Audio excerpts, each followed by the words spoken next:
Welcome back. Welcome back.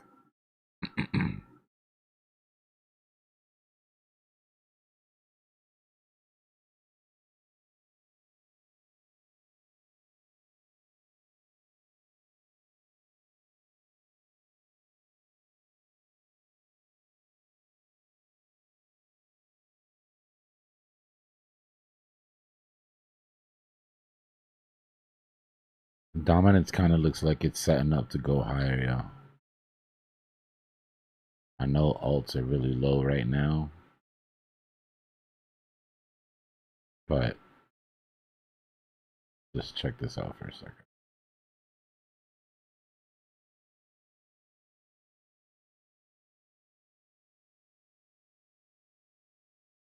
Bitcoin's about 24% to the top of its liquidations, right?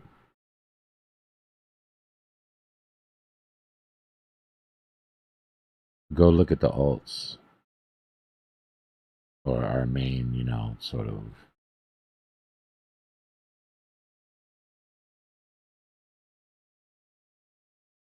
ETF lineup here, right? They're about 30% from their tops. And I know you're looking at it and you're like, well, that's more, right? That's slightly more ROI than Bitcoin. Yes, true. With dominance picking up, though, Bitcoin is more likely to make that move if it's going to happen. If we're going to make this move, Bitcoin's more likely to hit its targets than the alts are. Even though the alt targets are higher ROI if they get hit.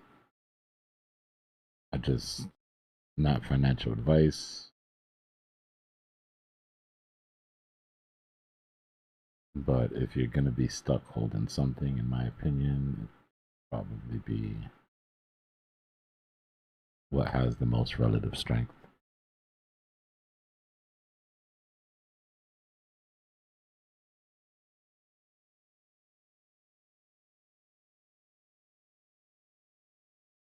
And 20% is 20% no matter what you're holding.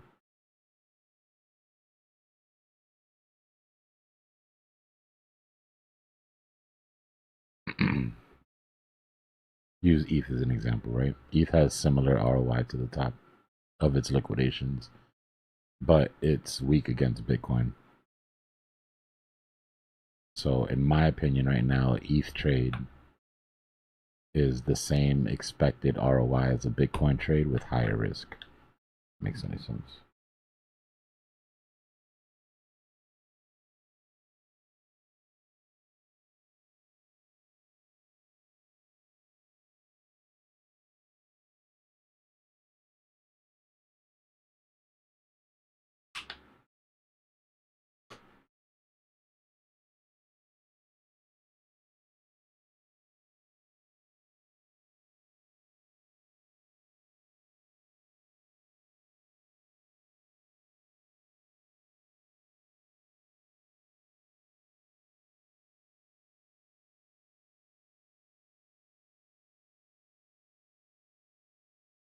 I think that's it.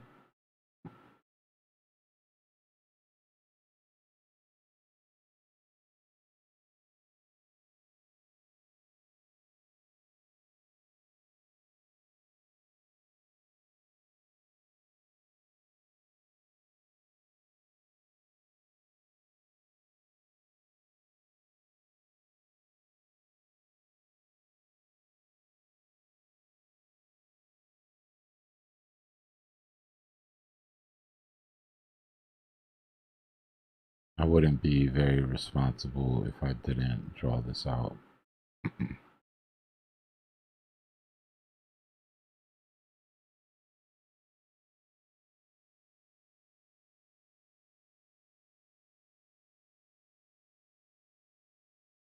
Much as I hate competing patterns, but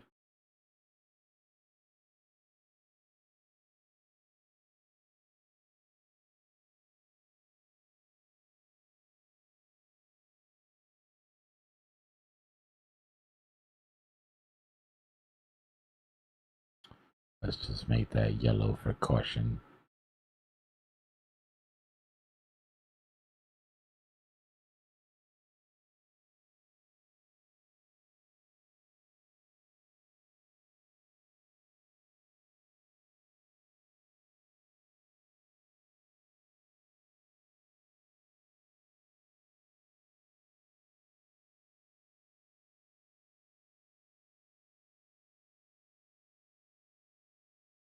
this gets placed where price breaks that trend. And so for right now, we'll leave it at its point. I won't be here. Just know that if price breaks here or here or here, then this measured move moves down with it.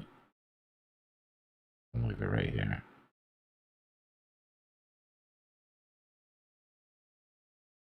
What's going on, Epic?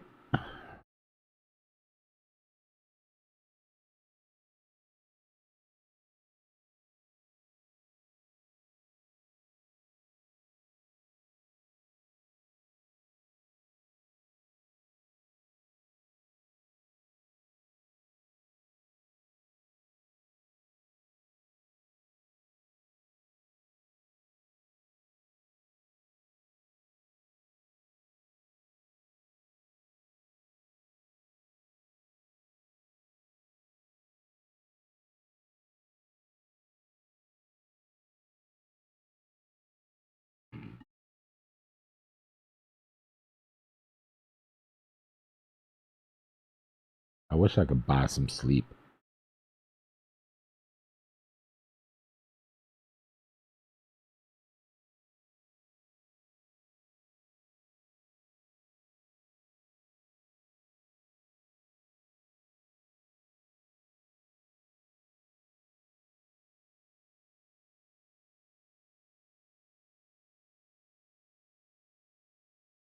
I would just stock up, bro. I'd have a storeroom full of sleep.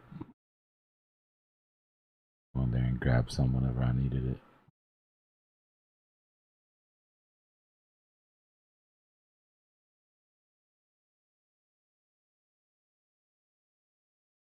Yeah, I'm just wrapping up a couple things right now.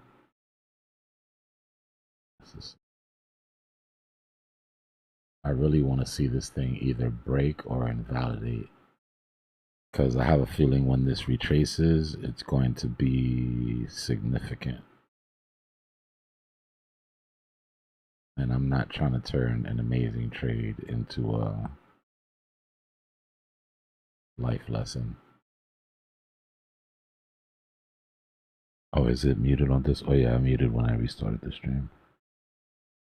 There we go.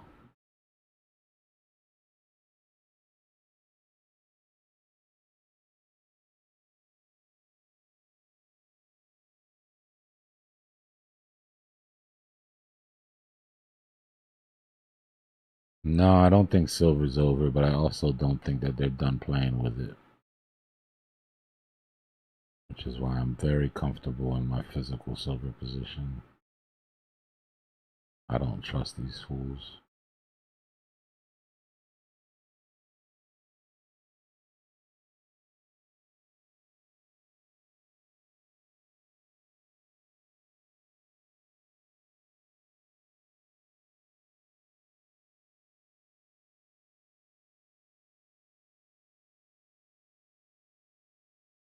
Yeah, but JP Morgan did what it did. Why would it be held back now?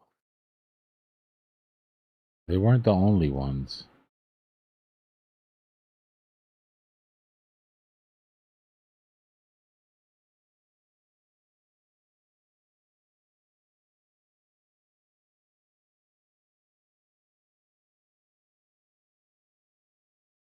Damn, so all these guys are just like us. I mean, like amateurs like me types.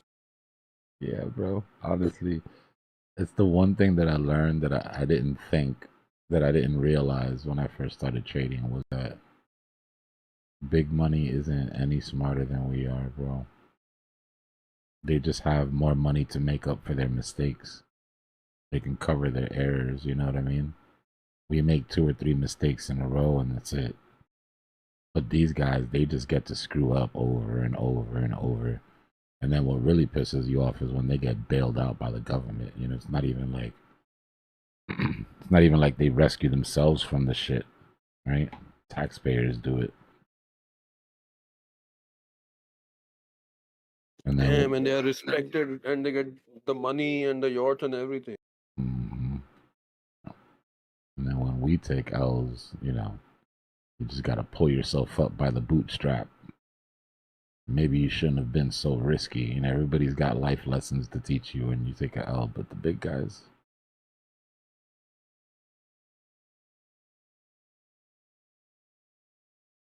Too big to fail, they call it.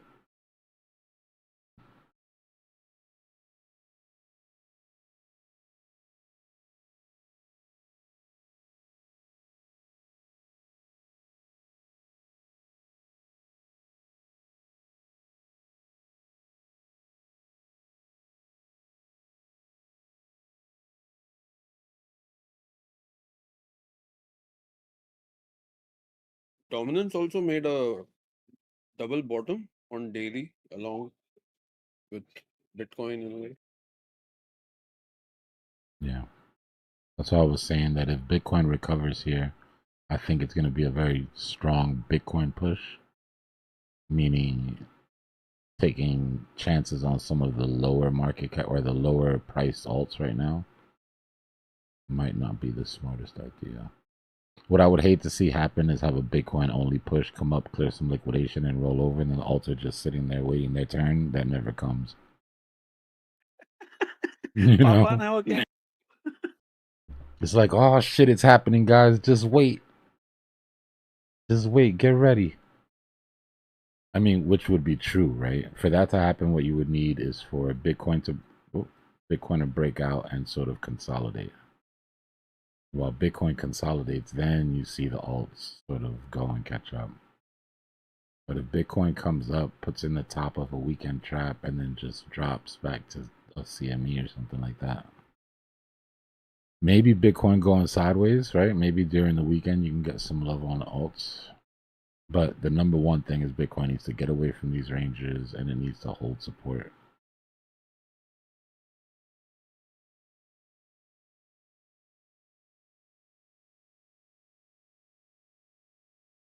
I mean, but if you're a new guy, I'm saying like 126K now sitting at 65K, wouldn't you just Seems buy like it? a good deal.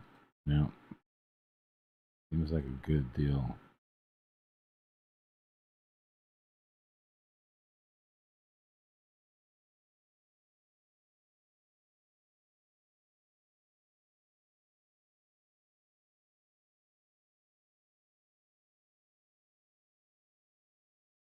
JC. It's a hyper focus, bro. It's a gift and a curse.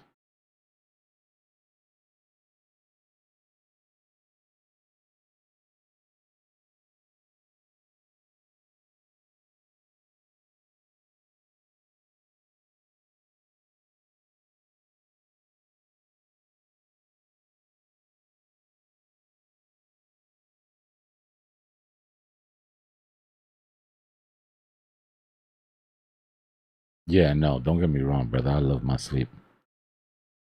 I know. I just catch that second wind somewhere around 3, 4 in the morning.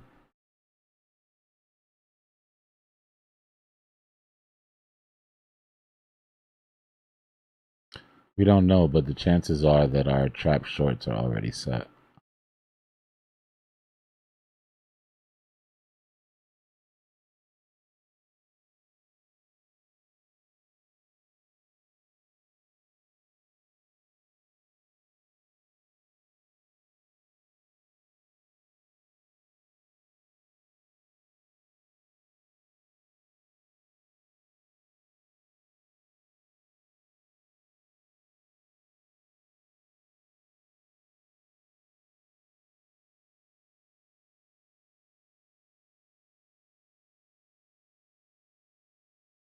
First sign we'll get tomorrow of market maker regaining any sort of control is if we manage to trap both sides. So let's hope we don't do some shit like we did not last weekend, but the weekend before that. Weekend before that, we came down and we trapped shorts. And then we came up and we went into a weekend trap and we kept waiting for them to trap longs and they never did. And then price dropped and sort of capitulated. What we want to see is a real effort from market maker to pull us up, trap longs, and then if anything, come back into this range for CME. I would prefer to trap higher and have a CME trap that gives us some room so that alts can sort of move on their own accord.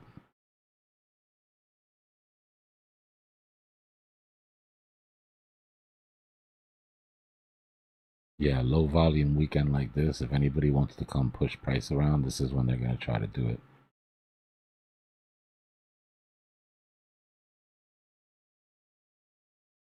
We'll see what the vibe is like today in US session.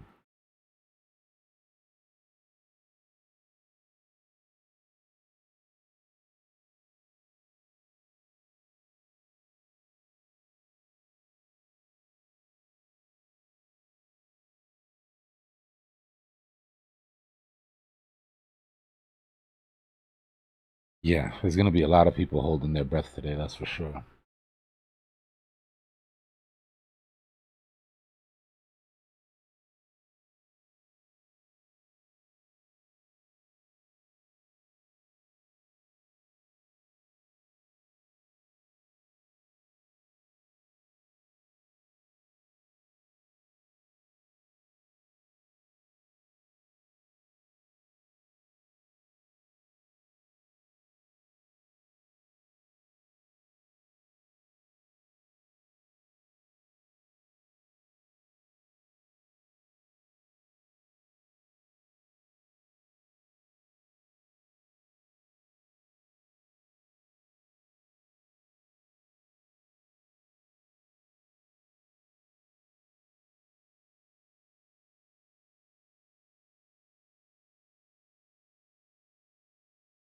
Nah, the YouTube names are all messed up, bro.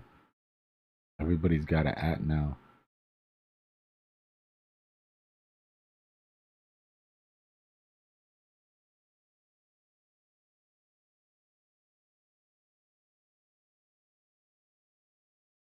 All right, I got to run, yo. Fading out. What's going on? I know. You're not gonna wait for the 4 hour open? Yeah, right.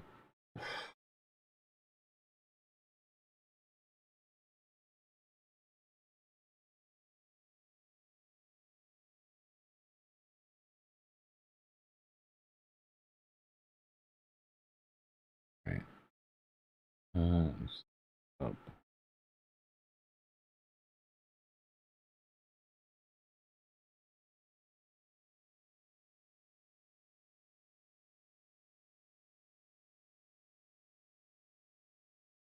Here we go. Volume.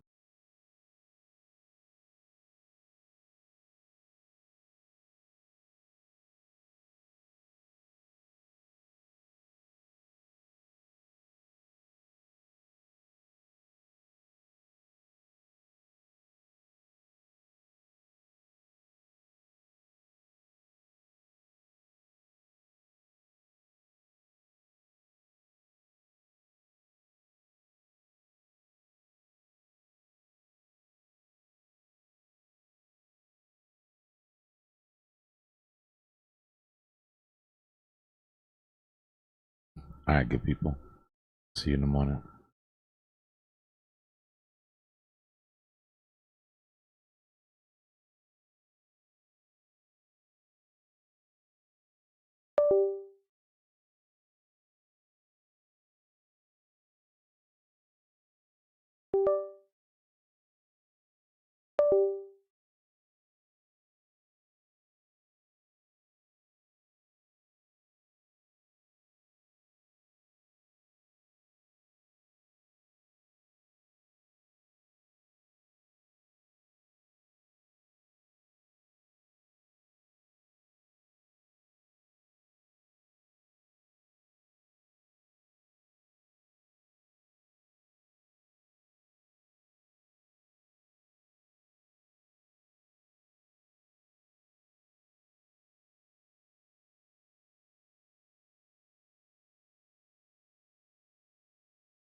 Talk to us, BJ.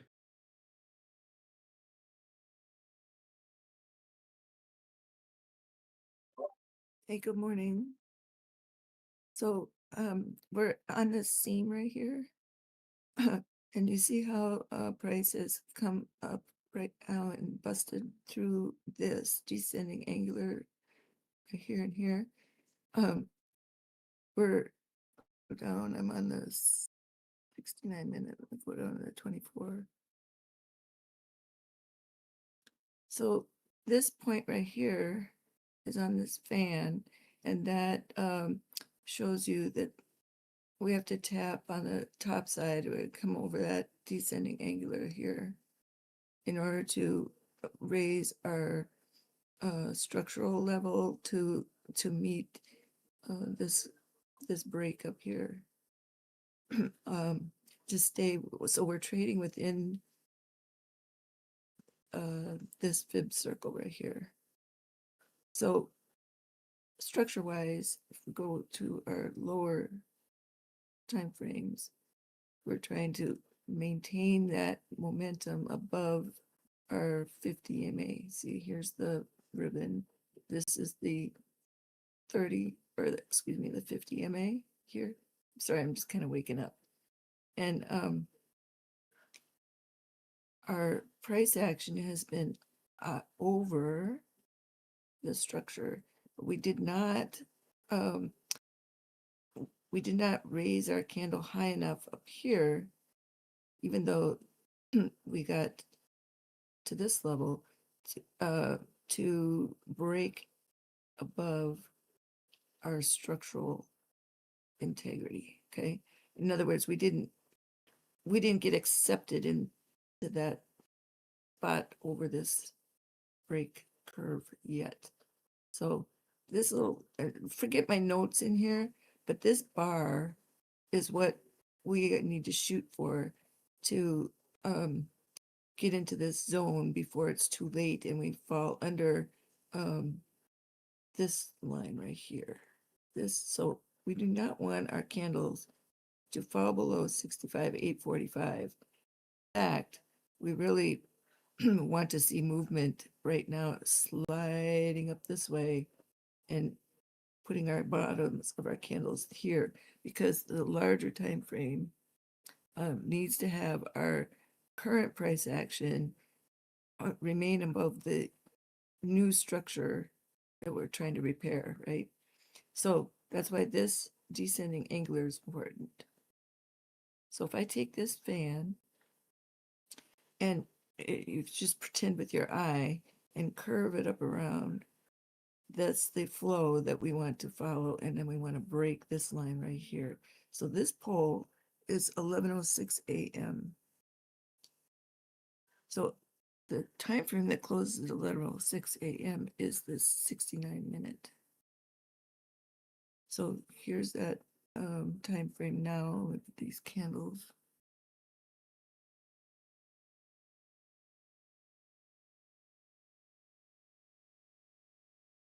Now, if I scrunch it up, you'll see what I'm talking about.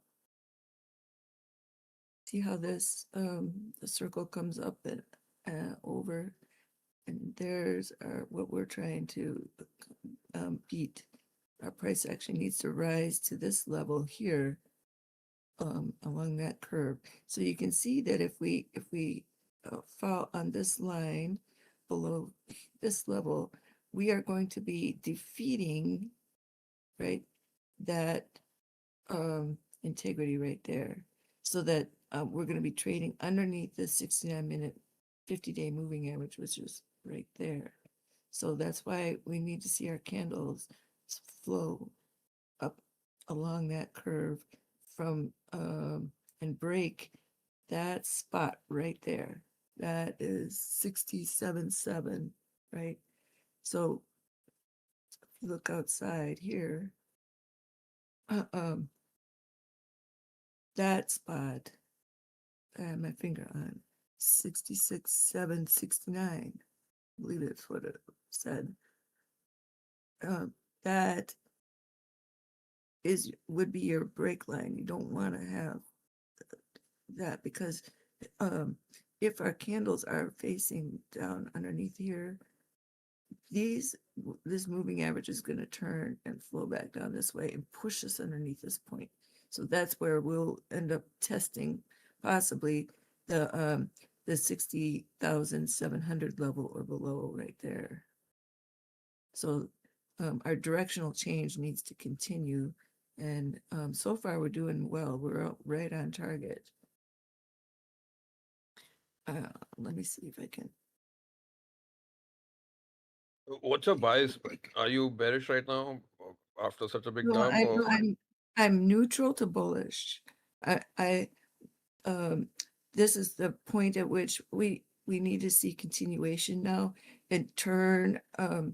Price needs to bump up here. See how this particular candle, if it had pushed up here, we would have been able to open and then go this way, right, towards 71.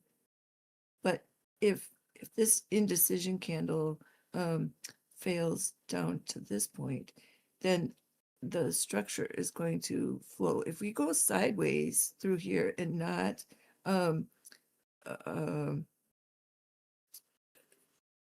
not have our candles open up below this line right there, then everything is decent. This bottom right there is the bottom of the structure of the 69-minute. So let me go to the 4-hour.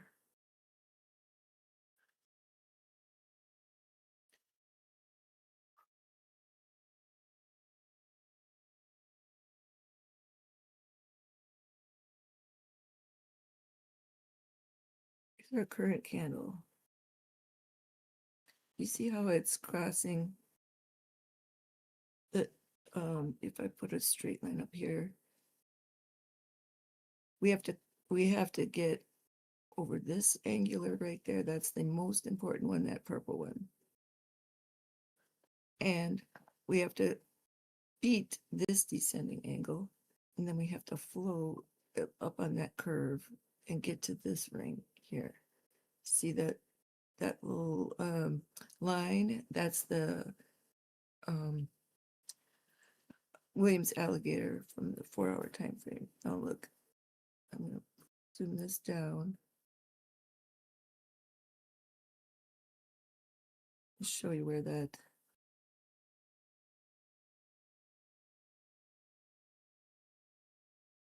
Here's our structure of the 4-hour. So we're at the bottom of the lip here on the Bollinger Band, and then our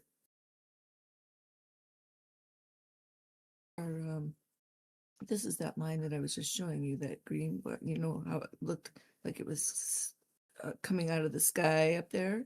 Well, that's it right here. So this is our current candle. The body of it is underneath this bar. So we need to climb up over the top of that bar and then open the candle. So this is open now till 7, 8, 9, 11 o'clock. So between now and 11 o'clock, we want to use this bottom edge. See how the 5 EMA here? We want to use this bottom edge as our support line now from now on, and don't want this 4-hour candle to dip underneath here, this point. Because then if we open up 11 o'clock right here underneath, then our direction is this way, because all of this that's over the top of us will flow along this angle. So that brings you down to 61,100. So again, this is a pivotal moment for Bitcoin from this line right there, which is 62,923 and over. So the movement needs to go up and along this angle here from now and catch that. And then our pullback needs to then remain above this line throughout the day between now and the close. So let's look at the close. The close is right there along that line. That's 7 p.m. So the 4-hour candle is extremely important today for direction.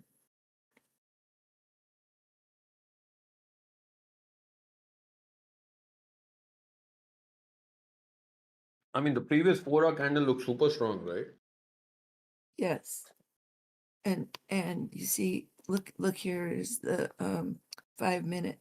You see how see how I'm turning it? You can see with visually that we're turning inward or upward. You see, here's the tail, and then here's our movement. So look at that. Right there, because see how this 50 MA is gonna soon cross that 200, and then if it crosses then that 50 EMA, it gives a fuel, right? I'll put there. Now here's the price action, right, along the inside of these moving averages right here. They're on the right side.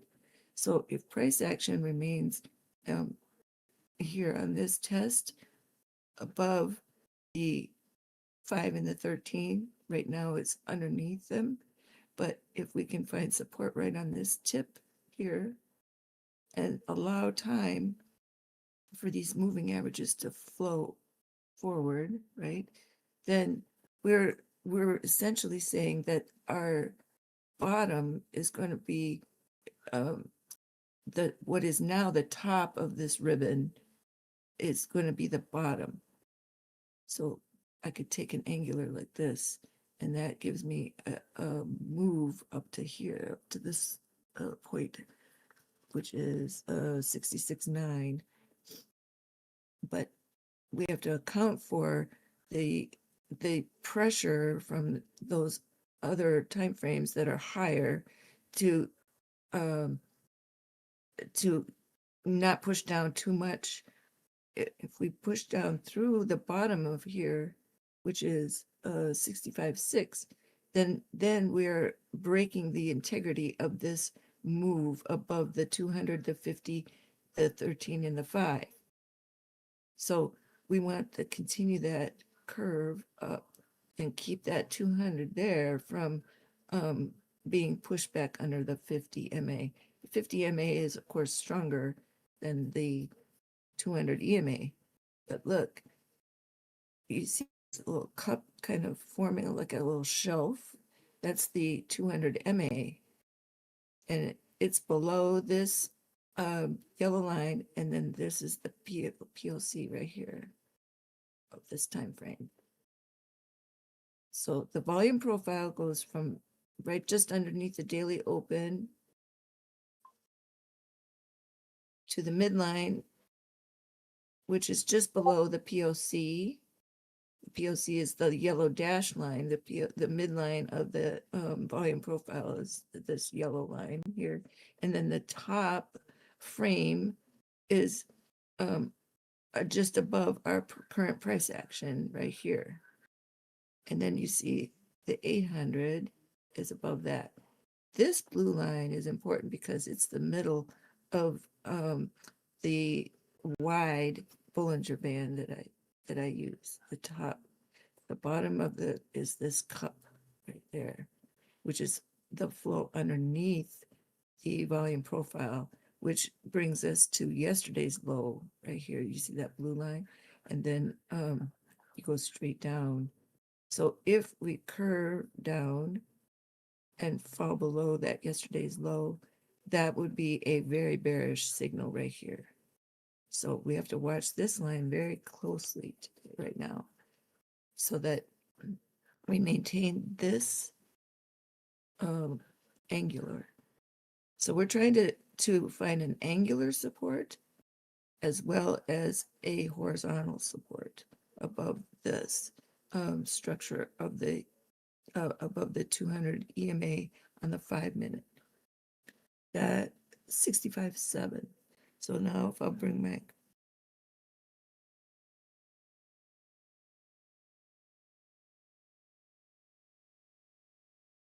You see how you get this little bump here? That's like a fulcrum, and we want to see that that movement to right this point right here. Now you see that this shows a failure. What it means is that we didn't rise high enough on that time frame. But if I take and move that point over to here, you see how that's above our current, but we have to get above that line right there. And this is that line I was showing you just a minute ago. So we're in this triangle from this red line to here. I could define that out, but I'll get getting too much on the screen. Would you take a short here with like, do you think a It short? depends. It depends. No, I think this is if you're not already in a trade, this is a kind of wait and see, because we could top up over here and break this line. Right now it's showing bullish movement, right? So if you want, this is a good area to watch for a short if we cannot trade bottoms of candles here. But you have to be careful because we could get a bullish energy and move up through here pretty quickly. So this is a chop area, right? But if you're trying to protect a long, and to wait to see what direction you have, it's either a wait and see or protect your capital point. Take profit, make sure that you keep your stop loss to where you're happy, satisfied. But this is kind of a questionable spot. Let's put it that way. But I see a bullish movement. I'm more bullish than bearish at this point. If we keep the volume and the momentum to sustain us over this line here, which is 67.9, between 67.6 and 67.9. Now, the target up there that we need to shoot for is 68.6 to 71.3. We've got to get over 71.3, right, in order to repair this spot. 71.3 is important to have in order to repair the break of 71.6 to 71.9.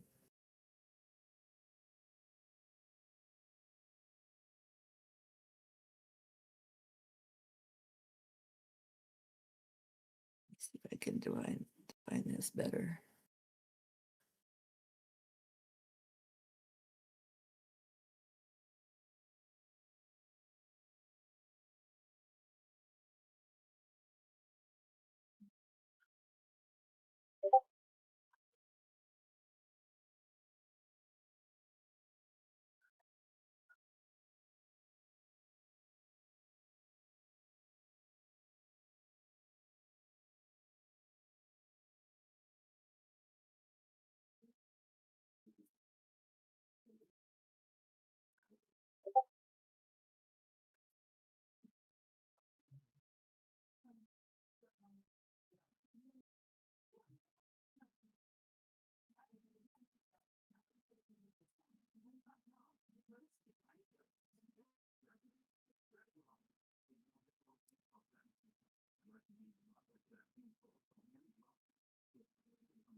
Okay, there you can see where we're at currently on this 24 minutes.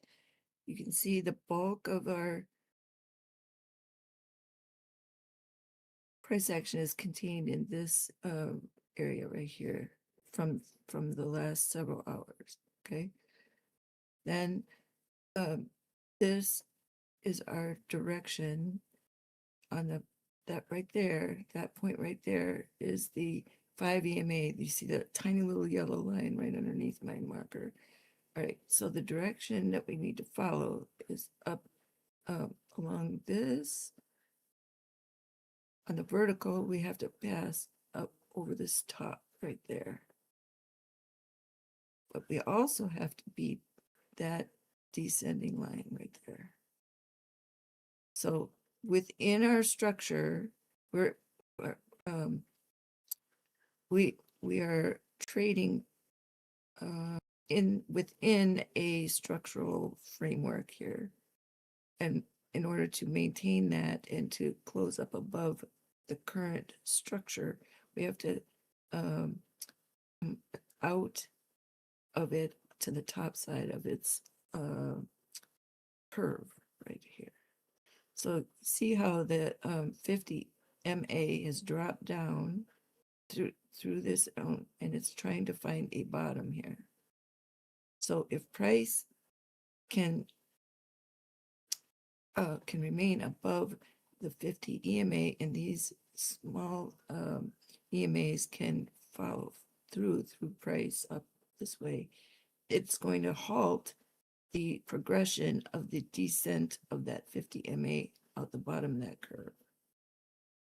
So if you see on the left side here, the rings, this is the flow, and this is where we broke through. You see that 50 MA broke through that line. We don't want it to break through this one, this curve. So that's why we're within a kind of a scary area. So now this little fan will direct your eye to where you don't want price to fall below, because if you do,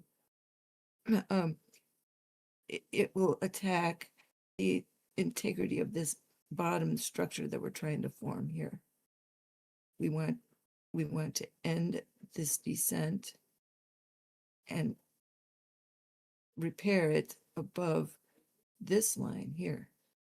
So that's why this area is difficult, because you can see we either flow down and hit this number slowly over the day, because look at this, here's the channel from this line down here. You see the red lines, how they define that channel, from here to here, here to here, here to here, and our price is right up on that right now.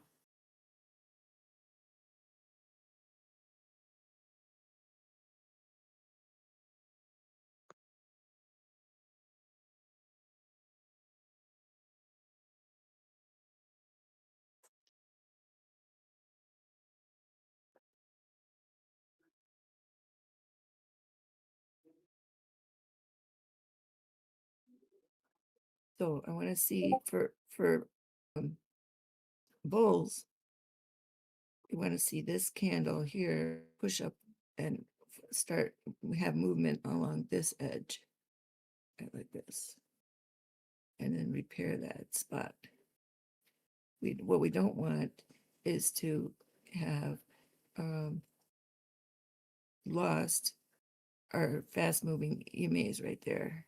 You see the 5 and the 13, they're right up in here, and there's the 50 EMAs right there. I could turn this arrow blue, and that would remind us of that this is what we're talking about, the 50 EMA.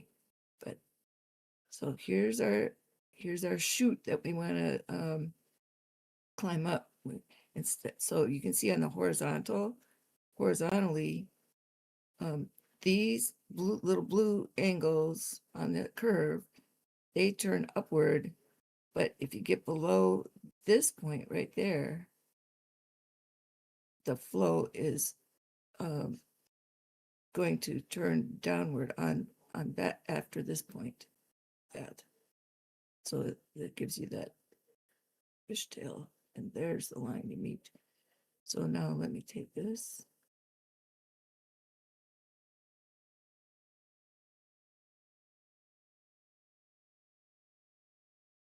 You see how it leaves this gap right here. So if the candle starts pushing down this way and breaks that line, okay, can put us underneath this structure that we built right here. This is the 24-minute. That's why I want to see that candle stay up here and open, and then next one above this line.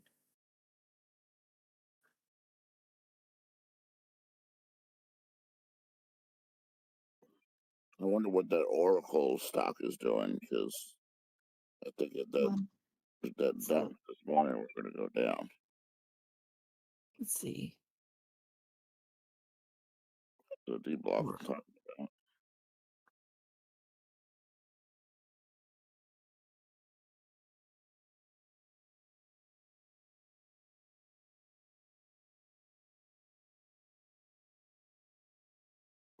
All eyes on the stock market this morning. Yeah.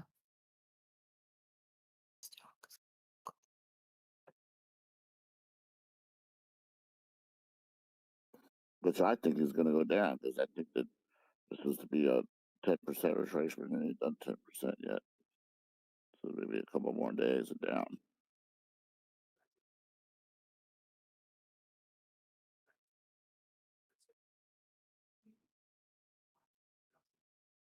Well, we have 1 hour and 54 minutes before open. Let's see. Oracle was down 6.95% at the close.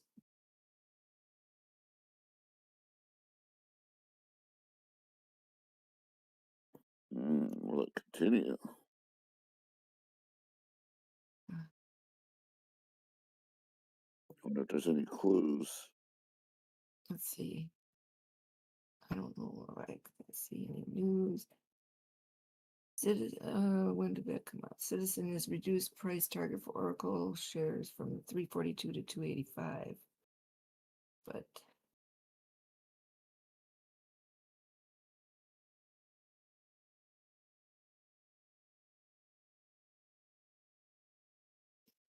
Because crypto is tech. right. Interesting. I don't know. To me, it's kind of simple. It's like, there it is right there. Shorted. Yeah, I got a short in already.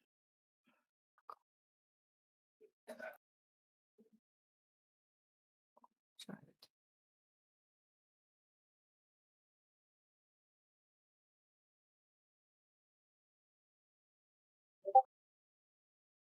Free market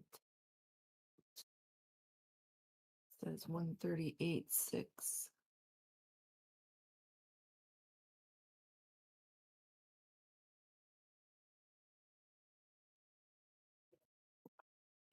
Let's see how strong the hands are of everybody that bought at 59K.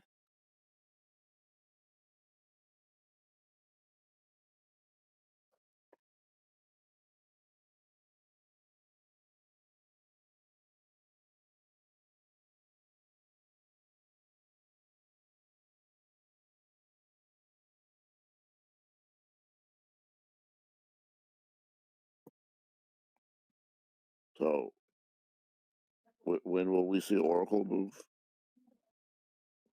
Oracle in the pre-market right now is at 138.19. Is moving?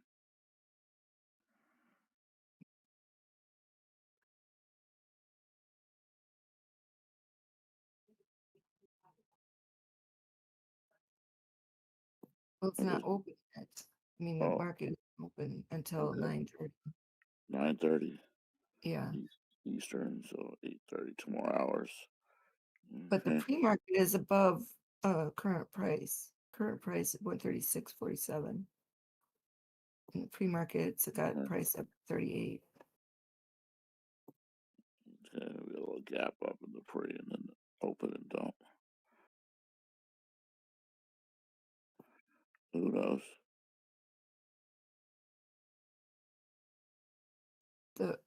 The move would be from 138 to possible 140.3. And 141 brings it over the top. I gotta turn my mic off because the dogs are gonna start barking.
So Oracle, if it continues on its trajectory, could go, if it goes below 132, it could flow all the way down to 116.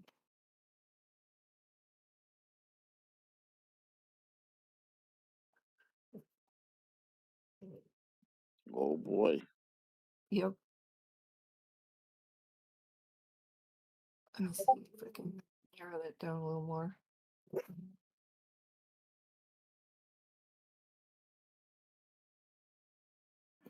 What do you think, dogs?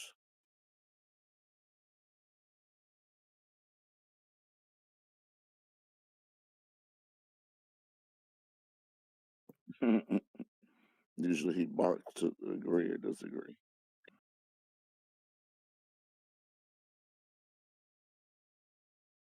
She's in agreement that that we're in a tight spot here.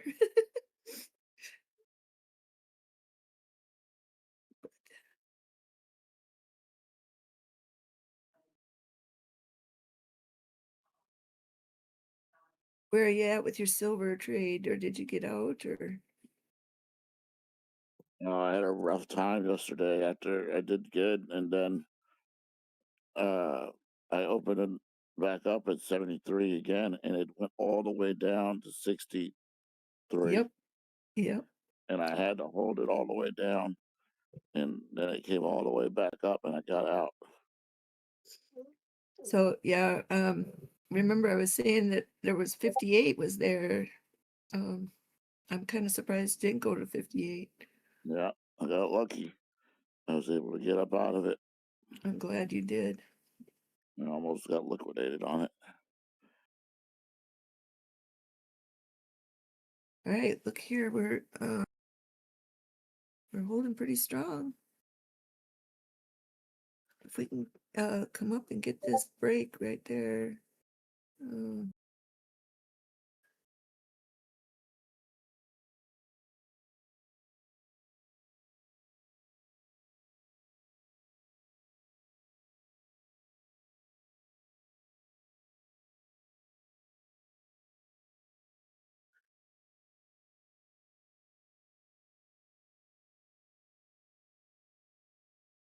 But watch yourself to that 65, 845 line, because if the flow goes up right there, that'll be where it breaks underneath.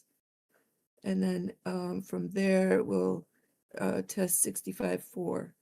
So we're either gonna climb here to 66.4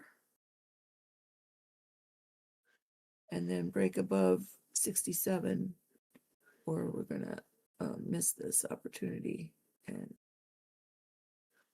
possibly breach 65.6.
Yo, yo, yo, yo, yo, yo.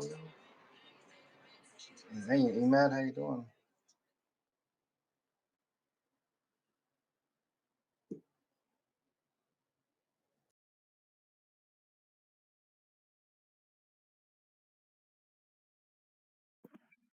Hey, what's up? And get ready for this morning trading. Yo, yo, yo. Morning, it's my man. Finally, man. It's been so hard to catch up with you. What's up? Well, things are pretty good. Things are very good, really. That's good.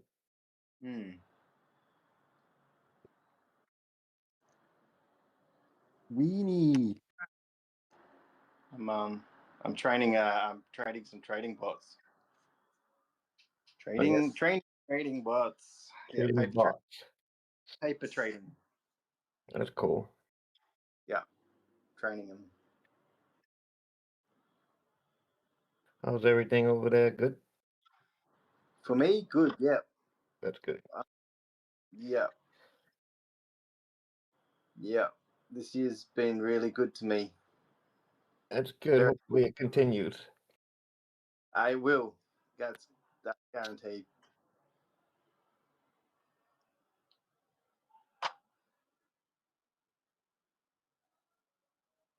We had a nice dip, huh? Nice dip. Went all the way down to 60. Woo-wee. I'm having a flashback. It's like bringing back the old times, the good old days.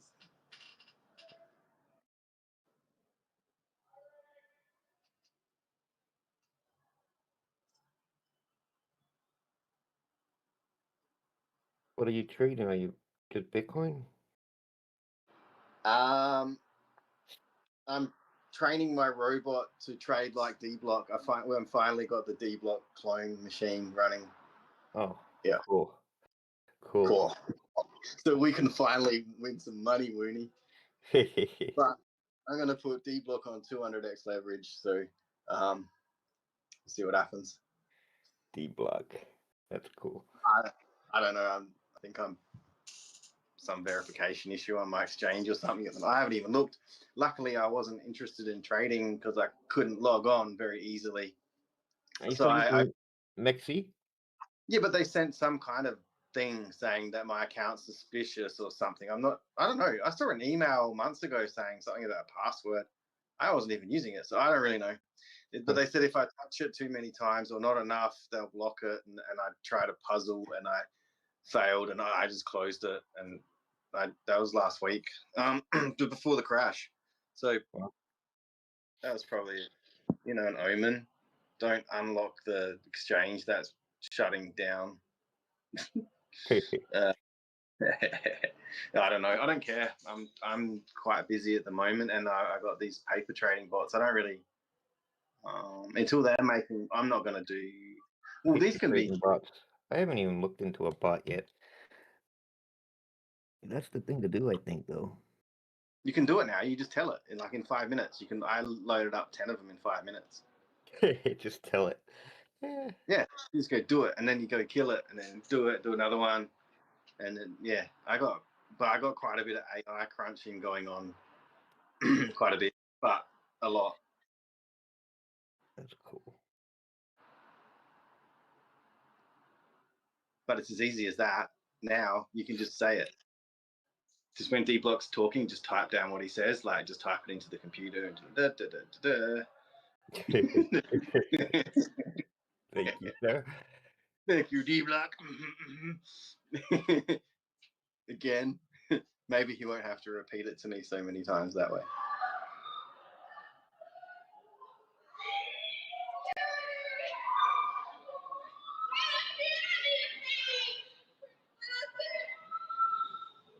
What is all that noise? I don't know, ladies being hooligans. They're native Australian girls, I think. I don't know what they're up to. What day is it? It's Friday, yeah. It's Friday.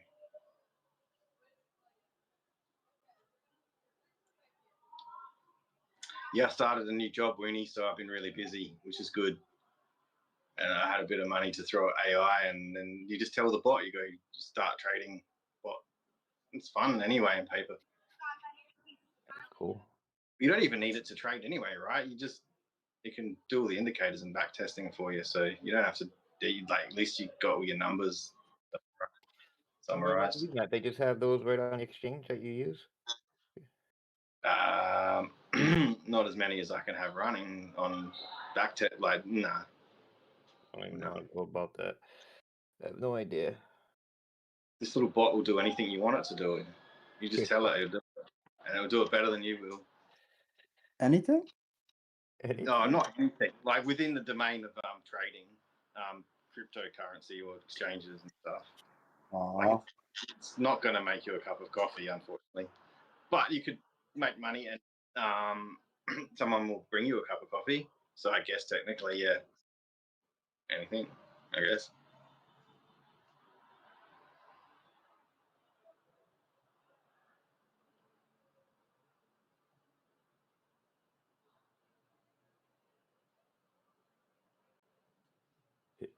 That's funny. Anything? I kind of built an AI bot that's doing my whole job now. I'm still getting paid. I'm not out of a job. I got a job to do AI, and then to do programming or whatever. And I automated the whole thing now. Now I just press the button, the ticket, like ticket, read it, yeah, stamp. It's pretty cool. You still doing eBay? Yeah, I do have that still. Yeah. Why not? I didn't have the heart to get rid of it. I could give it back to my brother, or I think all the money that was in that account has just been raided by AI, just probably in the last few days. But anyway. Let's look at coin glass. The liquidations there.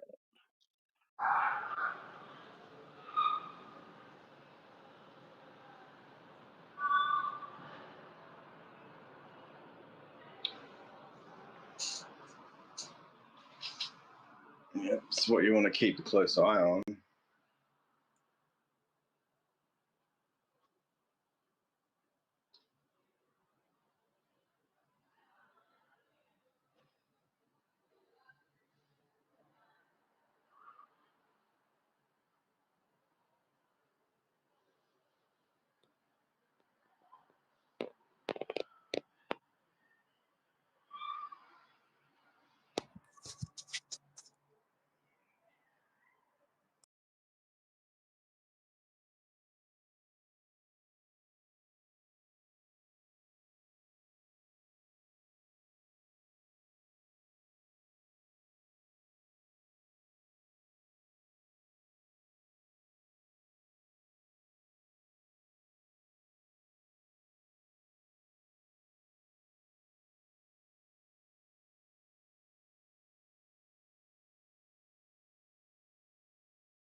Been up this early in a long time.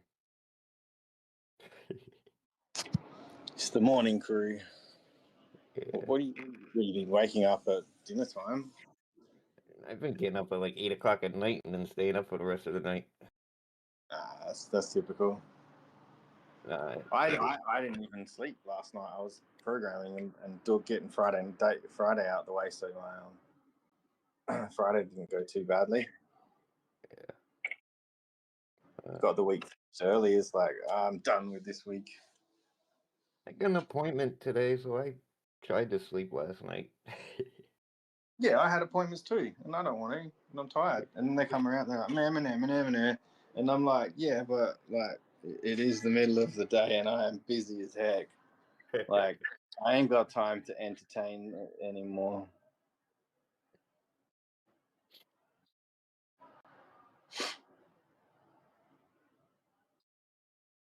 There's a lot of people using those AI bots now. Yeah, well, yeah. I mean, yeah, I can't imagine why you wouldn't have one now at the moment if you can pour the money into it that it guzzles. Yeah. I have to look into it. I never even. I think I churned through $100 credit last night in AI. I'm not really sure. I have to go through the invoices. Huh. Yeah. I'll start looking into it. I always say I'm gonna, but I never do. No, I can get you up and running. I'll have these trading bots up and running before the next bull market. I'll be testing them out all the time. They're easy to run. Are they? Sweet. Yeah, and like you don't even have to connect it to exchange, right? If you're sitting there buying spot and selling spot, but you've got a strategy you want, you can tell it. It will just tell you when you just do it manually, right? It's not that hard to. Sweet, yeah. And it will back test your strategy for you and give you hit rates, and it has a little leaderboard for them and stuff. AI is the future, right? It's the reason why RAM is so expensive. Well, I mean, I don't know, Bernie. I went back to work this year, and in 4 weeks, I've automated my whole job, so I don't have to do much anymore. Even like you ask me something, then I'll send it to my AI and send it back. I'll preview it, and if you need something, I'll get. I don't. Yeah, no, I ain't doing nothing anymore. The whole lot, everything, the emails, the Teams meetings, the everything, the Teams chats, everything, just everything. Everything is AI. I don't do anything except press the button, the next button. It's all done. That's what everybody's starting to do. Let's see. I can see, man, how useful that is because I hate going through emails. You don't have to do anything. You can have your WhatsApp and your Discord. Not that you'd have your Discord anything, but just by itself, premium, and YouTube, but whatever. But you can have all of your channels all through one. So I never have to look at calendars and reminders and messages and WhatsApp. Just go is what's going on. It's like this is it. It's like cool. Just connect them all up. Huh. I connected everything. It's all connected now. Everything's connected. Sweet. I'm not connected to. Yeah, I've tested everything now. WhatsApp, Discord. WhatsApp. I have never used WhatsApp. Just everything. You just turn them all on. You can turn them all on, man. Like the AI just is everything you want. It's not like you have to complicated setting things up anymore. You just tell it, I want this, I want that. All right, cool. Let's get it.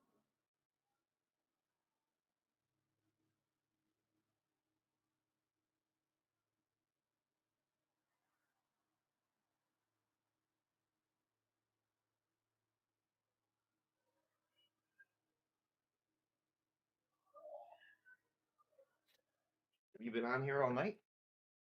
Nah, man, I haven't been on the channel much at all because I'm very, very busy. I haven't been trading, and I can trade now, but then Maxi started playing with my phone, and I'm not really I'm not very bullish. I haven't been bullish for a while. Yeah. Not that great. This doesn't feel like the time to get really like crazy buying dips and pumps, and it doesn't feel great. Don't really feel like that. A lot of people bought the dip at 80, man, and woohoo. Doge went below 10 cents. Yeah, I know. At 8 again. I like that number 8. Rewind. That's cool. That's kind of cool. Unless you had a lot of Doge. I was waiting for Bitcoin to hit 40. I think it's going to 19. Really? Yeah. I have at least 2 things in Confluence, more than one. It was 19 and it will be 19 again. Really? Yeah, why not? 19? I don't know. I think Why there's not? too many big I don't think players. it can go. I don't think it can go below there. But why not have a real dump flush the hell out of Bitcoin? Why not? People just give up on it. 19, no. 19, man. Whew. Yeah, well, 17 to 19 was a huge range of resistance down there. And that's like 85% from the top or whatever. That's like the worst case scenario. I think that's the worst case scenario. That would be awesome. Imagine that. That'd be so cool. I hope it does. That'd be great. What At would this happen point, to altcoins? What would happen to altcoins? yeah, well, which one? There's too many anyway. Screw Doge at 8 cents. If that happened to Bitcoin, Doge would be under a penny again. That would be so much fun. Yeah, it would. I look forward to dips, And then man. have a big bag of we can have a really big bag of it, but yeah, I mean it's up to you what your position is, but I don't. Bitcoin's having a nice bounce here. Is it just a dead cat bounce? Is that a good thing? Some people love dead cat bounces. Some people hate them. But you think it's like a big V-shaped recovery, big pumps. Yeah, I don't think this is fake. Yeah. They're gonna stop on Can, something. man. We're gonna dump.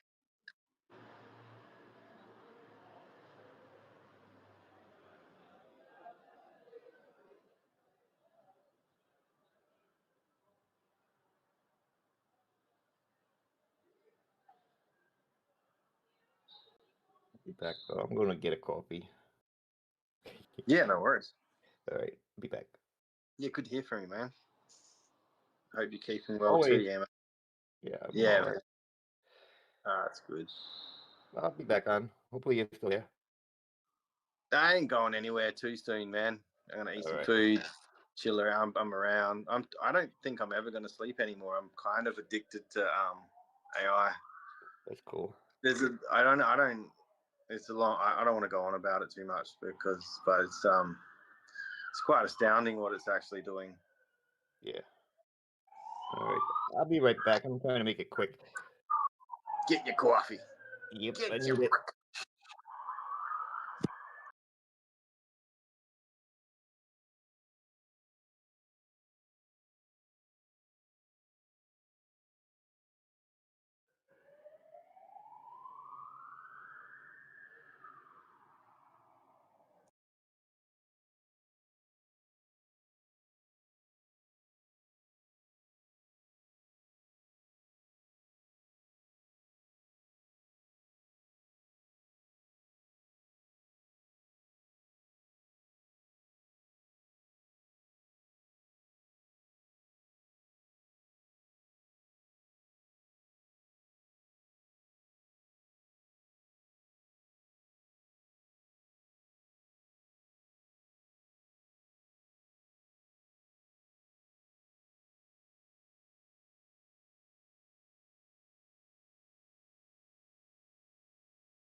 Okay, so remember, we're looking for a lift above 66.9 to 67.4 here. And we should be careful at the resistance at that 67.4.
All right, we're over 67.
PJ, what's our next target?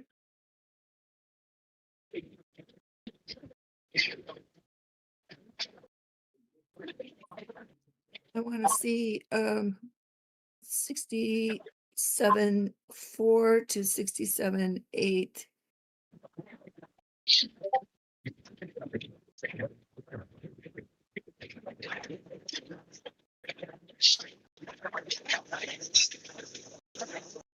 Thank We're you. shooting for the 3-minute 800 EMA. That's right there at this point where my mouse is. This is the 800 on the 3-minute right up here. So we're trying to repair this gap. So if price kind of curves back down underneath here, you see how we're getting a curve up.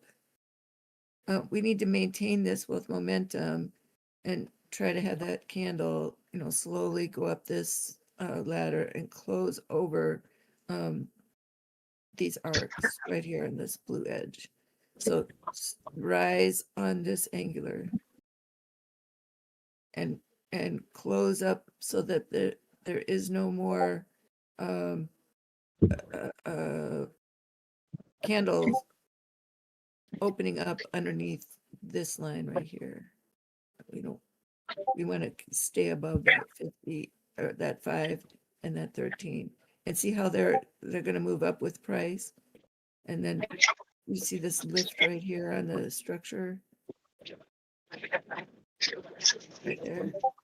That's the 50 EMA is climbing up through this zone right there. So if you go forward in time, right, that 50 EMA will be right about this position, so that if we get this burst of energy and then pull back, the pullback should be about this spot if we're going to stay pretty bullish. If we collapse and fall underneath the pivot is right here. See how the pivot is underneath the current 3-minute 50 EMA? It's right here on that edge. So this is why we don't want to see any candles below this bar right here during this time, because that will stop our momentum and turn us bearish. So we're almost there, getting there. Here's the next line, that red one. I want to see price there. We pop through it. Oh, sorry, my chart's moving.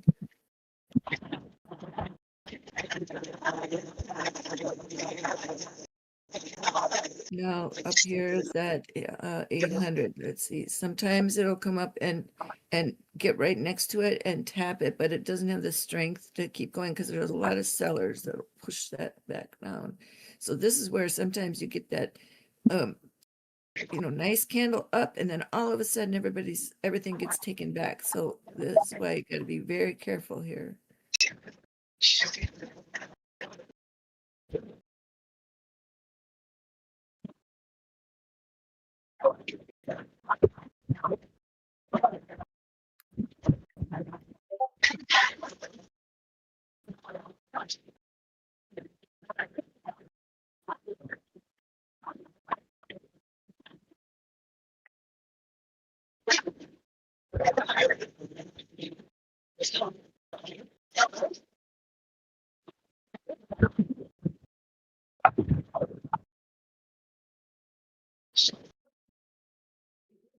All right, so I'm on the 24-minute. You see how we're in this little chute?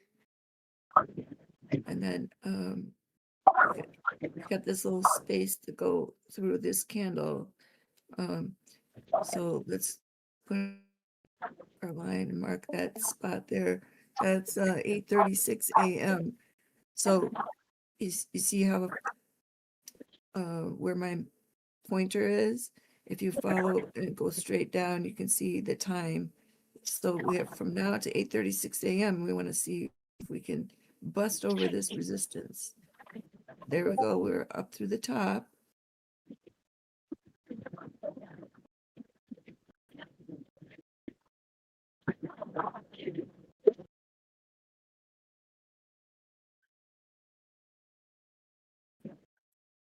Well, the wick is right here above, but can't see how the candle body is. It's not over that edge now. It's just over. But this is that. So during the time that this candle is open, it can, slide up and down. So what I want to see is that we don't fall underneath that point right there, because that puts us back down into this ring.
So we are at 67.4, trying to break this resistance.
Damn, that's a brutal rejection, right?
We got an open mic and the guy in with the sunglasses.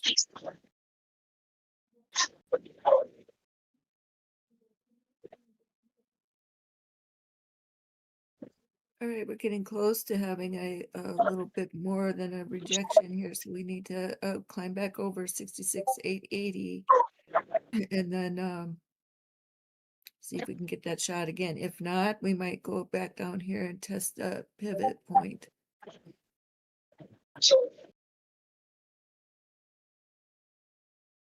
Pivot point again is about 66.2.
Hey, Justin, you have an open mic here.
Oh my God, do something. Go right now.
Oh, they want to go up, huh?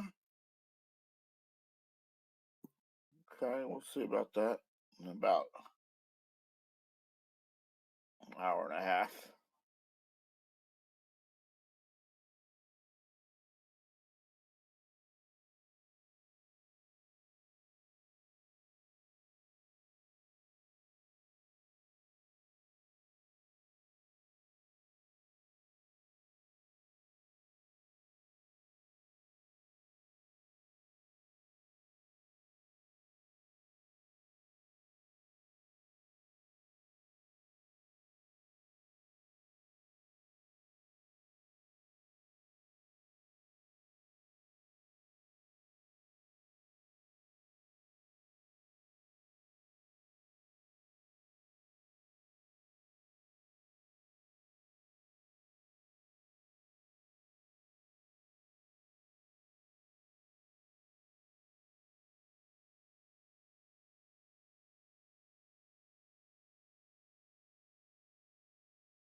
All right, that's enough. Come on back down.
30 more minutes.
how they want to buy.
Good morning again. So we're looking fairly well here. So the early time frames have done a pretty decent job of climbing up over these numbers that we need. We're right at the moment where our structure on our 24-minute has rounded the corner, right? And we're over the small time frame or the small moving averages, but we need to close up over 69.6 in order to get access to the level above the 200s there. So to bring us back into the range above 72.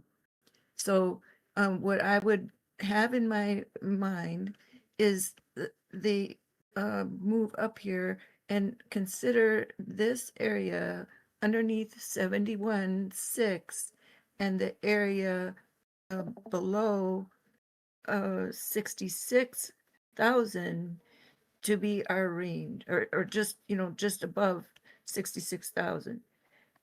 And on a retest of this this middle section, we would want to hold our level above 65.8 to 65.4. So when we come up here and test this area, that the chop doesn't go underneath this rounded bottom. So when you stretch that out, that'll be like towards, Saturday and Sunday. So that sets you up for, seeing where there could be shorts trapped down here, or not short strap, but longs would get trapped up here, right?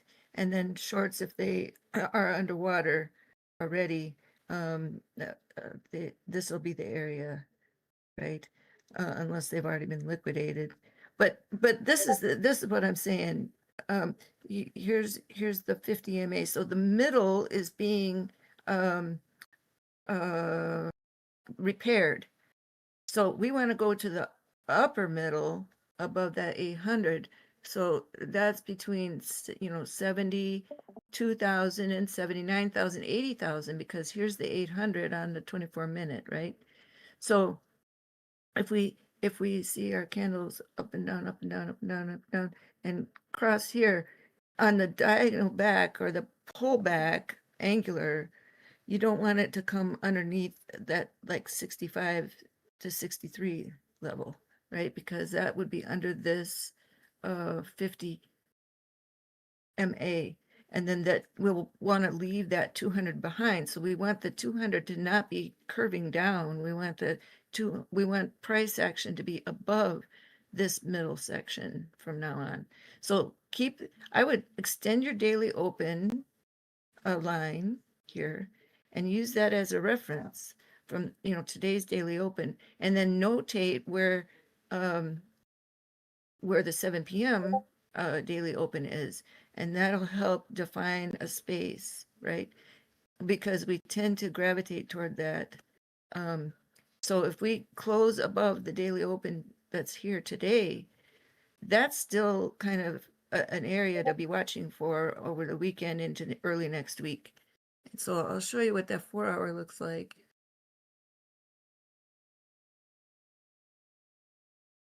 So here's the 4-hour. So you can see here, we have not attempted to get in line yet with that 50 EMA or the 50 MA that's up above us.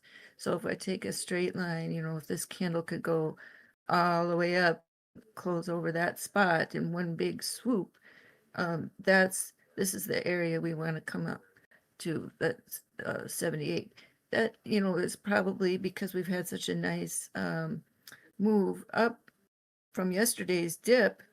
That might be a big ask. So I'm seeing this little spot right here and right here where we had some hesitation in the structure on the 4-hour. So see how that slant? You could take your arrow and from that corner and paint that line angularly down this way. And notice where that goes. It goes right above that daily open. So if I do it again, from here, follow that angular down, you cross price, right? So that makes a resistance angular on the descend, right? Cutting right through where price is right now, right where you see where my alarm is, right here, from here to here. And then if I extend that down, and then you look down in the future, that's Friday, February 13th, right here. So this is an interesting spot to keep mindful of, because if we have a scoop and around, you can imagine those candles are going to be contesting this 50 here in the future, unless we come up above it and have a lot of momentum over this edge. So let's look what's above in this zone between let's say we get past the 50 MA and the 50 EMA, and so all of these EMAs are we've conquered. Okay, so in our video game scenario, we've gotten past that, so we're at this level now horizontally, which is about 78.8 to 77, right in there. 76, 77. So that brings you this line. Let's see this blue line here. That is where that price action dips. And you see it comes to this line that I'm just talking about right here. So this is where we had like a temporary turn at trying to get up to the level where we can surpass that. Oh, my daughter's calling in just a minute. I have to go. I'll be right back.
Okay, I'm sorry about that. And so I remember we were talking yesterday about we need the 68,669. Well, we have just crossed that. And so wonderful news. So going back to the 4-hour, now this is the chart without those, or with all the lines and colors. But I want to show you here that this is exactly what we wanted. We rose up out of this dip right here.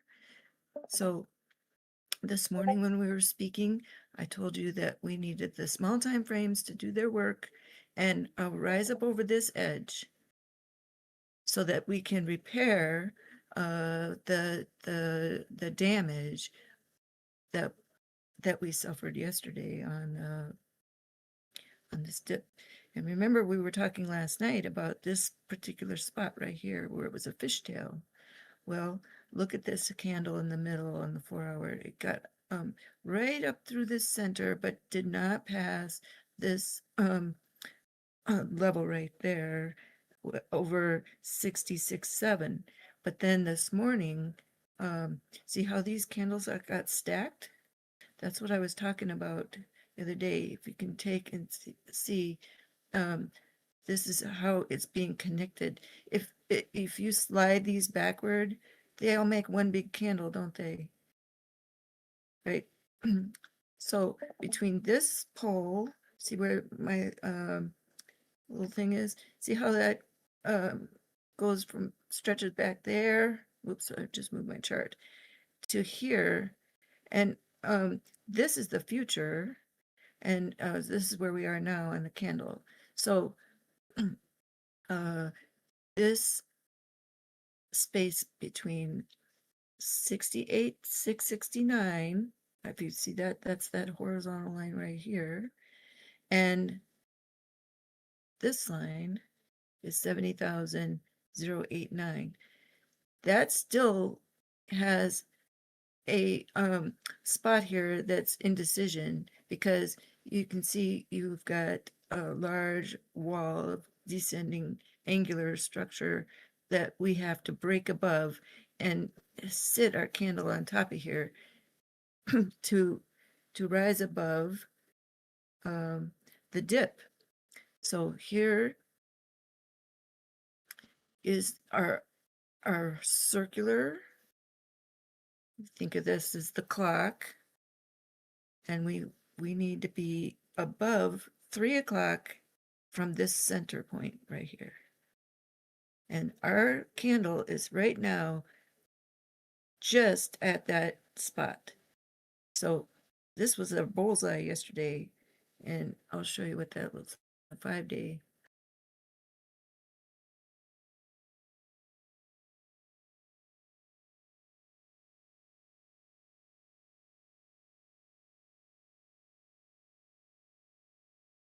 You see how this candle is like X marks the spot almost, right? You see the boxes, the going right through that slice. That's the center right there. Let me try to highlight that better. Looks like a tunnel, right? But see how the candle edge stopped right at that halfway mark? I mean, it's very, very, very exact. So let me show you, see what I mean? Here's the box. Now they see the candles dipping down just a little bit here, but there, if you split that circle of the green, right, into half, we're on the upper hemisphere. And so what we want to see now, between now and when this candle closes, we want to see it rise up to that spot at least, so that we're over this curvature, right? Because this is the one that we want to ride up. See that blue? So that we can repair over this space. So let me drag that down, because here's our, this is our current 5-day candle. Here's our previous one. And you see that that creates this little this spot right there. In order to get above where we need to be from the dip, we have to go this way and up to get out of the 3-day decline. And so when I was talking earlier, we want to remain above 68.6. And then we don't on a pullback, we don't want to fall underneath this line right here, because that is on this angular descent. And if you see, that pulls you back down to the 63, 60, 59. So this candle, we want to stop the descend and open up here so that we can climb back up over those moving averages that are meeting us this way.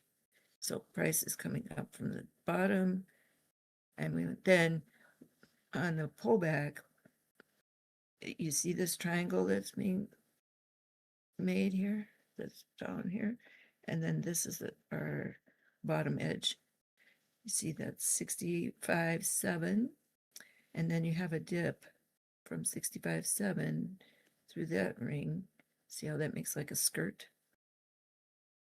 Pull back onto this side. All right, so that's a 5-day. Now let's go back to our early stuff.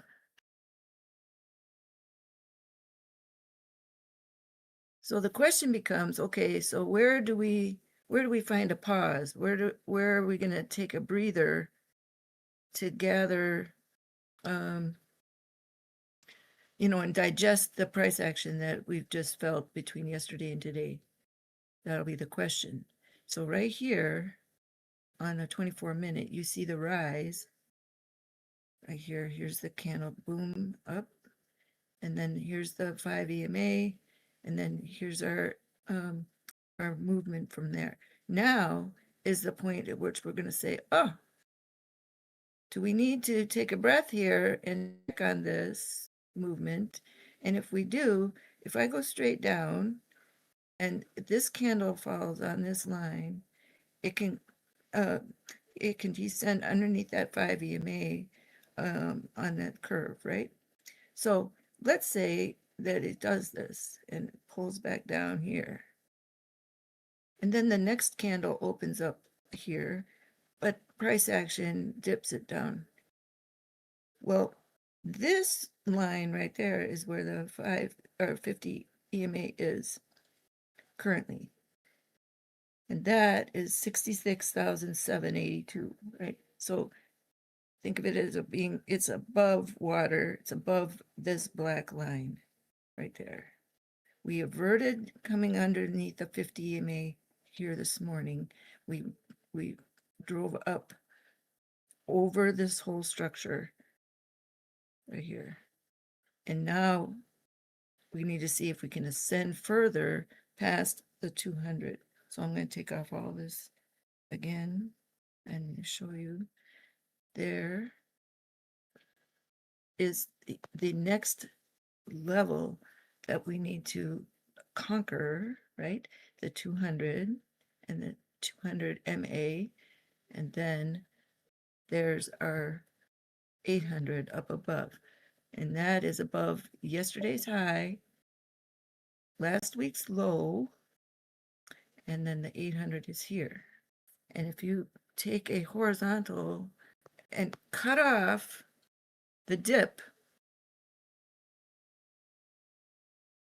and like the commercial says, like it never happened, what we want to do is we want to erase like all of this stuff, and we want to pretend like, oh, it never happened, and so we can just trade again back where we left off if we didn't dip in the first place. That's the idea, in order to avoid having to go lower than our lower dip yesterday, right? So we want to kick this whole structure back up over its 800. So just shoo, boop, and up you go. And that will take us to the 82, 83, right? because we want to change the direction from this fall to this ascend. And it would be on this angle right there. So what's my date there? That's February 10th. So we would like to have our price action be above the 800 and above the 200 between now and February 10th, so that the continuation can rise over 85, 86, 87, and get back to that 92, because you see, even if we come to this spot, we still have to reclaim this section in order to rise further, and that is above 98. So, or 95, excuse me. So, see, well, yeah, 95, 98. But this is the hump right there. So this line, you see, is a 102.1. So I want, and then this should be like 105. Yep, 105.3. See my alarm right there? Yeah. So that is hopefully going to be our next range after we beat these moving averages right down here, is between 80,249 and 91.1, and then we would like to cruise back over and challenge that 94.8 to 95, so that we can see possible movement towards our 110, between 105 and 110.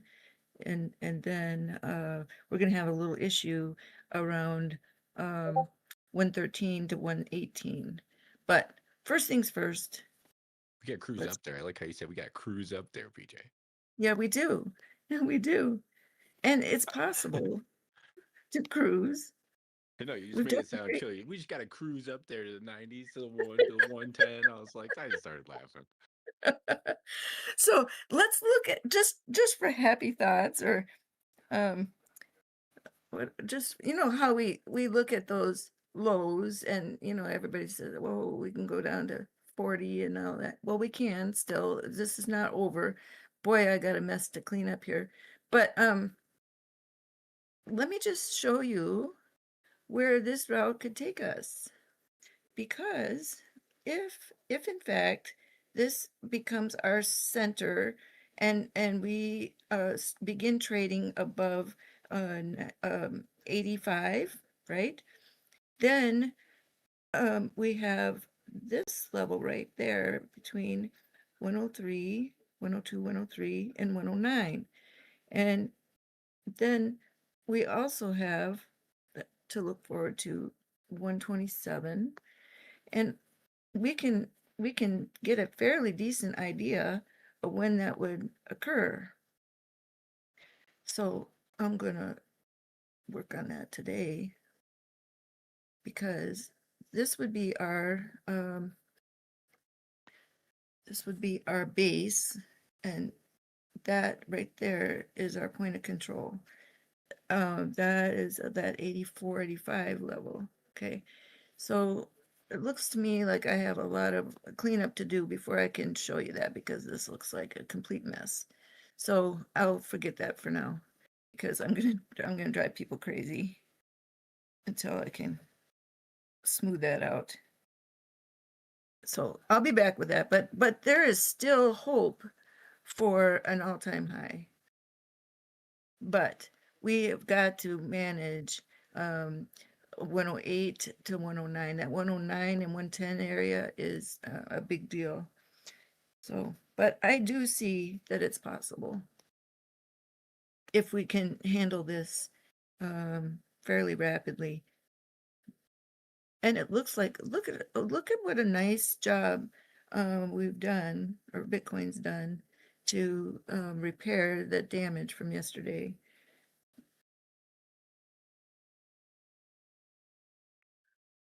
How's your mom doing, PJ? How's everything going, your mom?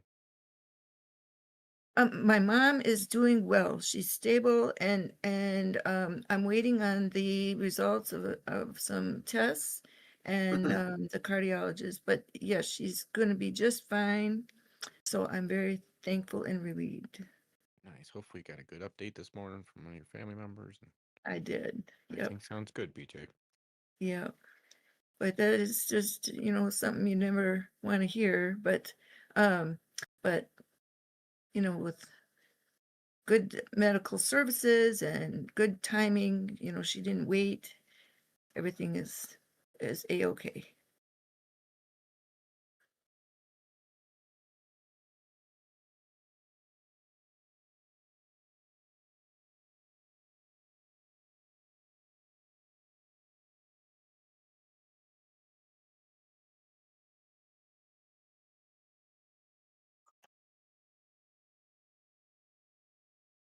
Thank you for asking, Joe.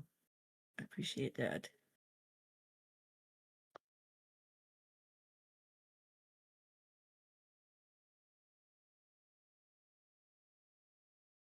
So sometimes it gets a little bit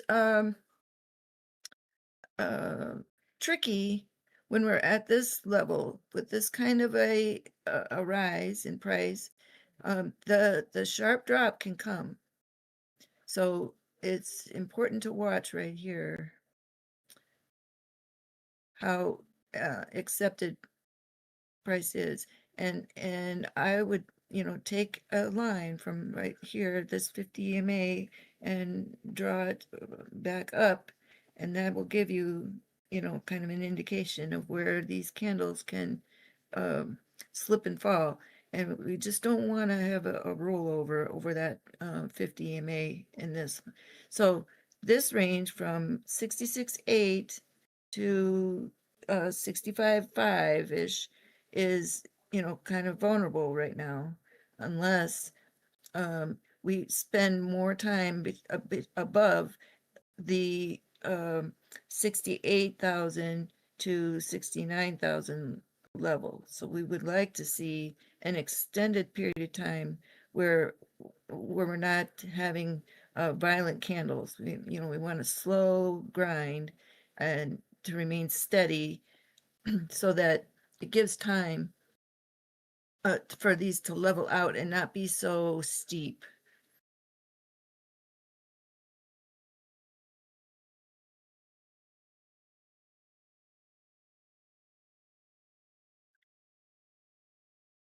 I got a space from here to here. That's 76.6 and 75.1, 75. So that's right there.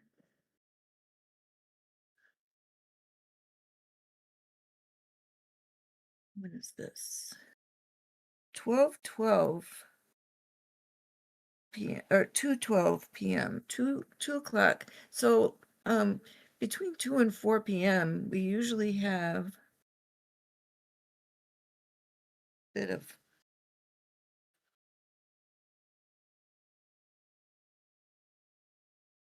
downtime. Typically, let's see, that's usually like a power hour. It can either be. So if we take a little pause now and test that 68.5 spot and hold that until the afternoon, that would give time for this structure to keep ascending, and maybe we would avoid coming back underneath that 66.8 line like we talked about just a minute ago. Looks pretty good. I believe at 5 we have the new Fed, the Fed speaker talking, Oh, wow.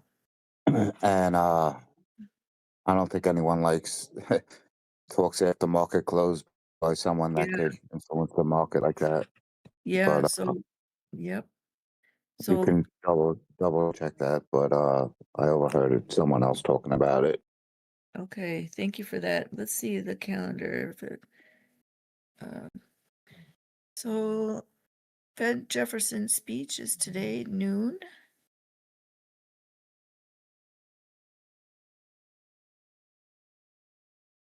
So are you talking about the Trump nominee for chair, Fed chair is going to speak? Or are we discussing I about, think it was him or Bassett. okay. Oh, Secretary of the Treasury?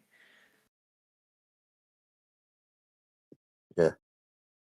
All right, let me check. I'll I check was that. half asleep when I had someone program on and he was talking about it. So again, Okay, just throwing I'll some check it out. information out there that correlates with the time frame you were talking about. Yeah, it does. And it also would comport with that 4 hour. Usually the 4 hour is where, see, right now, the 5 EMA on the 4 hour is at 67.8 and the 13's at 69. So we have a big, pretty big space between those two. But if price can move forward towards closing above 70,000 on this candle, if we can get to 70,002, then, and we open here, then this 5 EMA should overtake the 13. But that still leaves, this area in the afternoon to be, an issue. So unless we're above 71.5, then the bottom of the candle, could fall right there. But if we can't break this resistance above 70,003, right, then we still have this angular down to deal with.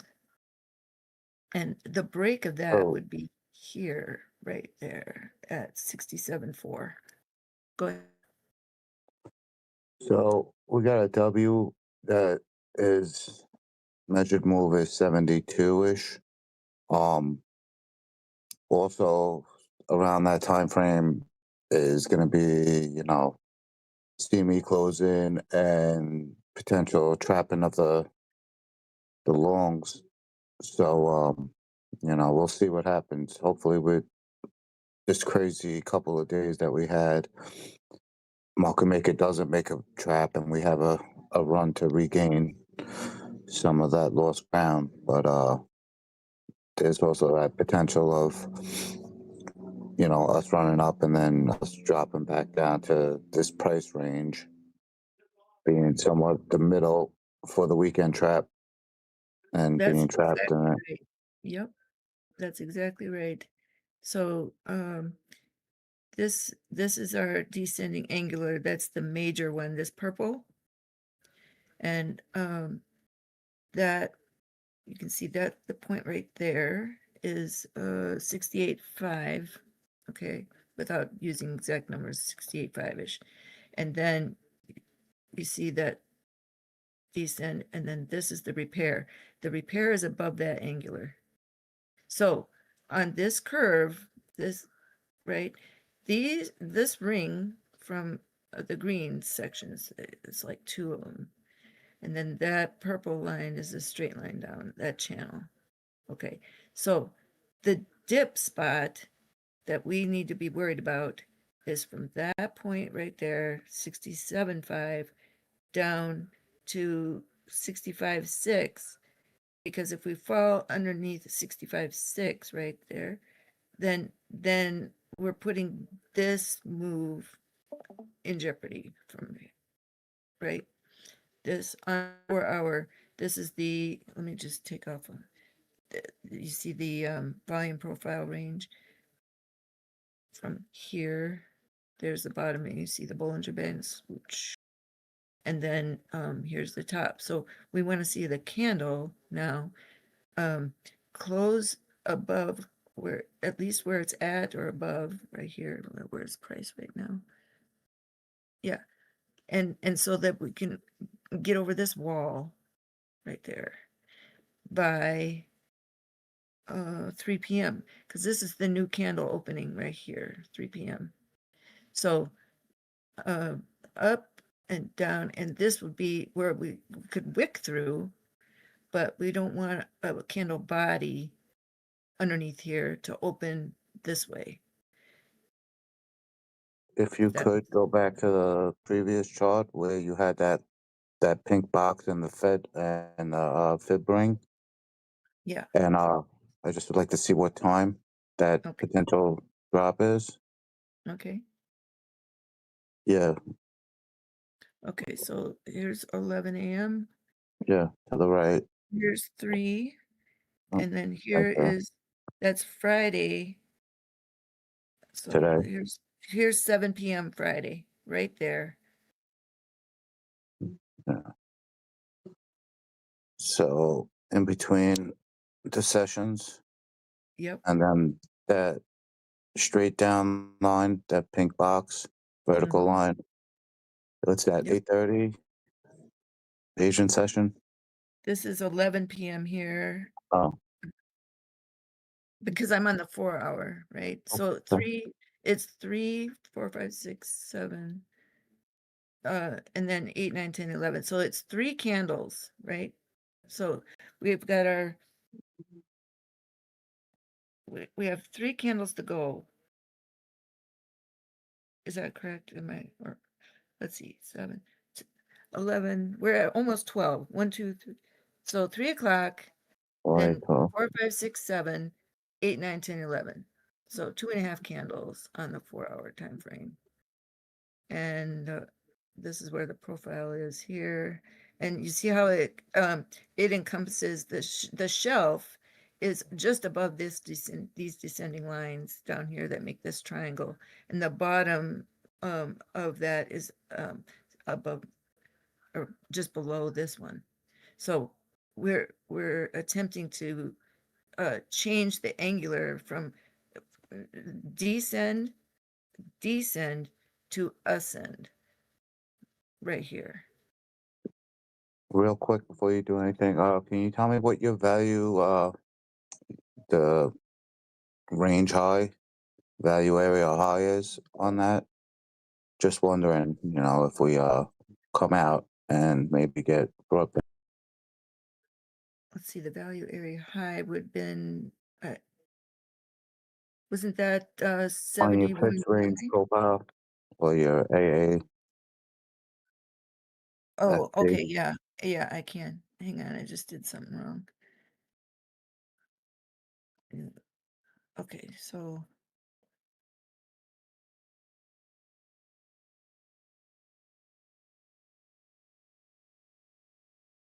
this is the spot you want, right? Yeah, well, the black line, that would be the value area high. Right. So we're above it right now. Mm-hmm. Okay, so maybe we'll be accepted into another Right, range. right, but we're not yet. Yeah, See, because see where this marker is for below the it. last 4 hours. Right, so we need to wait to see where this candle that we're on closes. We want that candle to close above this line. And it's doing a good job right now with that, because this is our descending angular channel, right? And That's so the this is why I was talking about oh that we could no, get a wick through this point right here, because that would be coming to test the 5 EMA. Here's the 5 EMA right there. So if you extend that up, so the new candle, this candle close here, hopefully opens here, but I would think that we're going to have an indecision candle that will probably be like a doji right here. That's just kind of what I'm thinking. and what's the bottom of that range? Here is 63,786. Yeah, so we do not And want to get accepted back into that range, which would no, call us to revisit the bottom. correct. That's why this spot is very, very important to Also, hold. Yeah. So even if we have a couple of indecision candles, it's okay as long as we don't have close back in the close box. back under here. Yeah. We don't want to have a candle close under 66.4. It's so cool looking at your chart, the way that your brain works. Something I don't do is chart time the way that you do. And just watching you and how you work things out, it's planting seeds of my own on, using higher time frames and, stretching out the candles the way that you do to get, an idea of, time and, whatever. And, It helps you in to understand how much time you have for that trade to play out and yeah, where another the pitfalls correlation, are. Yep. something I don't use though. And again, this is why I'm always asking for your opinion because, you just have such a unorthodox style of trading and you watch stuff like this and you tend to grow your own thoughts out of, like some hybrid theory or whatever. But yeah, it's very unique. And thought thought let me be quiet. I'm still half asleep. You don't have to be quiet. Well, when we can see something, to me, I'm a very visual person, very visual learner. And I think for me, I can digest something complicated if I have a picture that I can reference in my mind, and then I can keep it straight more other than just hearing something or seeing something flat. If I can see a total picture, it helps me understand where we are, where we might be going. So that's been my goal from when I started, was to try to find. I picture Bitcoin as almost like a puzzle, right, or a video game, and that the map is already there. I just need to know where Bitcoin can drive through. And when I find where the open roads are, I can find my trade easy. But if I don't know where the pitfalls are, it's difficult just by hearing a number, because the number really doesn't matter. What matters is the way it can flow. If it can't flow through something because of a time constraint, you need to know that. So you can tell that, this is an issue here. If we can't get above this structure is going to continue to descend. See, you see this slight little dip that it's trying to correct, right? Because price has been bumping up against here. But if we exhaust, right, and we come like this line, instead of being curving back upwards, is going to come down and through this way, and it's going to cause the dome effect. I need to open up a different chart or a new chart so I can not paint over all this other.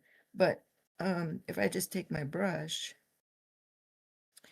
and with my finger and I just go like this, you can see that it creates a dome right here.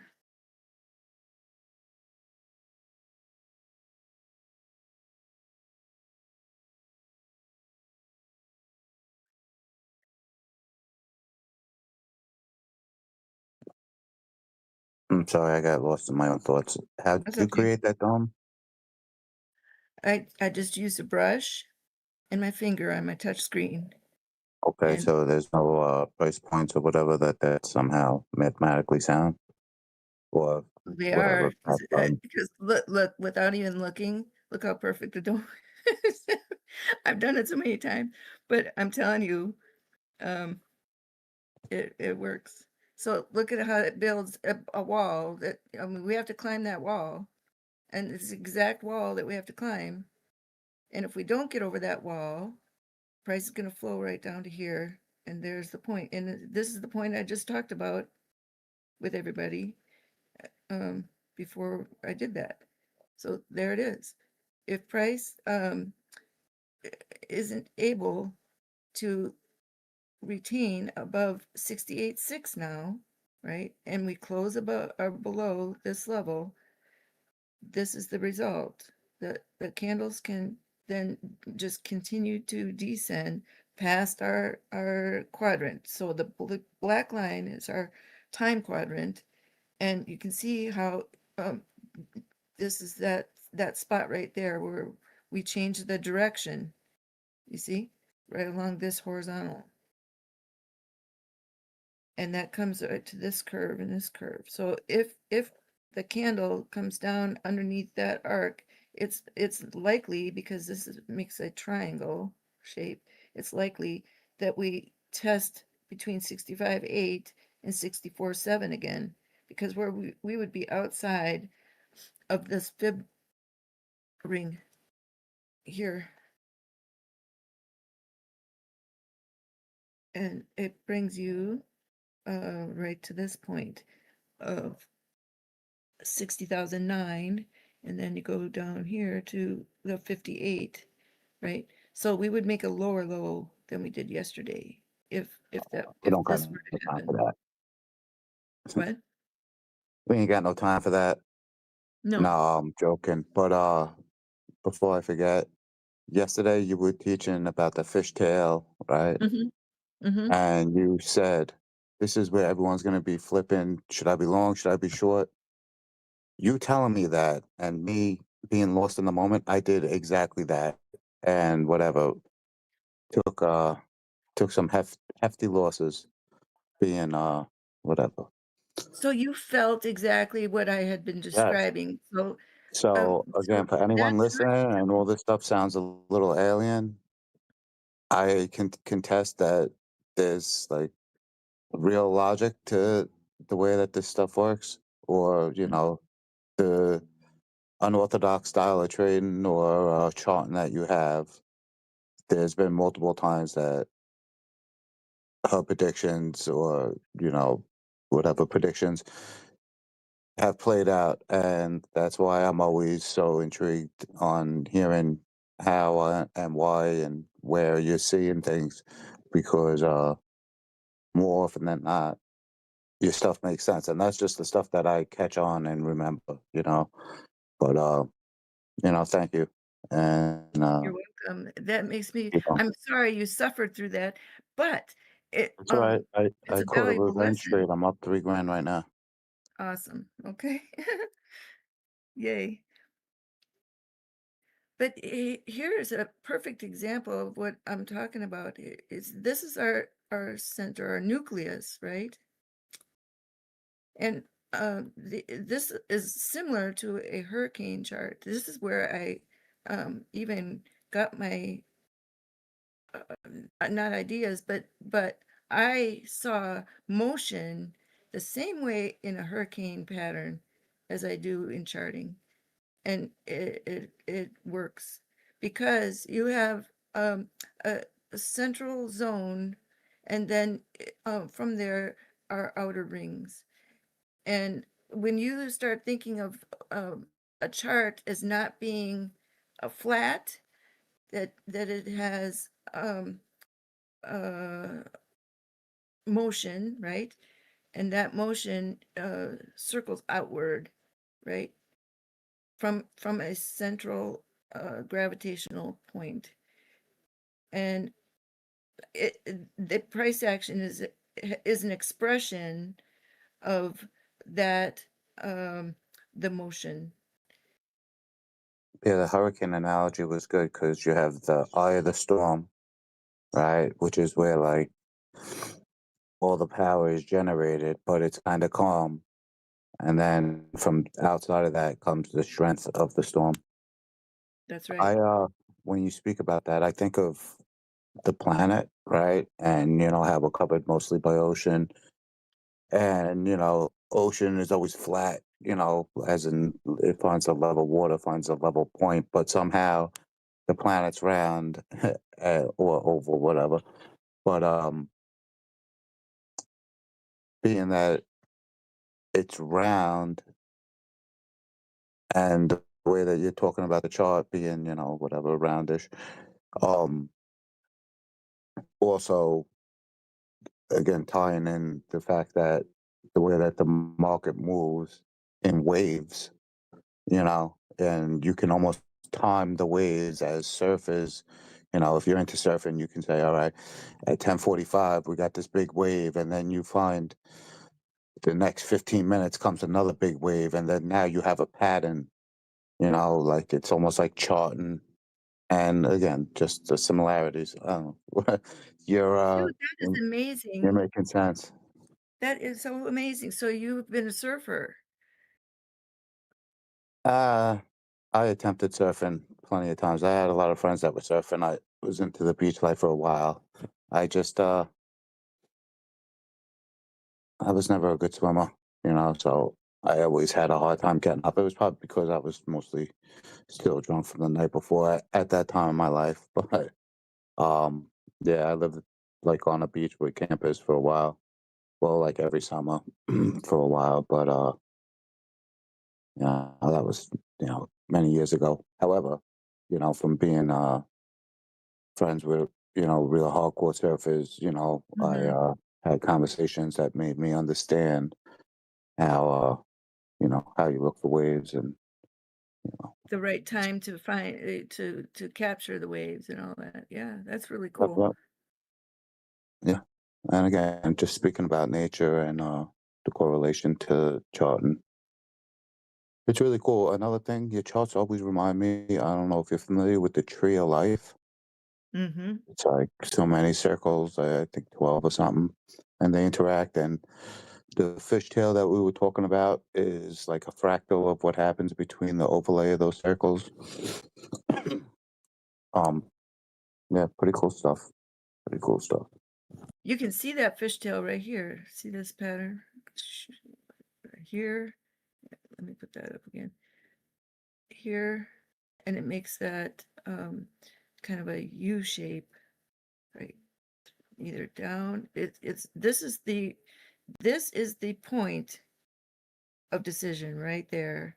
That was the decision point on direction. And it was right on Now, that right on that ring. now, is there a thing between it being like vertical facing or horizontal where one is causes decision and one causes indecision? Is there any relation to that? You see Um, how that's like more vertical, where the one last night for indecision was parallel to the floor of that chart, where that's vertical. Again, I don't know. Again, just trying to. I have to digest that a minute because I'm not processing it in the way that you're asking. I'm not saying I just All I right. need to hear the Again, question just throwing it again. out there. No, I need to hear Oh, the question again all so right. that I can because Yesterday, sometimes the it takes one me we a were minute. talking about, right? The fishtail that we were talking about Yeah. was a place where you said, watch out, there's going to be a lot of indecision in this place. You know, people are not going to go long or short, whatever. And I was Hmm. saying that was parallel, again, the way that the fishtail would be, was pretty much parallel to the floor of the chart, right? Where this fishtail is kind of vertical, right? So I was saying Yes. maybe being that they're 90 degrees off from each other, there was some correlation where this one, you said this is where the decision was made, where the other one, being that it was again 90 degrees off, it was a point of indecision. So again, I was just thinking that maybe there was something about like fishtails facing upwards or like, you know, where a decision is made and the ones facing sideways would be a point of indecision for some weird reasoning or So is that- because because the chart always moves forward because time goes this way, right? In your screen, the chart gets pushed that way. Like for instance, watch here, it goes like this. Okay, you go forward in time, you go out here. Current price action is over on the left. And this is what hasn't occurred yet. But this is our playing field, right? So when we're up here above the equator, so to speak, or above the quadrant line, which we're not yet.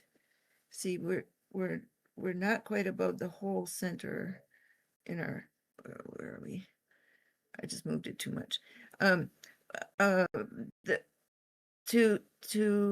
from the past, see up here, what's, I think your question is, the fishtail goes this way, back up and around over, and that's how you find, see how these lines look like it are kind of coming toward you, and if I go like this, it pushes everything backward and up.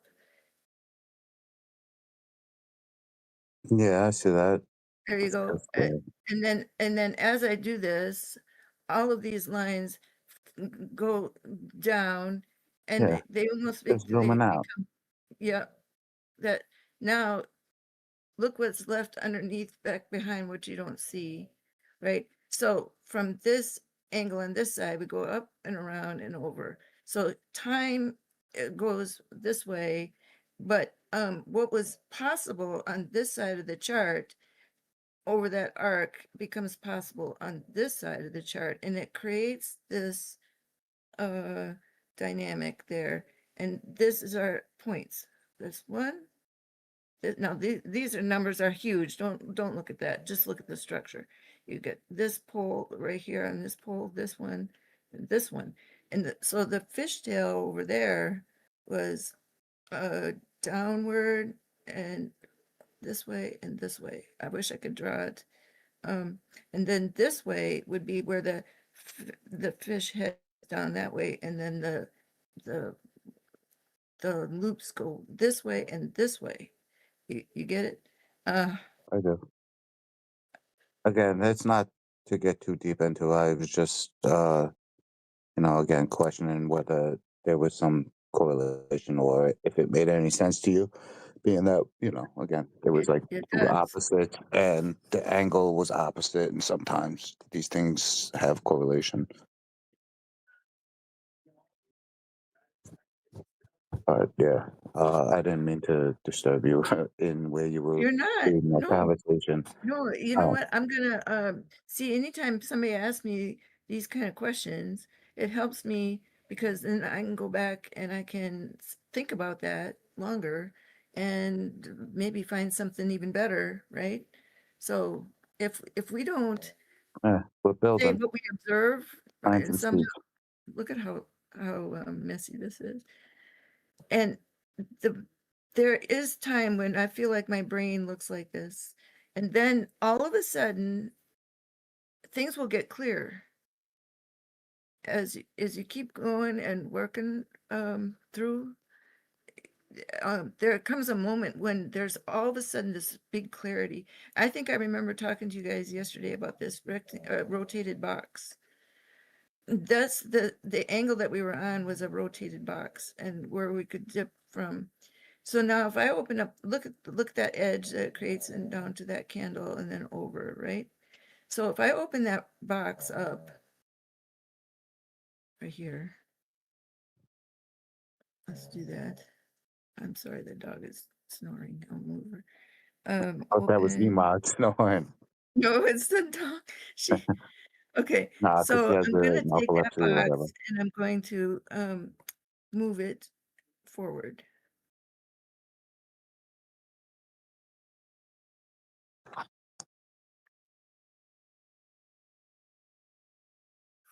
Okay, now watch what I.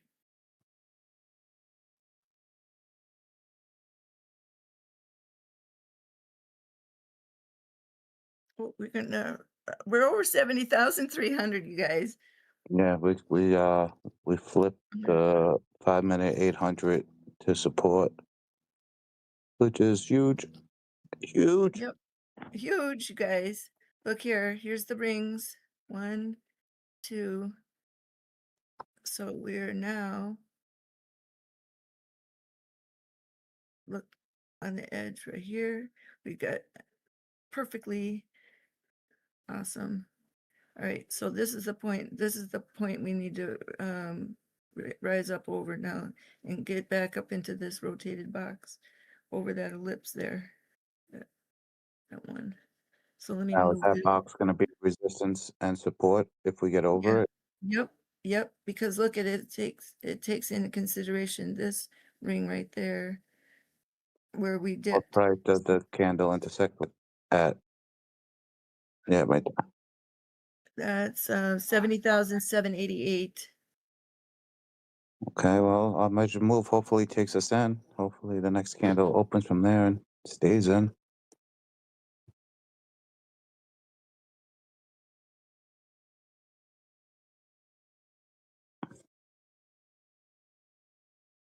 Oh, I would love for those numbers that you were mentioning earlier. You know, in all purposes, it's unlikely that we, at this time of the cycle, that we get up and, and reach those higher numbers. Yeah, we'll So see. a bit of gravity, but again, this was very different in so Right. many ways. So who knows? Maybe we start new history. But hope is for me last night. I was thinking about saying something about hopium or just hope in general. It could be a dangerous thing. I always relate hope to like strength and positivity. You know, and last night I had a relation to hope made me stay in a long term play longer than I should. Kept hoping. This time's different or whatever, and whatever. I should have took profit earlier, but well, more profit anyway. But yeah, hope is like a double edged sword. Or a hammer. It could be used to build or it could be used to destroy. Yeah, whatever. Just I had a profound moment about how I perceive hope or used to perceive it. And today I look at it a little more leery, or with caution, because sometimes hope will, getting caught in the hope part of the trade is brutal and far from pleasant, and rarely does it turn out good. So from that new part of my life of trading, and it made me realize a different double take on normally in my mind a positive word. Hope, hope, the law of attraction, believe in things and you will attract it, whatever. It's I don't know. I just always correlated hope with believing in something, almost like faith, believing in something and it shall be. All the stuff I was taught as a child. But yeah, that was my 2 cents. Well, thank you for that. I feel like I'm at an AA meeting. Thanks for sharing. Sorry. I didn't mean it to sound like that. But I don't know. I mean, there's a lot of people that trading is so emotional. It is that I think Dbloc was saying something about it yesterday too, that if you don't get your emotions under control, it's hard to be objective about your trade. And then you succumb to that idea of, well, I hope it comes up to here.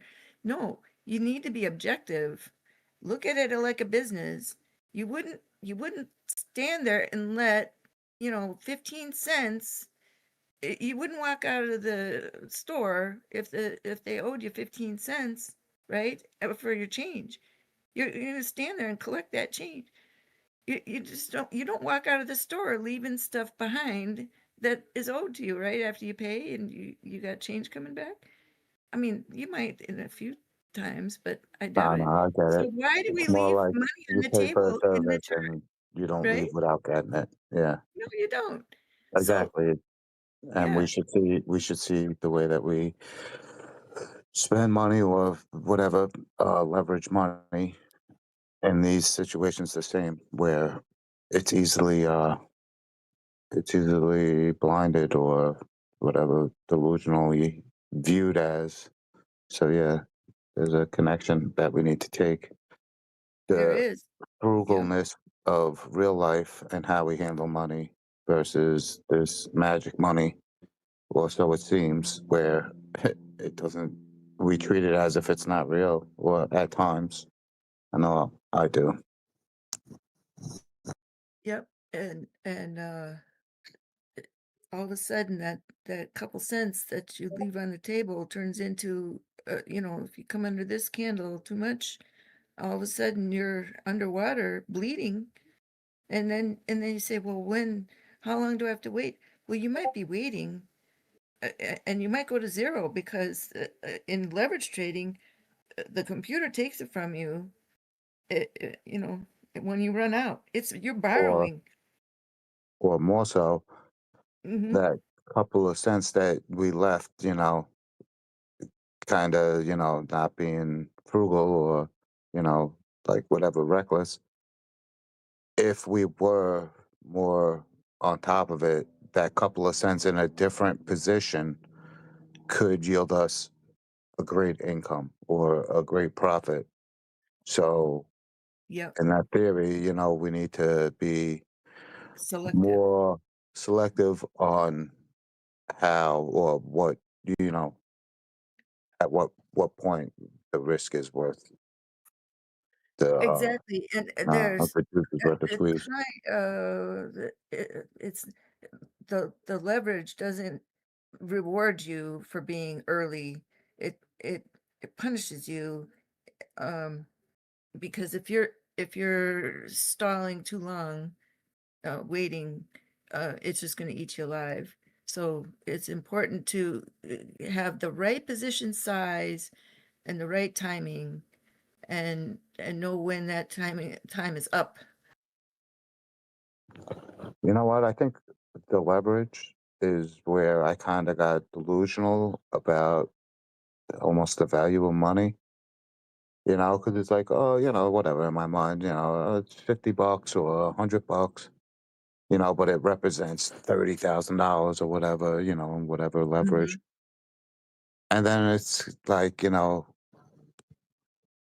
know. Again, some place, I don't know exactly when, but somehow my vision of the value of a dollar has been warped. Like right now, I got to trade for a couple $1,000s, and I'm like half watching it. I don't even have a stop loss on it. I am so reckless right now. On that note, I'm Yeah, gonna, you better watch your trade now. I have faith that we're making this move higher, but I also have a good indication that we're gonna have a sharp point and a hard pullback because it's likely that we're gonna be trapping the longs in here. So I'm Yep. expecting higher. So it kind of been like, we're just flagging out. We're gonna still go up. I'm so far in the profit, but yeah, I'm gonna be a little more responsible, being that we're talking about Yeah. illusion of money and me not being responsible on my trade. So yeah, it was a good talk. Yep. Hope Thank you. everybody found interest in it. Me too. All right, we're up against this hard line here. And let's see if we can get over that little bridge. So that would be about 71.6. But this has been a very, very, very nice move. So if you see over here, we're above that drop right there. So this box shows you that we're right on that curve. And then up here on the 4-hour is our what we're trying to gain access back to right there. Let me put that on. So, what's the likelihood of reaching that and then holding it? That's what you got to decide right now. And maybe we go this way a little further and drop to here and then come back up, because look, here's the 5 EMA spot on this time frame. So we have to hold above that 5 EMA and continue to trend up that angular there. And that's a pretty decent, that's a pretty hard ask. So if this next couple candles can you know, hold this bottom edge, that's what we're looking for. We don't want to come underneath that red edge because that brings us down to test that curve here.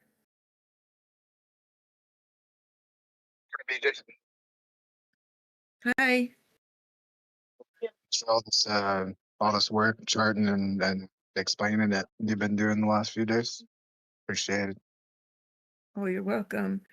I'm always excited to just share, because I think if anybody gets just any little bit that helps them achieve their goals, to me that is a win and a half. Well, it's been super helpful, finding confluence with your charts. I appreciate it, and I feel like you've gotten even better at explaining them and communicating through what all you're looking at. So, cheers. Thank you very much, and I appreciate the feedback, and I will do my best to always be better. That's all we can do, right? That's right.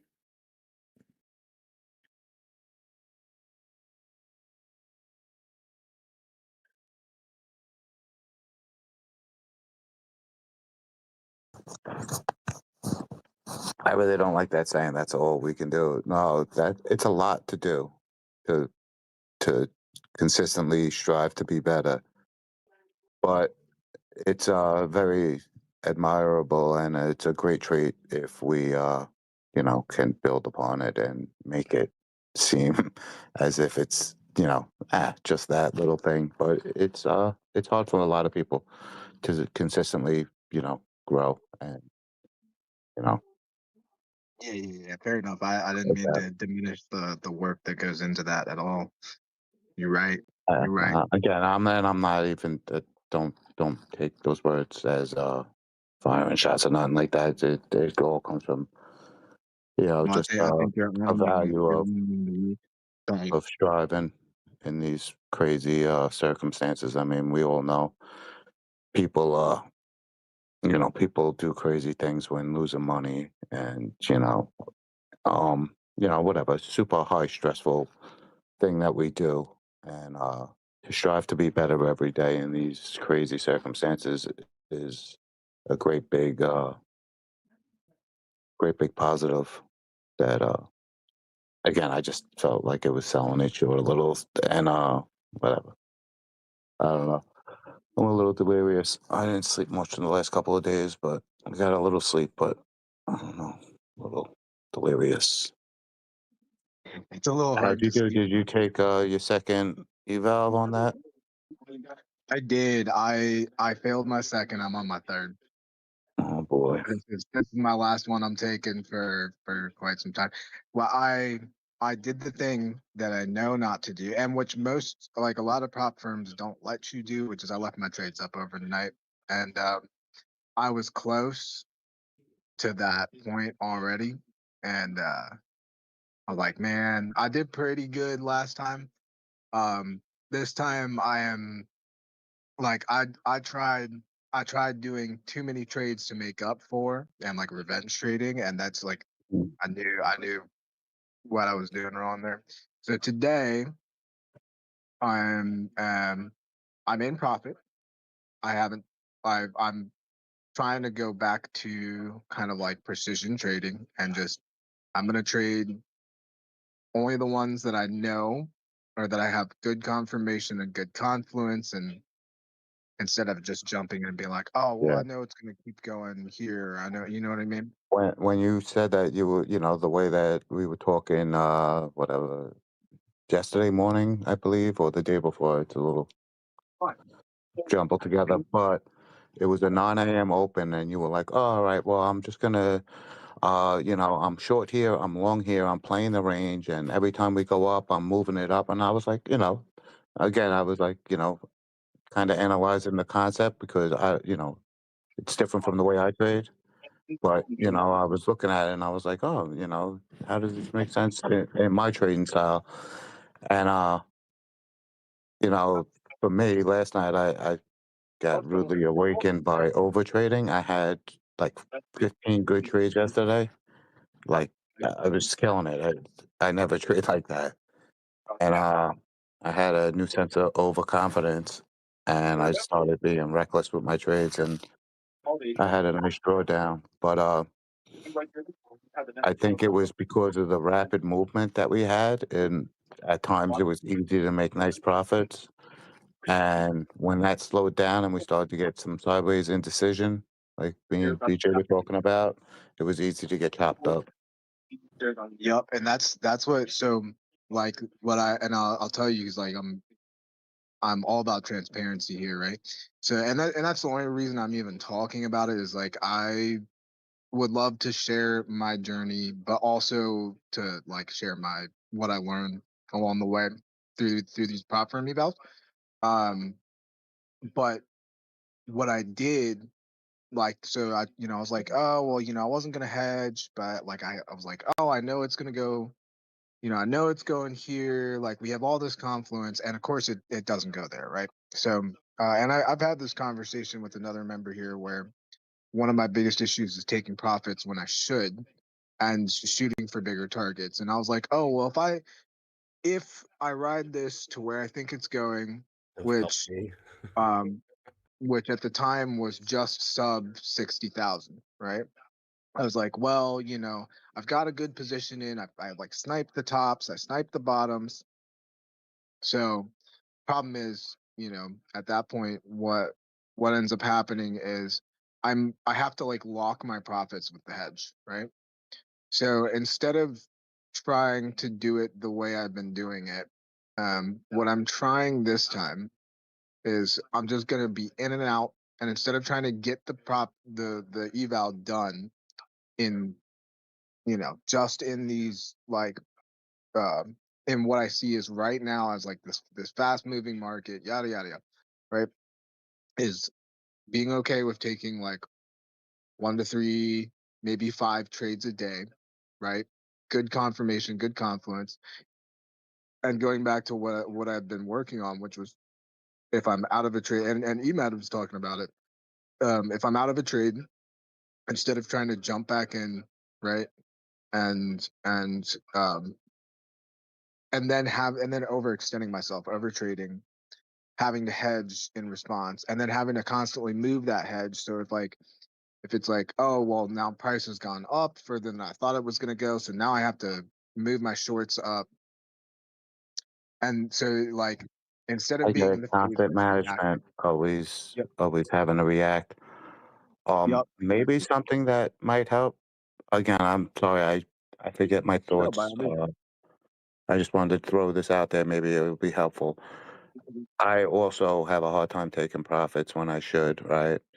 So maybe you start your 20%, like, all right, look, if it goes from here to here, it's automatically 20%, right? And what helps me is this. I leave a runner. Normally it's more like 60% I leave in the trade, right? So like when it makes a hard move and say we get some vectors up, right? And I'm like, I know this is gonna retrace, so I'm taking, whatever, 30%, right? And then I'll watch the vectors, and at the halfway mark, I'll be like, all right, redeploy. Or, again, maybe depending on how I feel, I'll see if it's a full retracement of the vector. But at that point, I'm like, you know what? I already have my entry down here. And by re entering a smaller position, I'm going to move it up a little bit. But now here comes my stop loss. Now I move this up. And it's all like the things like, like I swing for the fences. I try to be like the MVP on all my trades. I'm not happy with just making a couple of percent. I want to make whatever noticeable differences in it, and because of that, I round trip or I just lose. um, and again, these are my demons that I'm working with. However, that other strategy I was talking about, I killed it yesterday with high leverage, riding Doge down on these big falls. We had a big run. I took half. Then I waited for the retrace, and then I redeployed, and then I brought my again. It's dangerous because it's comfortable when your entry is so far away. But again, with that entry so far away comes complicity, and then, you start looking at, oh, I'm up 5,000, 3,000, whatever it is, and then that 3,000 that you were up goes down to 1,500, and you're like, I'm not taking this loss. It's not even your money. I mean, this shit I tell myself, but it feels like it was mine, and like when it comes back, I'll just watch it like come right back to where my entry is, and sometimes I'll even go into the whole part of the page, which I hate. So again, that step forward, you see something that's saying that it's going to retrace a little, like vectors, the big push, you say, you know what? You watch the 5 minute candle and it's 4 minutes and 58 seconds. You're like, bang, I know this is likely to retrace. And if not, I still have half my position in. And then, start maybe taking profits with a strategy, something like that. Whatever. Maybe it helps you. So that was, it's funny because when I started, I'd set my pips in a way so that I would do that, and then I started being like, oh well, I'll push my take profit up, and that's that like that's that greed, right? And Yeah, that's what gets my me biggest ultimately, enemy. because I was looking at, oh well, if it goes up here, which like it's got to go up here eventually, then all I got to do is hedge along the way. But it's you start like peeling away at your drawdown doing that, and that's ultimately what happened. It's like I peeled away at my drawdown. I made my drawdown back, right? Like I pretty much got my equity back up to where it started, um, with good trades, and then I fell asleep with my trades open. Um, and like that was the thing, right? Was it was that greed, and instead of just being like, oh well, here I've got some profits, let me lock in the profits, right? And that's something that's been true about my trading in general, right? It's like locking in those profits is the hardest part for me because I get the dollar signs in my eyes, and I know that. So I'm gonna go back to kind of like you're saying, having preset amounts, being happy with those amounts, and not just jumping right back in. I can jump back in if like, okay, we're we're still going up. We've retraced a bit. I've got a better entry. The liquidations are above the order books here. Yeah, you know what I mean? Like instead of just jumping right back in, doing the same amount of research that I did to get my initial position. Right. And I think if I do that, it doesn't mean I'm always going to be successful. It means that my risk to reward is going to be higher. Right. And that I'm securing those winning trades because like I'm like, oh, I have this amount of time to. No, I don't have this amount of time to do it. I have as long as I'm making a trade, you know, in X amount of days, right? I have that amount of time to find the next trade, right? And that's something that I've had to learn. Yeah, I want to have as much dry powder at the bottom, right? But also to be able to do that, I have this vessel available. But to secure this vessel, you know, I gotta be mindful, right? And and even more so, I don't want to just get like past the test and then not have employed or deployed the important techniques that allow me to maintain that vessel and to make it profitable, right? Because there's no point if I pass the test and then it's like, oh, well, now I'm going to go back to trading the same way that I did, or like using the unhealthy habits that I did before, right? Just because I have more money available to me because it's based off profit. So I appreciate it. Yeah, that's definitely good insight. Still not taking profit, brother? We talked about that for hours. Just a heads up, we're getting close to the measured move. We might be looking for a sharp pullback if they're going to trap the longs here. So, everyone just be mindful of your trades. I took my profit. I did it.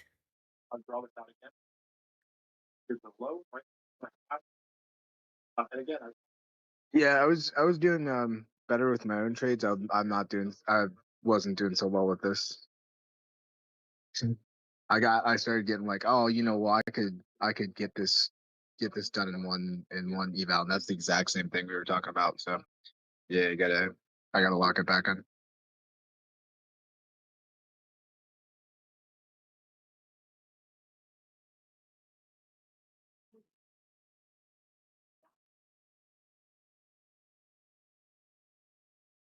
I just closed $3,500 on the $200 trade on Doge.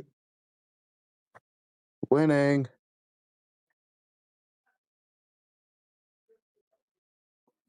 Woo.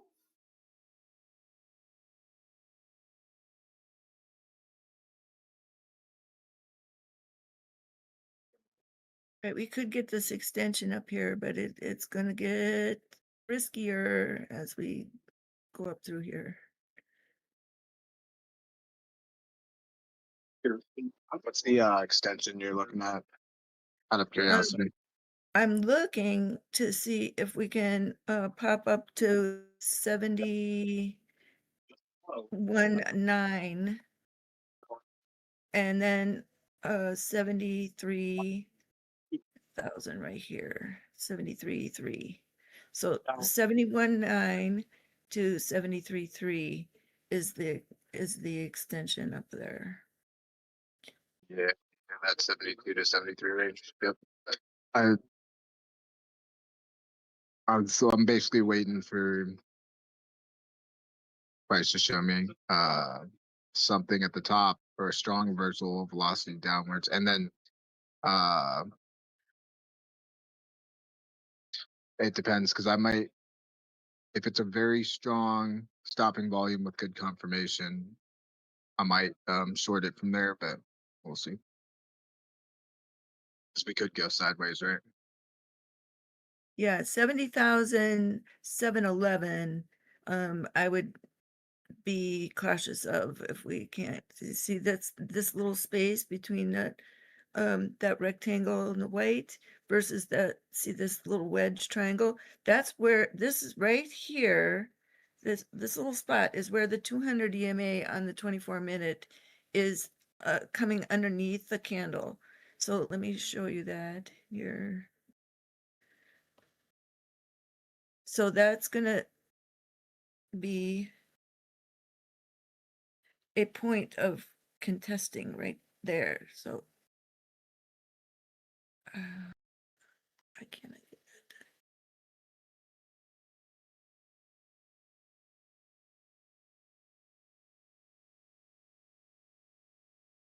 You see it? See where it says 200 EMA? It's right underneath that that black line right there. So there's a tiny little space, that wedge from that, see that curve on the circle to the left? And then you see the straight line. All right. So this 24-minute candle is new. It's not on the pole. It's to the right of the pole. And so on the pullback, we're going to come underneath that black line over that 200 to the 5 EMA because see there's the EMAs. Now look at the distance between the 200, the candle, and then the 13. You see the 13 way down there? It's underneath that black swoop curve right here. Sorry, right there. That's where the 13 is, 69,112. So if we can't push up and hold this level and have these EMAs push up along in time, right? Then the roll will stop here, and then the rollover be like this, and possibly come back right down to here to 69.1. So let me put that up. On the other hand, if we continue to build momentum here, we can get to this 71.9, but this is a big ask up here because we have to hold that little bit of structure while all this other is down underneath, right? So let's see what it looks like on the 3-minute.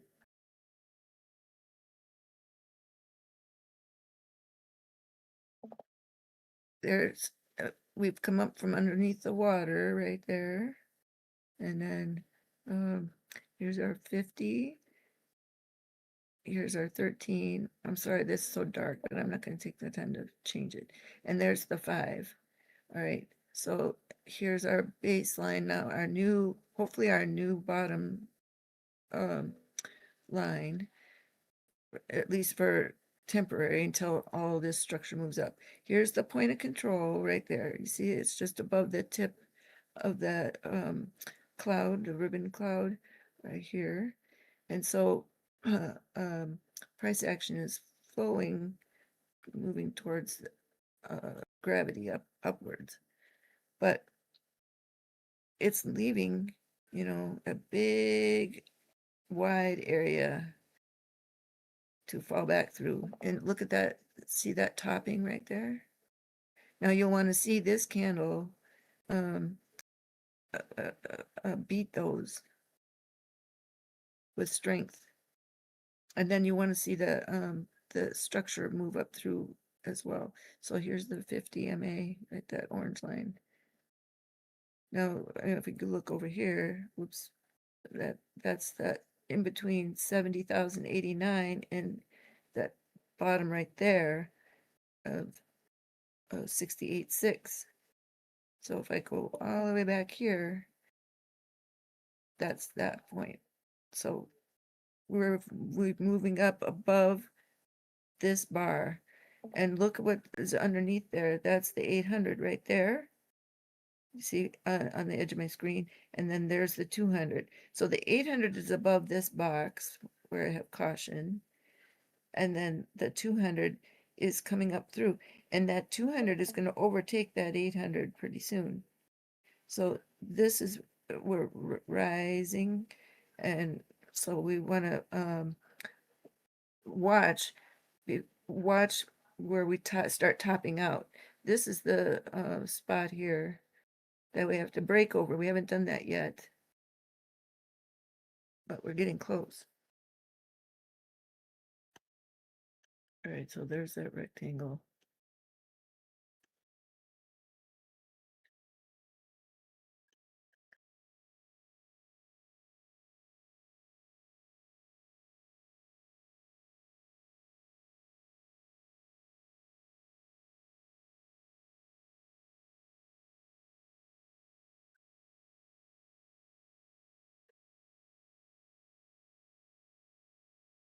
All right, I'm going to take all this off because I can't. All right, let's look at it this way. It's easier when you're trying to trade. We're getting into all this that was waiting up above.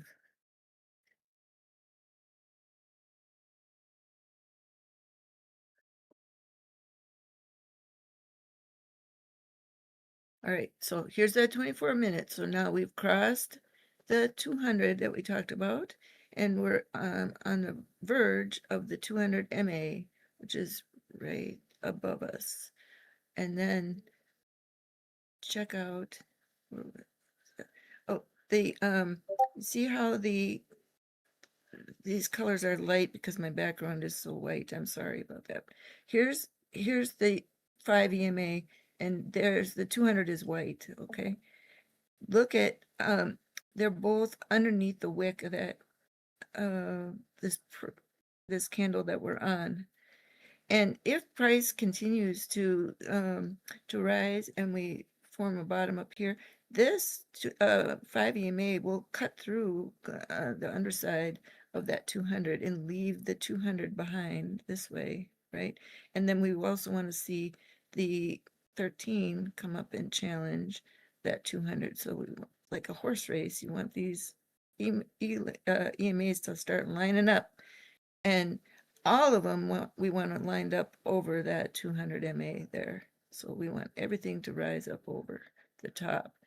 So this is still resistance, you know, from this point down to here. I would still consider that, you know, not safe yet, because we're not safely over that resistance. We're still there, so we could just get knocked down.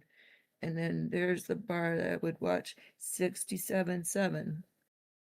And if you fall under 67.7, then you come underneath that rise right there, which, and so that number is the pivot point, 67.2 or 66.2. There's that support one. That's not pivot point. The pivot point was lower.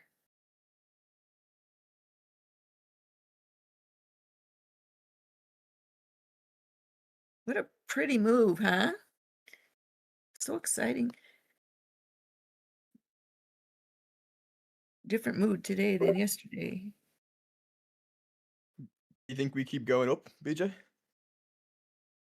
So I think we're going to have a little bit of a pause.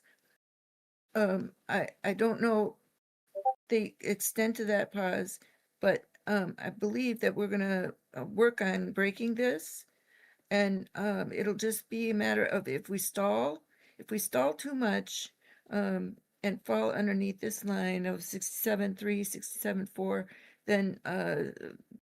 then that wouldn't be too great. But if we can keep these pullbacks short as we're moving up, just little as we go, I think we can keep on building, because there's so much up here.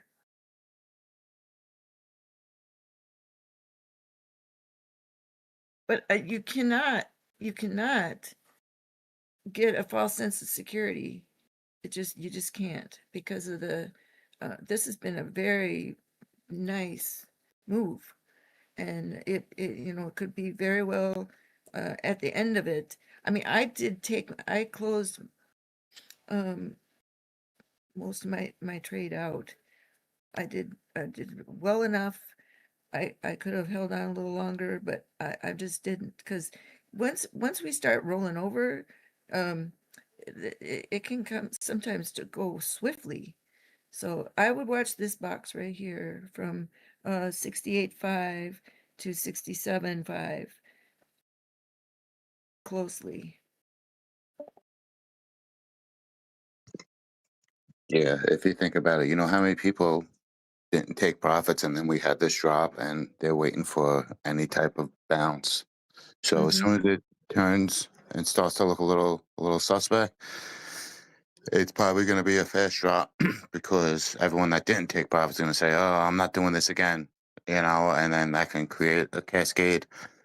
But it also could be other people ready to buy and re-enter. So, it's you're damned if you do, you're damned if you don't. But we all have to live with ourselves, and I'd rather take profits than have a story about how I could have. Exactly. It's going to be like that battle, right? Because you are going to have, I would imagine there's probably, well, actually, let me look at the order book. But I would say it would make sense to me that there'd be some whales looking at this and like, oh, I can make a little. The macro traders are gone, right? There's going to be some institutional retail that's going to come back in, I'm sure, because they see these green candles, right? But how long that lasts, that's not, nobody knows, right? I'm not near the computer right now. Anybody looking at the order book? Is it thin? I'm looking at it right now. 1 second. I mean, we got dots throughout here. We've got up above. Let's see. How much price the book? 72,000. We've got quite a bit. So let's see. I'll call it out real quick. We have 633 Bitcoin at 72,000, right? You have a few like 100 up above that. You have another. Oh, it's 800. Let's see. 833 now at 72,000. Another 642 at 72.1.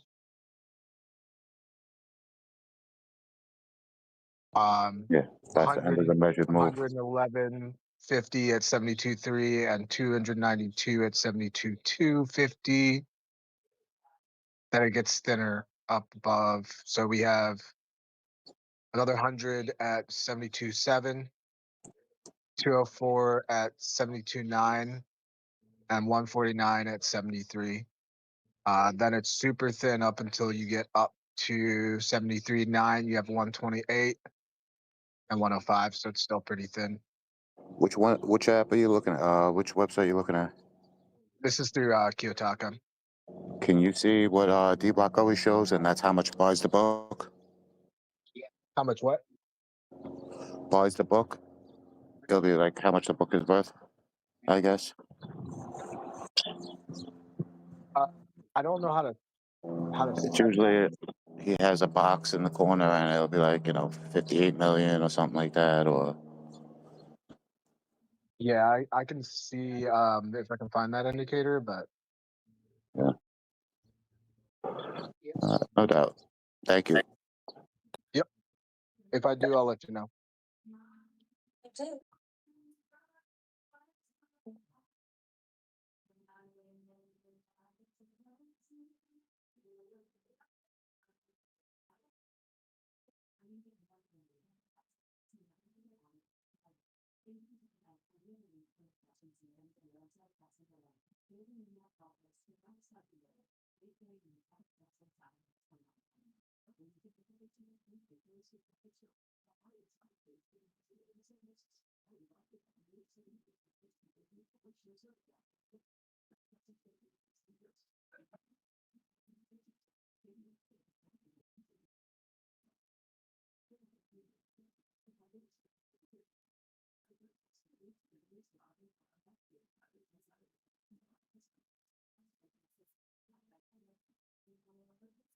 About 600 mil at the moment, the book liquidity.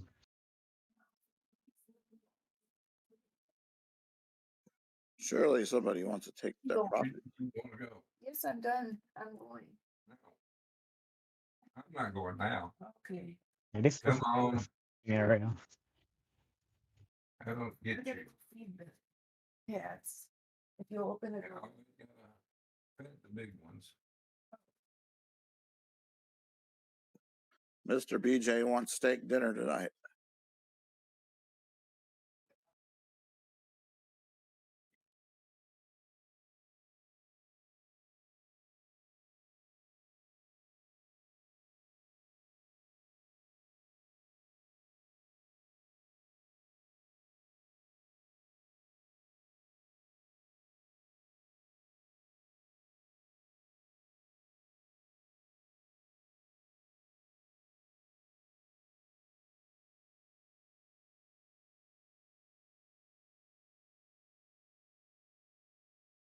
I think we're about to break the 50 now for the first time in a while.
A little heads up for anyone that's worried about trap shorts and trap longs.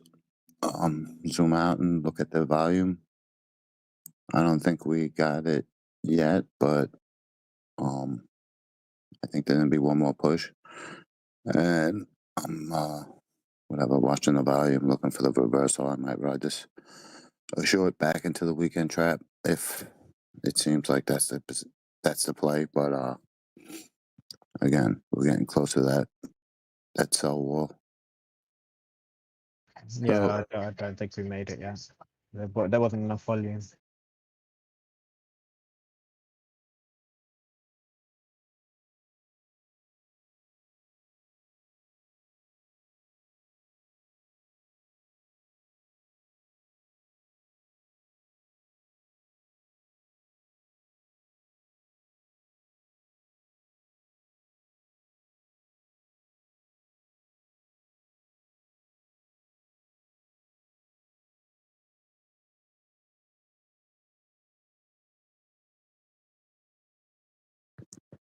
I normally like to compare like the trap shorts to the trap longs, but we had such a violent way down.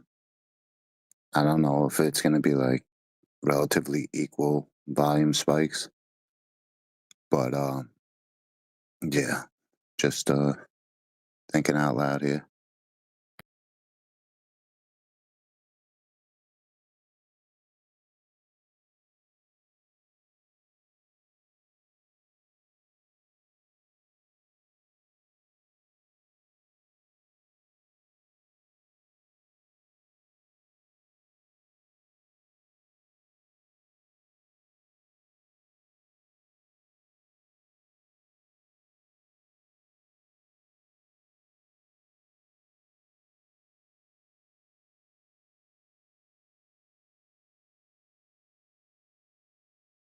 Hey, so were you when you were talking about the order book, were you talking about just if it prints it into in a dollar amounts? Yeah, personally, I don't use Kiyotaka. Been a little lazy on that, but I always watch Dbloc when he does it, and the way he has his chart set up, it's like the all the bars or whatever, the chart on one side, and then on the other, there's like 2 or 3 boxes. One's the order book, and then one is just like a price of like how much the whole order book is worth. And that's usually an indication on how much it takes for a whale to buy the book and to send a big candle one way or the other. And when it's low, it's a good indication that it's easy for the whales to shift price quick. Copy. Yeah, because I was able to switch it to dollar. I'm still looking for the indicator that you're talking about. I'll see if I can find it. Thanks, brother.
Leaving a runner is so good when you're playing with this high leverage because it's nice. It gives you a safer entry as opposed to initially jumping in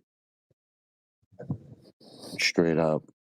You know, again, it gives you room to put a stop loss without immediately being underwater if it turns on you. I wish I would have left a little more on the Doge play that I did, but I'm happy I turned around. FOMO though, I want to jump in for this last push, but this is how I keep getting beat up. You know, you get a couple of good trades and then you start making reckless decisions. At least I do. But step one is being conscious of them.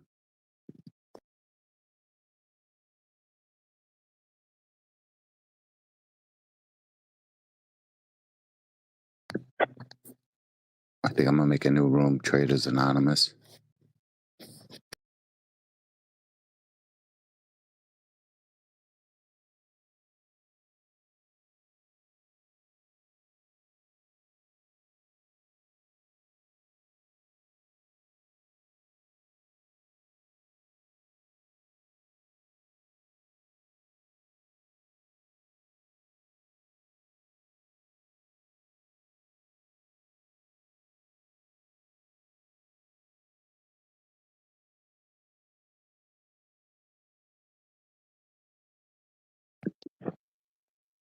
Well, on the 5, it looks like we're breaking the 13, so it's a good possibility.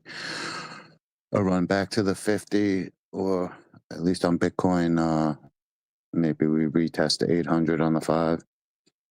We'll see. We got a high volume node at 69, 800-ish. Let me double check. A high volume node I'm looking at 69,582, which is like the top of the 50 EMA band. So I'll be looking for a reaction there. If not, we have a gap, which is 68.4, which if they're gonna do the whole drop and one candle confirmation and then reverse up for the last push, that might be you know, that 5-minute candle reversal there. So those are the two points I'm considering to get back in volume willingly. Well, but for all we know, that might have been trap longs.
So we're at said high volume node now.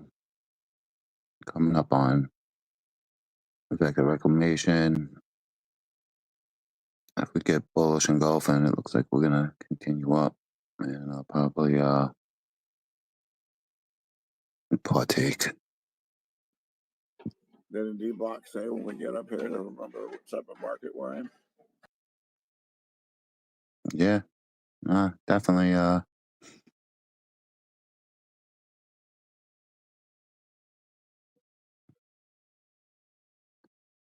Just look at all them shorts above us, man. Market maker must be thirsty.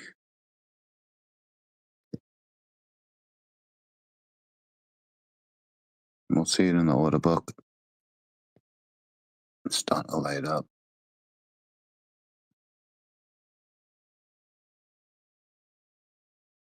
I got some shorts. I'm up in there on one of them lines.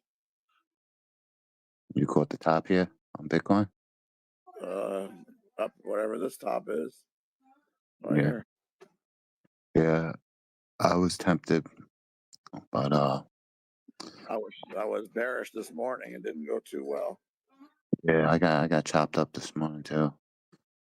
But took a nap, came back at it, swung on the breakout of that W, a little above it, late entry, but made good. 3,500 on a $180 play.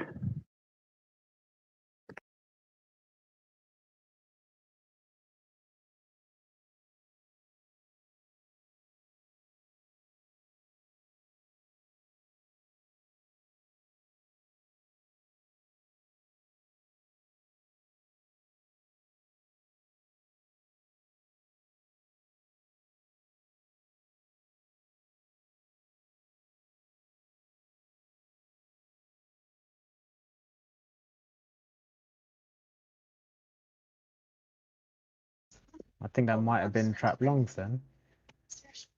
It might have been. We're coming up to a gap in the VRVP. Right here, we're at the 50% of the vector reclamation on the 5.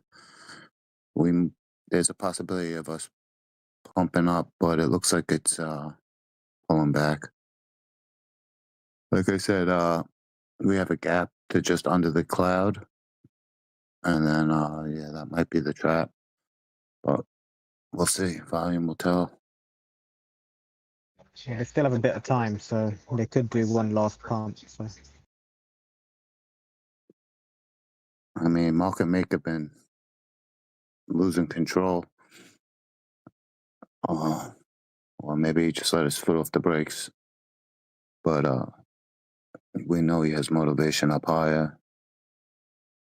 Hopefully he decides to run up. I wouldn't mind that. At least a retrace. If we get higher, I would like to take a heavy short. I still have like a decent sized spot position in Bitcoin. And I've really been like in the whole part of the phase, hoping we were gonna get that the healthy deadcat bounce. And I would have been sick watching this whole trip down if I didn't catch some healthy shorts. And somehow I had so much fun on this ride down. The whole key is not giving it back now because, the profits I offset what I lost. But I'm about to double down on spot. Whatever. Maybe I'm not considering it for hopefully a run up to, low 90. That's CME above. But we'll see. This could be the beginning of some decent structure for the bottom. Maybe we spend another week here, build a big healthy fat W. But whatever. I'm future tripping.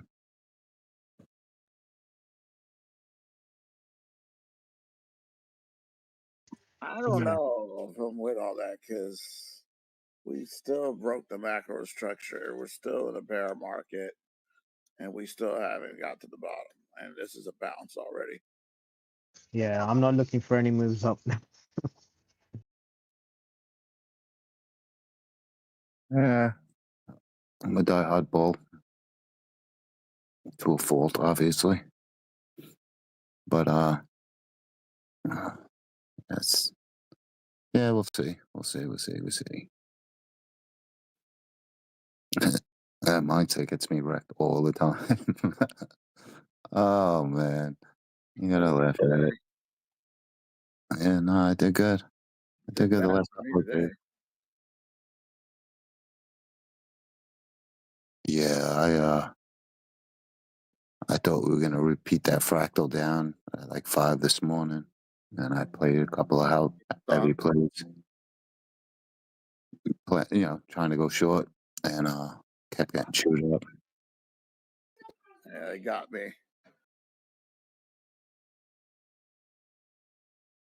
Actually, I'm still in the Bitcoin one. I got stopped out of Ethereum. The Bitcoin's still riding. I'm hoping to get it back.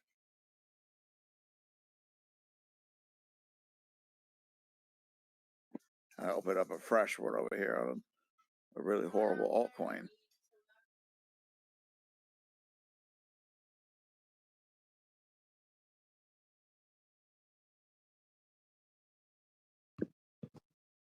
Hopefully, dominance settles down, and we can get some alts to run this weekend. We had some pretty healthy pushes, and I don't know if you guys seen it earlier when Dbloc was looking at like on the 15-minute or all the liquidations above, but it was like 28% moves. Not saying that they're gonna go for that, but definitely a lot of money market maker would, wanna rip up, do.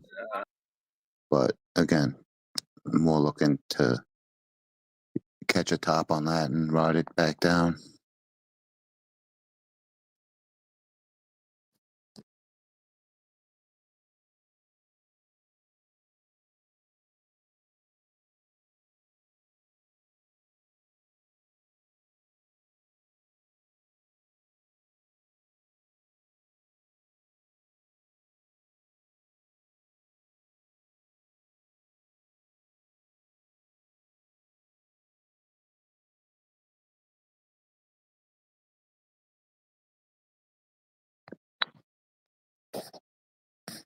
We're dancing at this 50% of this vector reclamation. We got some of my indicators looking like it wants to do one more push. I'm getting FOMO. That's what happens. You get a couple of good trades and it's addicting. Is that you? Are you doing a wheelie on a bike in your picture? Yeah, man. Oh man, I didn't know you did all that. Yeah, I've been a stunt man forever. Yeah, whatever. Getting a little old now. Kind of lost interest. Crypto's my new adrenaline push. Ooh-wee. Yeah, I couldn't do it. That's dangerous. Good thing you're all right. I'm not sure which picture it is. It's so old, but I'm probably doing like a no hand wheelie. Yeah, I Whatever. never noticed it until now. Yeah, been a rider. I always sought extreme things. It's like when you're emotionally dead inside, you find extreme sports and extreme situations to make you feel alive, because whatever. Life beat you up so much. But yeah, it was a huge part of my life for a long time. I hardly do it anymore. I feel like I'm old and washed up. It's a young man's sport. But definitely gonna get back into mountain biking this summer. I want to do some downhill mountain biking. Bought a fat mountain bike and hardly used it. I was like, if I spend this much on a mountain bike, I'm definitely gonna use it. It'll be good. I'll be healthy. Maybe not. But come spring, I'm gonna get back into that stuff.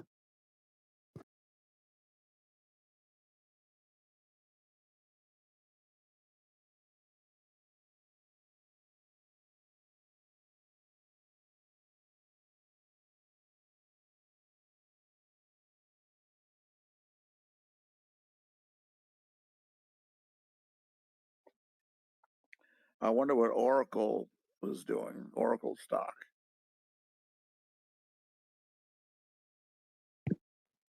I heard it in passing.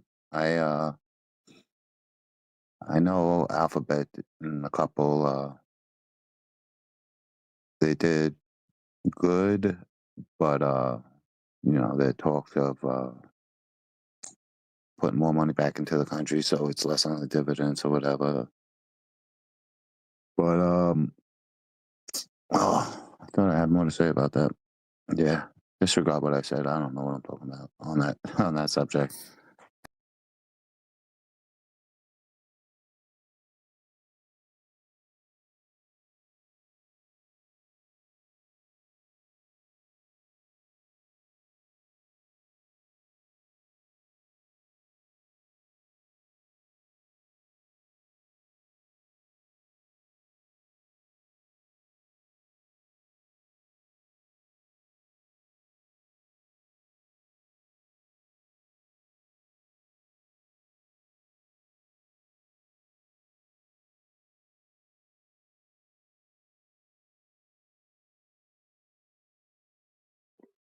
Hopefully Oracle just crashes so I can get my money back.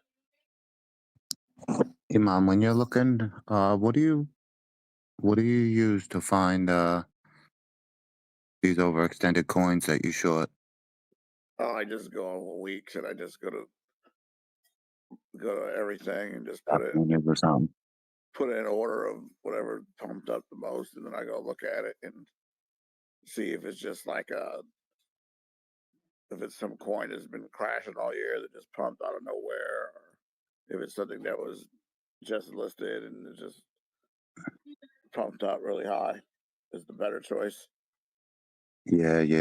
I have the notifications off on my phone from certain exchanges I'm on, which I should have it on because they give you all the listings. And I was looking at the statistics on it, and it's like, it's like a 1 hour from listing pump, and then a heavy dump, and then it's like a secondary dump on like the second day. There's a whole statistics that I was like, oh, that's interesting.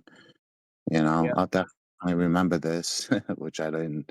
I But caught some coins that yeah, like Cypher bot gave it to me. I don't know if you guys are using it, but I suggest you do, man.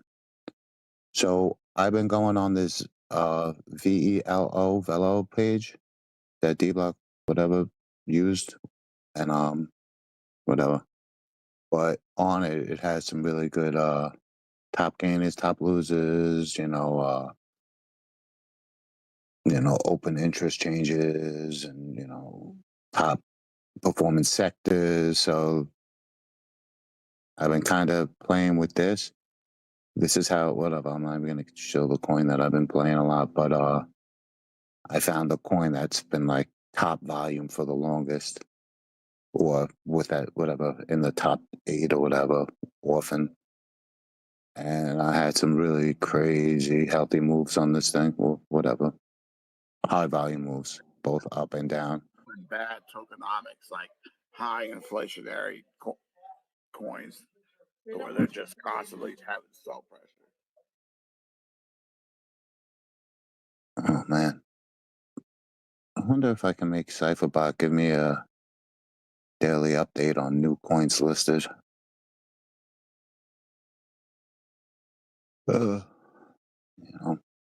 That's why again I asked Dbloc. He was playing that coin SKR or SRK, and I was like, "You're long on that?" Again, only because it just got listed, and usually there's a sell off, but he had a 60% move yesterday. But yeah, the one coin I got, I had a crazy run up. I think from like $30 to $80, and then it fell from $80 to $10 or something like that.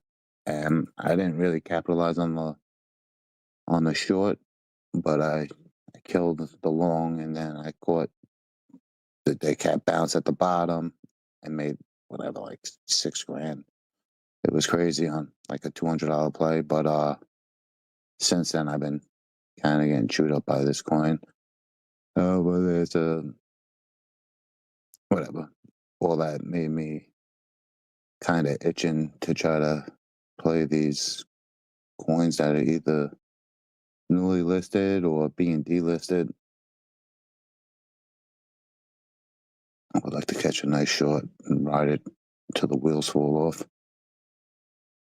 Make me feel good for the bear market.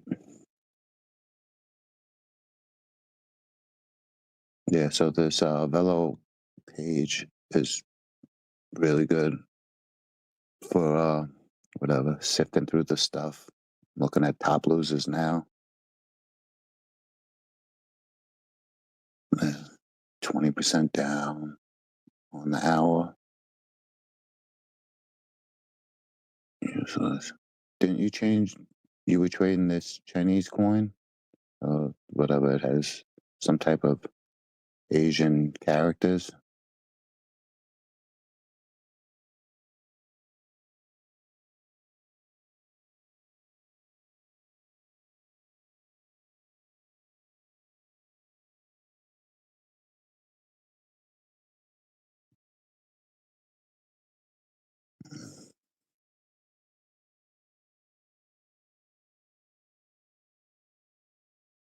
Yeah, so I've been going on this this page, and I've been trying to put together a system, that's like the 1 hour, 4 hour day, whatever. And I look for the top losers, and then I start looking for like bottoming structures on their little line chart.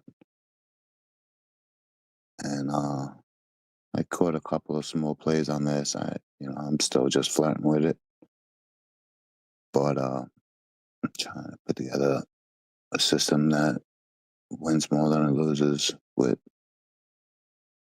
finding good deals or good, potentially good plays on overexhausted plays, or they have top winners, they have top gain, top volume. But yeah, just wondering how you do it. I always hear you talking about making good plays on these crap coins.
What's going on, beautiful crypto people?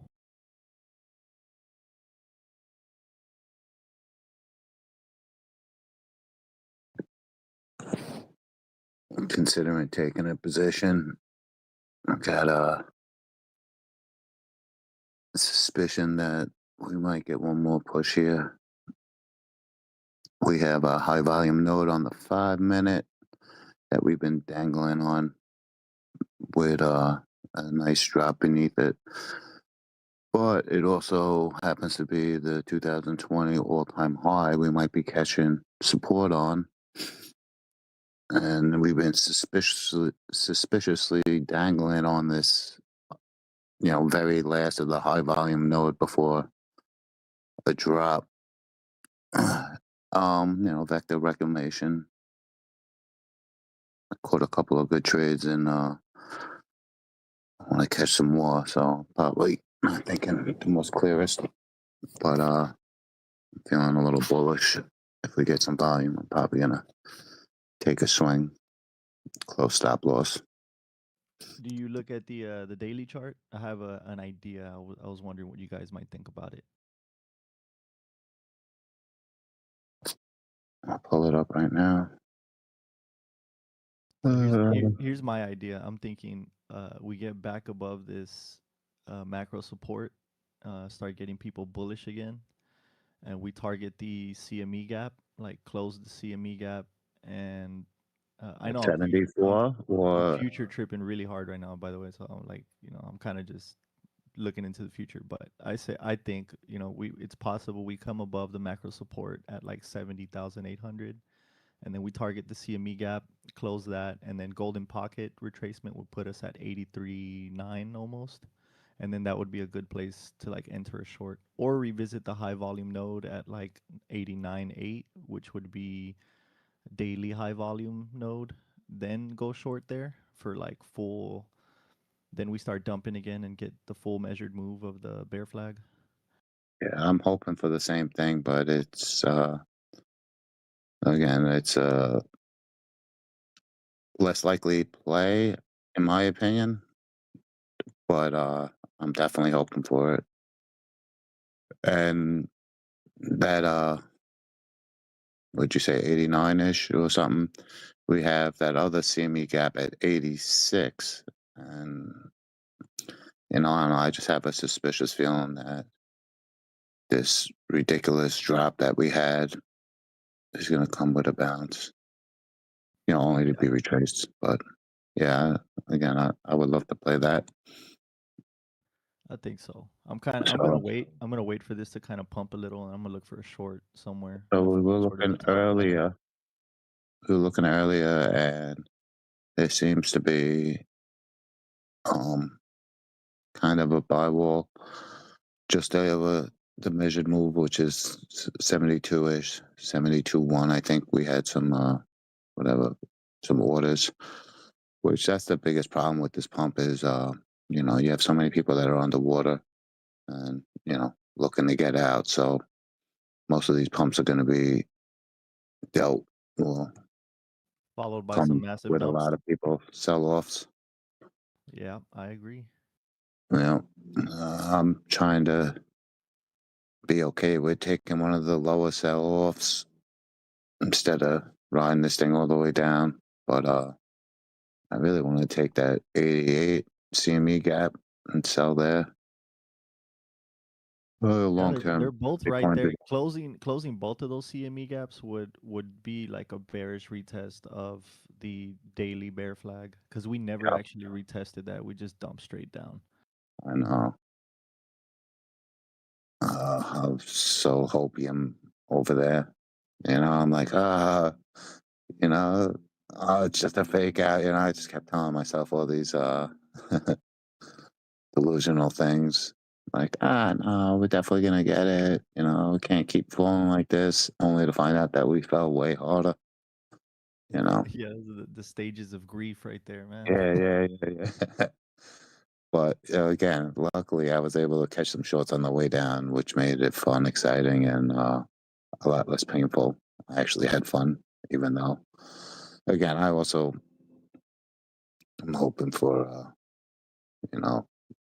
to go after some of these CME gaps, whether it's now or a month or whatever. I think we're gonna sooner or later get a deadcat bounce and get some of those liquidations up there. It's just learning how to be patient. Yeah, I'm looking at the 1 day and we have a red vector down and then a blue vector 3/4 of the way up.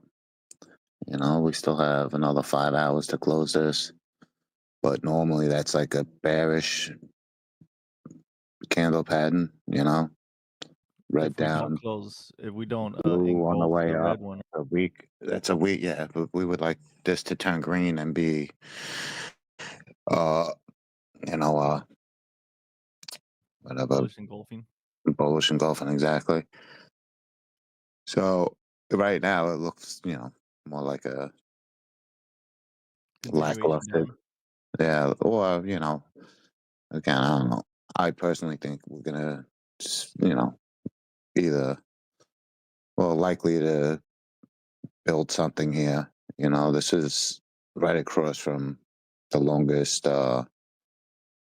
sideways action we had in the whole history of Bitcoin. So, the volume nodes have got to be big. We got to have, some support within, whatever $10,000 range. So my guesstimate is we'll probably build a floor here and whatever, maybe market maker build some patterns to get more traders in if we're gonna go for some of the money that he's looking to get up top. But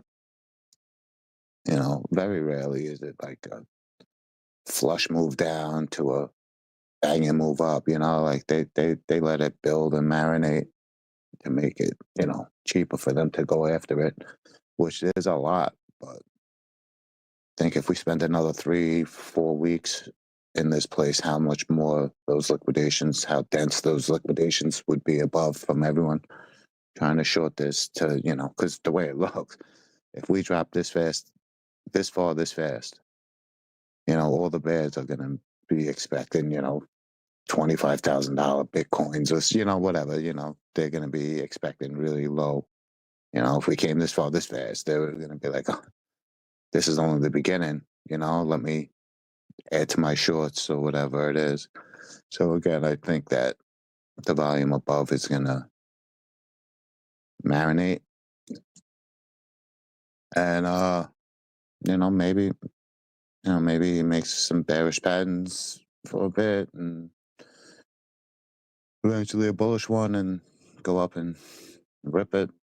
But, who knows? This is all unprecedented stuff. It's kind of crazy to me that they've had all these liquidations above this entire time, and they just kept going down and paying. All these people are making all this money off the shorts. You'd think they would want to sweep them up and take all that, but for all this time now, they just keep going down. Well, I mean, look at the other side of it. How many people were thinking that? And that's the reason why we kept going down, because all, me included, been seeing all the stuff like, oh yeah, we're definitely going to bounce and go after them, all those shorts. So every time it starts to go up, we put so much liquidity underneath that it's just cheaper to go down. So Yep, I was one of those people. probably time will, leverage longs. wear out the bulls, and then there'll be less liquidation to chase underneath, and up top will look even more delicious. But again, who knows what the market does?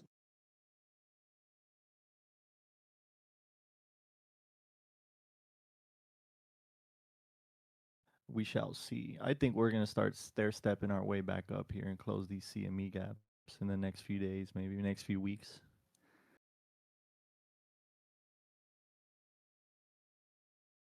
And then just dump again.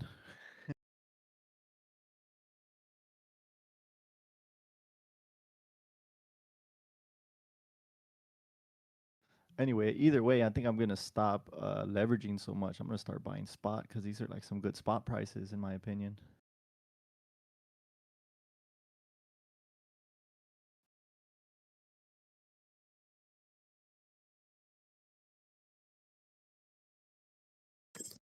Are you aware of your win rate?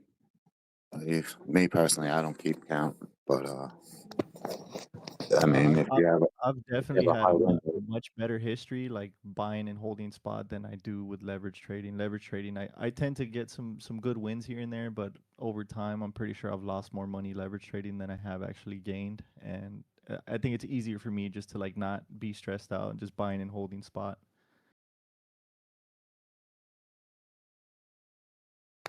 yeah, I feel the same. You know, like right now, I had a winning streak, and have a history of giving back. You know, trying to chase that euphoria. So Yeah, you get like hot that win. headed and you're like, oh yeah, I Oh yeah. can't lose, and then boom, one trade will wipe out all your wins in like a terrible move, and it's like I'm tired of doing that. My problem is like I I don't sleep that much. Right. So and I've been doing this full time for the last like year and a half. And I don't realize my deliriousness. And I find myself like this morning I was swinging and I was like almost nodding off, like, I'm like fighting to stay awake and I'm like, I'm in extremely high leverage in sketchy areas, so eventually my senses came to me and I just closed, which would have been potentially a really good winning trade. But I took a nap, woke up, FOMO'd at the top of this W, and won back all the losses and some. So it's a good day.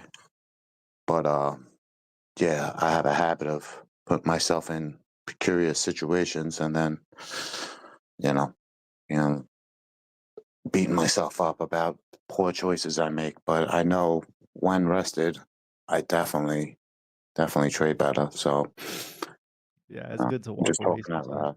Yeah, exactly. Past few days, I've like stayed away from the charts just watching this happen because I had a winning streak and I gave it all back, and I'm like, you know what, I'm gonna walk away. I'm gonna just watch what's happening, and look at the chart without having money in it, and just kind of looking at it from a non-biased perspective. And I think that's been helping me kind of.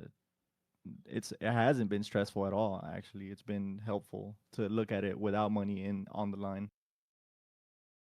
See, like part of me is, what I don't want to do is wait until we have a huge move down and then get heavy on shorting, which, again, all these rips down, not all of them, but for whatever the previous couple of months, I've been kind of, overly bullish. So all the runs down, I've been swinging at it, expecting us to dead cat bounce and stuff. And it was hard for me to switch my bias. But luckily, like at 92, when we broke the macro, I stepped back.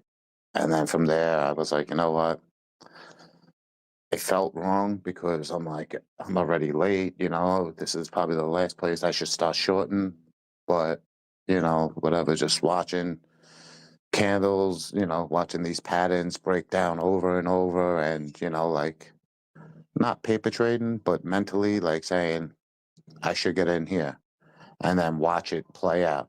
And then say, all right, I should get in here. If I were to take a short, I'm not gonna because obviously as soon as I do, it's gonna go the other way because we've been going down so much, right? So I like kept like fighting that demon of like I don't want to be late to the short party, and I just kept I've been watching using the watching the TA that I had. I'm like, oh, this is the prediction. It's gonna go here. Here's my measured move. I draw it out. Whatever. And I watch it hit and hit and hit, and I'm like, you know, screw it. I'm just gonna start, again, I don't want to do it on small leverage, whatever. So I was like, you know what, screw it, and I started doing this hedge technique, which I don't recommend, but like whatever certain exchanges, I deal with one, it's 500x, right?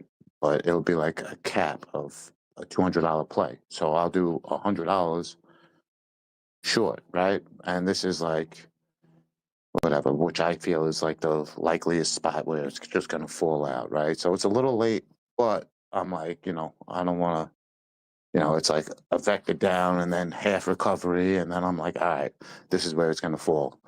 And I'll get in and I'm wrong. So the other $100 I'll throw long, right? So now I'm pretty much long and short from the same position, which again, not recommended for anyone to do this. However, the ride up, I'll be long. So as I'm losing on my short, I'm kind of whatever, breaking even on my long, right? And I know it's expensive, but after I see it all the way up, usually like as soon as I do it, I'll get like a green vector up. But after, at the end of that vector, I'm counting it down and then I'll flip my long to short. So now I brought my short entry up by, re-entering the other half of the position from long to short. You see what I'm saying? And then I entered, full boat on 500x on like Dogecoin, which is a small price coin. And, like every candle is a couple $100, if not 1,000. So, I was cranking it on that for like the last, since like, I was pulling out from the 90s. And, I took some setbacks playing with that, but I freaking killed it for the way I've been trading, whatever. It's been exciting, fun, and It sounds stressful, man. It sounds like a lot of steps and a it is lot of stressful, worries. but I am so accustomed to stress. I mean, I've been bald for a long time, so I'm not worried about that part. But yeah, it is. But I'm like prone to high stress situations. I'm like, whatever. I'm attracted to dangerous things, motorcycles, fighting, whatever. I used to be a adrenaline junkie. Now I'm a I prefer to be in crypto just junkie. one trade at a time, and I will manage that one trade. If it goes wrong, I'll cut it. If it's going well, I'll watch it and I'll trail the stop. And even if that one trade doesn't feel right, I'll probably just cut it because I have learned the hard way that either A, you're not gonna sleep right, B, you're gonna lose money. I think it's better just one trade at a time, and if you're losing, accept it and cut your loss because Yeah. I've made that mistake too many times, and now I'm kind of just veering like, maybe I shouldn't be touching leverage in the first place. I should just be stacking my spot because I do believe in the long term, utility of Bitcoin. I'm a Bitcoin believer, and the whole reason I'm trading in the first place is because I want to stack more Bitcoin. And if I'm losing Bitcoin trading leverage, then maybe I should just stay away from it and continue just buying and holding. At every dump, I'll just buy some more. No, that's a valid and a good strategy. I think some call it dynamic DCA. Yeah, I definitely considered that logic myself. Luckily, I caught Bitcoin in like whatever the 30,000 range on the way up. I was new to it, so I got in whatever, watching bulls or whatever these guys saying it's going to $1 million and stuff, So like I got in naive, whatever, and I copped the Bitcoin at the low, and I put like another whatever, couple of whatever 10 grand or so into altcoins, and I just kept pulling on them and learning how to leverage, how to wreck myself through leverage, and burnt myself a bunch of times. However, with all that consistently touching the hot stove, I started to create better strategies it's if I look back at my trading strategy originally, it's cringeworthy. I remember, oh man, I just got in this channel, right? And like I just started to understand the weekend trap. And I remember coming on and me telling Dbloc, yo, thanks, man. I took $1,000 and I won 100 short. I caught it right from, and I was like gloating about, my first like successful high leverage trade. And, whatever, probably by the end of the day, I gave it back, so the euphoria was short lived. But he was just like, like cringing for me. And he's like, I do not support this message. This is highly risky, whatever. And, now I get it, even though I sound even more reckless with 500x. But again, with those risks, with touching the stove hot and, tend to learn certain rules. And yeah, man, with it, again, I'm not going to say don't go to spot. That's definitely sound advice. Me, I'm always been a hard learner and I kind of like dangerous things. So I'm attracted to, taking a little bit of money and I do making too, a man. lot. I love risky trades. Like it feels amazing. I love the Yeah, risk. it's I'm the also a euphoria. motorcycle guy myself. I ride bikes. I like Yeah, racing and stuff. yeah, So I me mean, too. I All day. understand. I understand 100% like why it feels amazing to crank up the leverage and take a trade and watch the numbers move. It's awesome. But at the same time, you take enough losses, you do the math. Like you're just hurting Yeah. yourself at a I certain don't know. point. The math makes me sick, to be honest, and that's the truth. So again, I'm not glorifying this plan of action. I definitely lost more than I gained. However, I feel that I now matured into a strategy where my losses are acceptable, and I'm a lot more aware of predicting the market and whether it's worth the risk, the juice is worth the squeeze. So again, I am not trying to tell anyone that the way I go is smart, beneficial, or anything. I'm probably going to lose it all. However, like I said, I have a long term. 90% of my play is long term Bitcoin, and whatever. I took profits at whatever 92. Unfortunately, late, but I cashed half of it out, and I'm waiting on the other half for hopefully a CME run. And then, yeah, I'll be buying spot at the bottom. And, yeah, probably I'm going to be using Dbloc's 4-year cycle indicator. And I'm going to be dynamic DCA and into that. Yeah, that's That's kind of gonna the be my goal. game That's kind plan. of the goal for me right now is just wait for them DCA bubbles to start appearing. I'm kind of hoping we get like 30K Bitcoin, 40K Bitcoin, something like that. I'm gonna sell my car, sell my bike. I'm ready. I'm ready Yeah, for see, that. I have like this. I'm gonna call it evil because it's definitely not. Whatever, whatever. Maybe that's the wrong term, but not respect or whatever. I don't know how to term claim it, but so my game plan, and again, this is just a small portion of what I plan on investing, but on the exchange I use, say I think it's like $100, maybe $150. I can 500x a Bitcoin, right? So whatever, 150 for one Bitcoin size, 500 leverage. At the bottom, right when we, Ichimoku, whatever, when all the signals are flashing, this is the bottom. I'm just gonna take a small play. It's highly speculative, but I'm just gonna open a long and a short hedge, right? Now I'm gonna let it run to whatever 3 months, 4 months, right? So definitely, I'm hoping that the bottom will be in, And whatever, I'm not going to say it's definitely 4 months, it may be 6 months.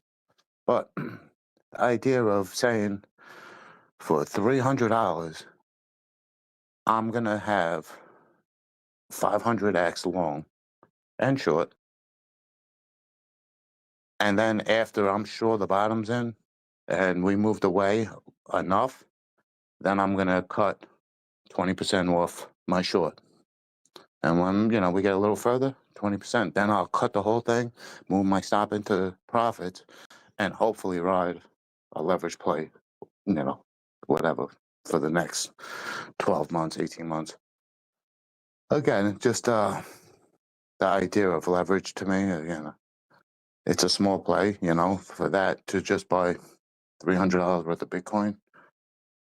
Again, if you do it weekly or whatever, it'll make sense. But, again, for me, that's not going to make or break anything. But the idea of having a whole Bitcoin position, additionally, with limited risk, and again, I don't know exactly how much funding fees are going to cost me for that long hold on high leverage. Probably something I should research.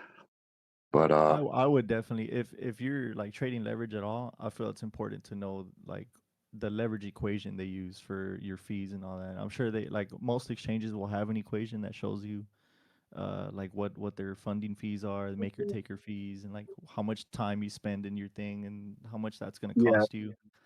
Like I'll tell you. I'll I tell would you. use AI. Like I would use AI to just look at that equation and then give it your plan on your trade and see if it's even feasible in the first place.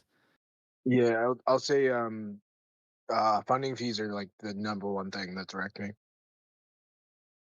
That and being over leveraged, but in general. But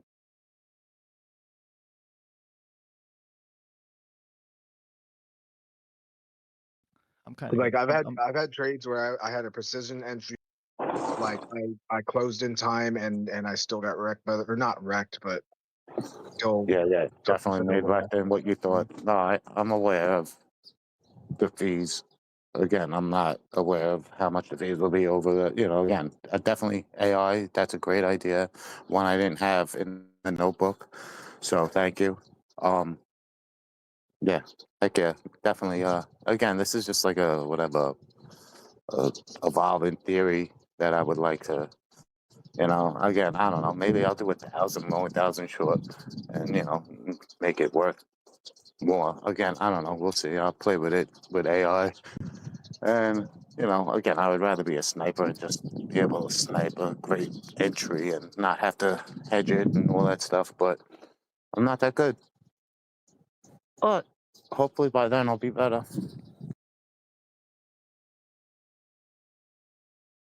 We believe in you, brother.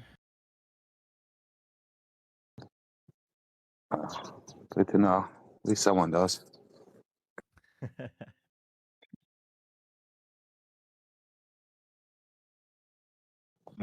Yeah, again, I'm not trying to give anyone any bad ideas. These are the ideas of a degen, and definitely nothing anyone that's new should be considering.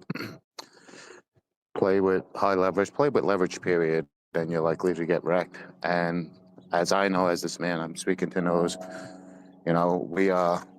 we got in with spot, and then we tried to play this easy money game and wound up losing more than it was worth.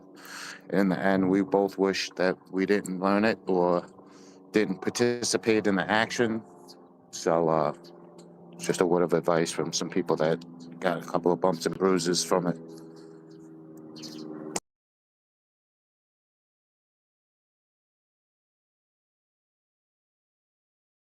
People are successful with it too, though. You know what I mean? So each their own, right? I only know me at the end of the day. I I will say one of the things that was eye opening for me, and especially if there is people that are using leverage that are new, is go into your like exchange. A lot of them will have like a trading history, and I looked at like my trading history, and that was what opened my eyes to kind of like the funding rate thing. Was I started looking at the trades, and it was like, man, but like why is this one negative 22 when like the position was good and the da da da. I mean, so there's a lot of metrics that go into it for sure. If you can be successful with it, though, more power to you. You know what I mean? You can export the entire trading history as a .csv file, and you can literally feed that into ChatGPT and have it analyze like your performance and even tell you like what you're doing wrong, how you can improve. And that showed me that I'm terrible at leverage trading. Like I'm like, you know what, I'm gonna step away from this. Oh man, And I never even thought of that. You're totally right though, because you Great can, idea. yeah, you can definitely export it as a .csv. And anyone considering it new, Dbloc has a thing he says, and it's 100 trades for $1. And if you're profitable at the end, you know, maybe you can increase your size. I personally wish I would have heard that at the right time. So for anybody listening to whatever this talk, you know, if you want to play, you know, that's a way. I feel personally, just paper trading doesn't hit the emotions that when you have more skin in the game. But yeah. Yeah, I'm the honestly, same way. just use the long and the short tool on TradingView. Like draw your long and draw your short. Don't actually play it, but just draw it and watch it play out and see how you would do that way. I think it's good when you're like in a state of indecision to use that tool, but I will say I'm the same way. Like me personally, right? I had to play with the most leverage, with the most fire. Like that's just how I learned, right? But that's because I know me. And it wasn't cheap. It definitely wasn't cheap. So what I will say though is yeah, I'm the same way. Like I have to trade actual money because it's not like it can be my money, it can be somebody else's. There has to be real risk because that's just the way my brain works. Maybe there's something toxic about that. But I wouldn't have learned the things without it. But yeah, I definitely agree. The 100 trades for $1. It's a small price to pay to learn a lot about stuff. And if you're considering trading anyways, you're probably going to at least spend $100 trading and learning lessons. So you Yeah, can my spend a first lot more. trade. I've spent way more learning, man. Some of my first leverage trades were way over that. But yeah, I'm also trial by fire type of guy. I think it's the ADHD that whatever. If I don't have skin in the game, I will not give it the focus, and then I'll half-heartedly paper trade or whatever. For me, again, it's a different the psychology things that come in, the greed and all that stuff comes in when there's skin in the game. So that's why the paper trading was useless to me. Yeah, for sure. I feel that. I would think I'm probably like, well, I'm not sure. I think I can't remember which one it is that ADD or ADHD. I'm one of those. I'm definitely on the neurodivergent spectrum somewhere. So but I also think it's like it's environmental. Like the jobs that I was most successful at, not necessarily the jobs I was most healthy at, but was like I just kind of got thrown in there, and you got to figure it out. Um, and you either figure it out or you don't. And so like I kind of just threw myself in there. You know what I mean? Um, but but that's me, and I definitely would not suggest that for um, even people like myself, um, financially speaking. But that being said, you might be successful doing it. If you are, great. But there are tools, and I definitely would lean on the wisdom of those wiser than myself, right? Yes, good words. Amen, brother. Amen to you too, brother. I'll be back, guys. I got some food in the oven. Cheers, brother. Hey, enjoy that. Oh man, I hope we're building a base on this 2,000 all-time high. Seem to be hanging on to this last node. Respecting the 50 on the 5. We'll see how this plays out. Hopefully we get this run up, man. I don't want to get my hopes too high, but feeling bullish.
Yeah, we were talking about taking profits earlier and how hard it could be or whatever.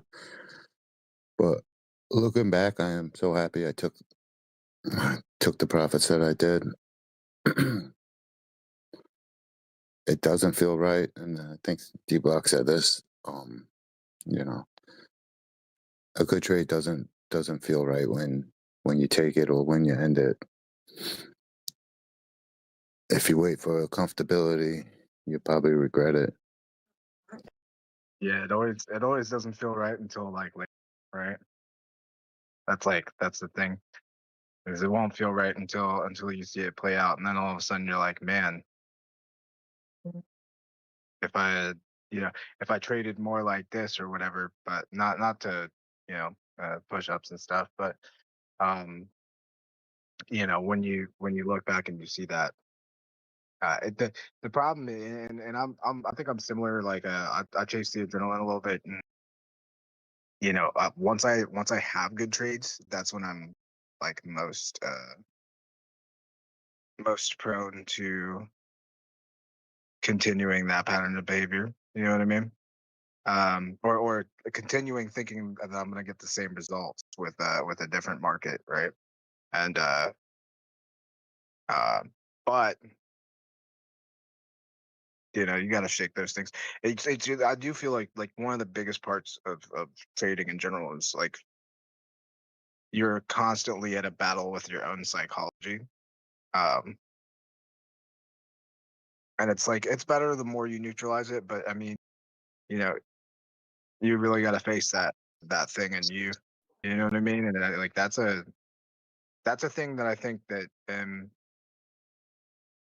people in general struggle with, and then you know you start getting good trades and it's even harder, right? Yeah, But definitely, and especially being newer. A lot of people are unaware of these demons or whatever, these mental psychological plays that we didn't know we had. It's like, oh, I had a trade and I was up whatever $500 and now it's down to 300. You gotta step back and look at it with a different set of eyes, because one, it's like, oh, I'm down 200. That's how I feel, because I could have took 5, but really I'm up 3 at that moment.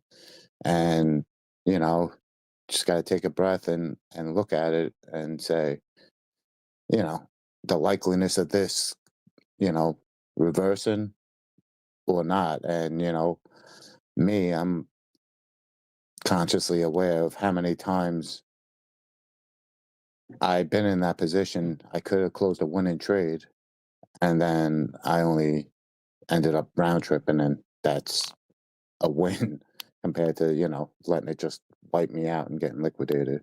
So, you know, constantly reminding myself of those feelings and, you know, how I find myself in this euphoric, oh, it's going up, oh, it's just pulling back a little, it's going to go, this looks like a bull flag or whatever, you know.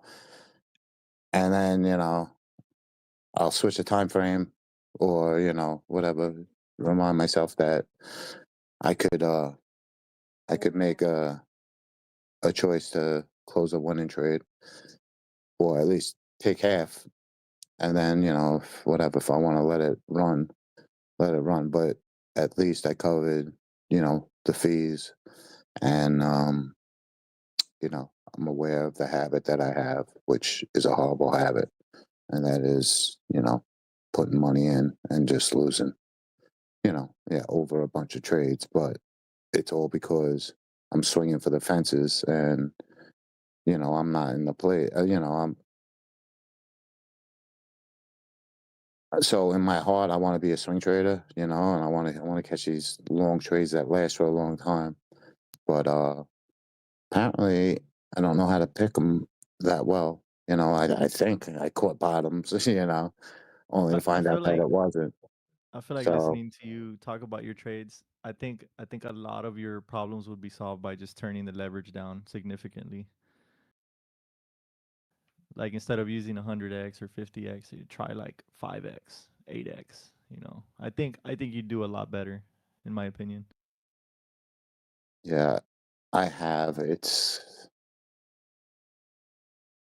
like It's not as anticlimactic. exciting. Yeah, I it's not know. as That's the exciting thing. because you're not watching the numbers go crazy. That's the But thing. You know, if you can consistently lock in profits and not lose so much at you know all the I got time, then I think you as would of have a late. much better outcome and probably a lot less stress as well. Yeah, no, definitely. I definitely truth rings to that. Um, yeah, no, it is, and you know, I got this little devil on my shoulder saying, "Ah, you know, but overall, you're still down." You know, even though you know, I have you know weeks of you know whatever building these accounts, but in the end, I tend to burn that account. So you know, that's the reason why I started taking my profits earlier, or at least taking halves, because I'm aware that I'm always swinging for the fences, and you know I gotta take some base hits, you know, just to be able to play this thing long term, and then eventually, you know, you get these good trades that run hard. But you know, yeah, and again, a lot of it comes down to trusting my TA too. You get beat up too many times and you start second questioning everything, and then you're late to your entries or late to your exits. But yeah, I'm gonna run off for a bit. Good talk. Good talking to you, man. Cheers. Good talking. You have a good day. Safe trading.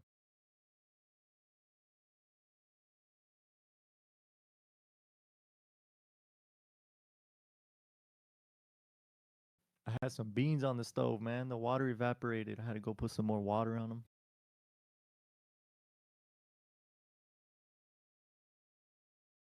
Hey, look, man. Beans. Beans will make you fart. You know. I got them frijoles charros going.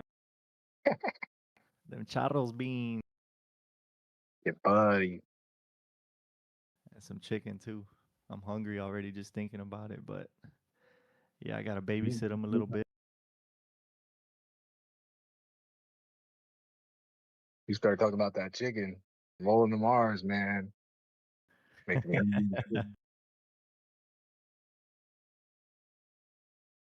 You can't make Mexican food and not roll your R's. Oh, trust me. Folks try all the time. Oh man.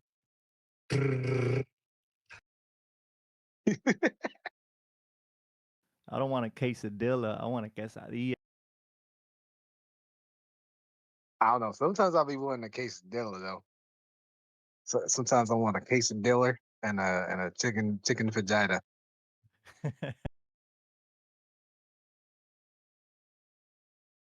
But my instinctual preference is I can't even do it, so I'm not even gonna try. You know what I mean?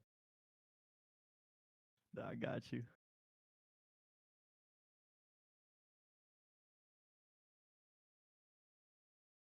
We got conflicting M's and W's on the 1 minute. I don't like that.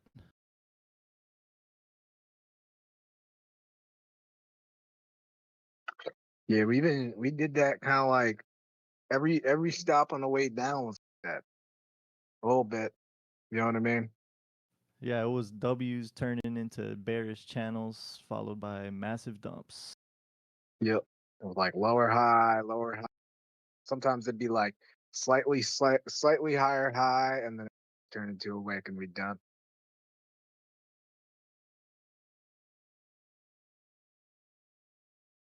I mean, I think I get the feeling we kind of. I don't know this yet. We're gonna see it play out, but I get the feeling that we kind of know what our range. You know what I mean? We know what our Like what is. You cut off for a second. we know what our range is going to be for a little while. I don't know if it's going to be like hard set to here. We could still go up, right? I'm not talking about the weekend trap. I just mean in general. Like, You think market makers gonna have some sort of control this week? I think it's slowed down enough. You know what I mean? We'll see. Because like, if we had like, What if BlackRock comes in and sells another like 6 million or whatever, 600 million worth of Bitcoin? I was seeing something about BlackRock transferring a bunch of money to exchanges today, getting ready to sell some more. yeah, I don't know. I can tell you. I will say like, yeah, I don't know. I don't know enough about BlackRock and that. Like, I watched the outflows a bit and the inflows, but it's still not like super versed. Yeah, market maker would just ride with that. He wouldn't fight it. If they started doing the 300 a piece dumps, every half hour, whatever they did in the past, they're not gonna fight that. They'll just go with it. But we'll see. It looks like There market is maker.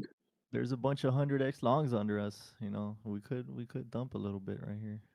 Yeah, no, it definitely can. Again, I'm not saying market maker. Again, they're patient. The longer they let the stuff build up above, the better that run's going to be for them. So, it comes down to what's cheaper for them, whether it's to go up or go down. So, Forget about the weekend trap too. Yeah, it's kind of like I feel like we might be looking at where our trap longs are, right? Normally, if this was the trap longs, we would, You'd we want would like have a high a bigger volume move. spike, right? Well, I was talking about this earlier. If you look at the volume when we came down, that spike compared to this spike, this spike up is lackluster. However, we had a big run down, so that might be offset. Normally, they're closer to equal. So, but again, this is unusual price action for the rundown, and the whole selling and that whole thing. So we'll see. But in my experience, when we trap the logs, it's normally like we're up and then the big vector, big wick, and then right down. It's not like let's build a flag here and hang out. But again, I know there's like trap 1, trap 2, trap 3. So again, who knows? I don't. But I.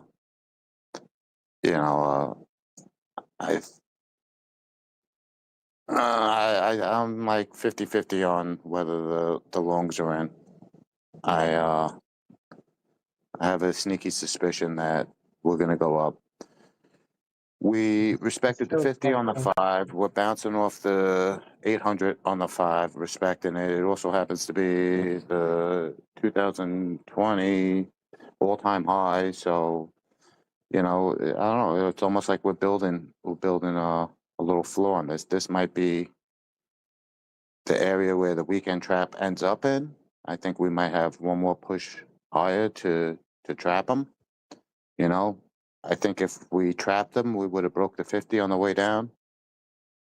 And the fact that, you know, again, we've been hanging on this high volume node, which had a nice gap that would have pushed us through the 50 just beneath. And the fact that we didn't, I think, is a tell. But, you know, take all that with a little grain of salt. I don't know what I'm talking about. this feels like last weekend's trap where we didn't really trap longs and then they dumped it on us. So We might get another really ugly weekend trap. yeah, this feels exactly like the last one. What was it, like the last 3? We had where the market maker was losing control, right? Well, Yeah, I think they were decent the last couple of weeks, but this last week's one was pretty ugly. And I'm pretty sure this week might be kind of weird looking too.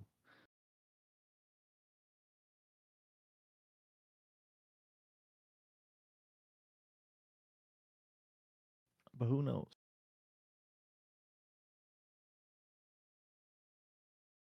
I'm kind of so I'm interested to see how it plays out because we had those like structure invalidations the last 2, right? Or we invalidated the 3-day move and just dumped. But being we've kind of found like a bounce, I'm curious to if that'll play out the same. I do think like I'm not sure, but I mean I know folks are looking for a relief, right? I know that's definitely a thing.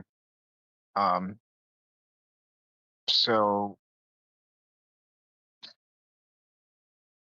I kind of feel like if we trap out properly in a decent range, we might see some more folks come back in if we can like gain some stability here, which it seems like we're trying to,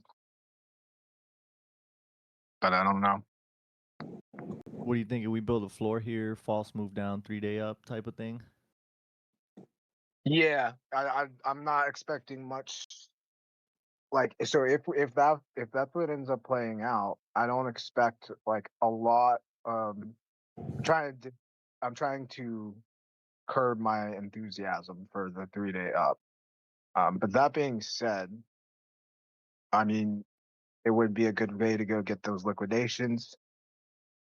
It would also be a good way to create a little more exit liquidity range. And then it'll also it'll help balance out, I think, time a bit. But I'm again, this is my first like really dedicated watching this cycle, or this part of the cycle. So I don't want to say anything with too much conviction here. You know what I mean? I got you. So I'm in the same boat. This is my first time watching this thing. Well, trading it. Something I just looked at is if we are building a flag, my measured move brings us to the psychological low, which happens to be, you know, just a little confluence. You know, we know that we like to revisit them, and the measured move, if this was to play out as a bull flag, would be pretty much up through all the thick liquidations to like 74.6 or something. You know, again, that's roundabout number because we don't know exactly how this bull flag is, if it is a bull flag, and if it, you know, whatever, where the parameters are at exactly. But the measure of the pull brings us, you know, really close to the psychological low, which again would would make this area pretty much the equal part, which would be ideal for to come back and be the weekend trap. We'd be like, equally from the low to the high. This would be like, the 50% mark. And normally it's like relatively equal where they trap them. So, again, it's what I'm watching them, but it has to prove it. So want to see, Yeah, there's want to, continue to hold these levels. And yeah, maybe we get a nice volume spike, and maybe I'll ride it up, switch I mean, edge so at the top, and then flip to short. couldn't we come down to be halfway between those levels too? Meaning like, so if Yeah, definitely. There's you no know what I mean? question. This is a whatever, maybe small Yeah, potential. very Again, I'm just saying that it's, we know we usually revisit, the psychological levels, and that's a psychological low. We have a CME gap, I'm pretty sure, in that area. And, early we've been respecting the 800, the 50, and 2020 all-time high. Again, I think if we were going to go down, it would have been a quicker fall. But time will tell. Yeah, true that. I might be just sitting out until kind of the end of the weekend trap, and even then, I'm waiting to see something. Yeah. It's definitely wise to wait for an A play instead of speculating and taking risky ones. There is nice volume gaps beneath us, so we could definitely fall with some velocity. But Yeah, again, I just think that we came down and we just started bouncing off the top of, well, the very low part of a high node, which there's a big gap beneath, which would have easily broke the 50. And if the market maker wanted to go there, a little push there would have sent us down, because the volume gap, and yeah, we literally are like hanging on the last edge of the node before a decent drop. yeah, yeah. And I mean, I do know there's a lot of stuff left on the table too, right? So like I'm sure the market maker. I don't want to say I'm sure. I can see definitely a reality where the market maker wants to push it up, right?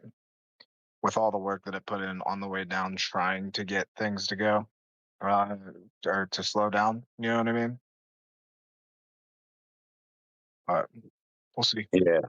This morning there was some iffy placement. You know how we've been doing like this fractal, breakout, whatever, the fractal retest to Yep. 50 and then fall out. And it was like eerily similar this morning, and we were looking at it. I actually tried to take some shorts on it, and they shook and jived on me. It was like vector down, break support, and then back up, then run up, and then we came to like a local high, and then they danced there, bounced off a couple of times, just like the other times where we rejected and fell. And then again, I tried to swing there, rejected a couple of times, and then they broke through. So at that time, I was overdue for sleep, so I was like, you know what, I'm out. But there was a little funny business there, and then we had this run up. I forgot what I had. The moral of that conversation was, maybe I need Man, some more food. I just burnt my beans, man. My beans are burnt. That's that extra charcoal frijoles, right? Man, I added more water and I turned the heat. I thought I turned the heat down before I came back to sit down. I turned it all the way up. I thought I turned it down. Now my beans are burnt. God dang it. So you went past the dial to the other side. Yeah, I turned it all the way up. I was I was trying to turn it down, and it started smelling burnt. I'm like, let me go check on these beans. I go back, all the water's evaporated, and they're burnt now. Yeah, there goes my beans. In the You know, future, if you ever burn something, you don't want to ever scrape the bottom of the pot. You know, let that burnt stuff stick to the bottom. It might not have ruined the whole pot. Yeah, I think they're salvageable. I'm gonna still eat them. Gotta start all over again. you're gonna be peeling bean skins for a minute. You were thinking of the market when you turn that thing all the way up. Go up, up.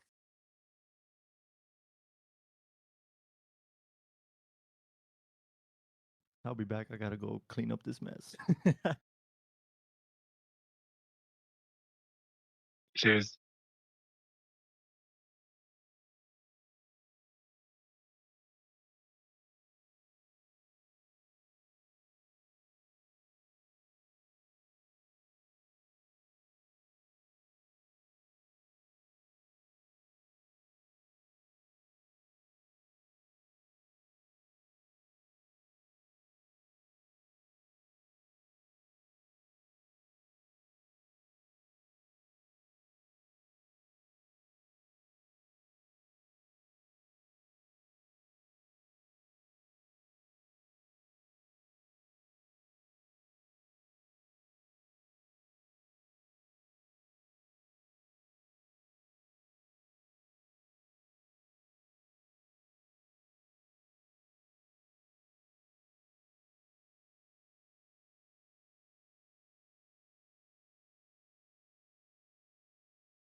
So the 1 hour looks bearish, but the timeline's pretty much 45-minute and under look bullish. 1 hour we have a bearish engulfing with 3 blue vectors on the way up, which is a sign of weakness. And yeah, that's a little bullish there, but the lower time frames are indicating maybe another push up.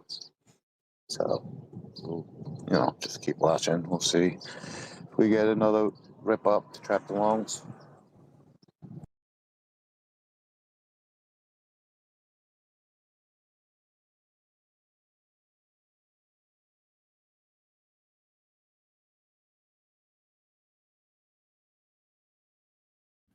H-Bug, I just might, because these beans are sad right now. These beans are depressing. I told you to start another pot. They're salvageable. I feel bad throwing them away. I'm gonna eat them. I totally get that. I hate that too.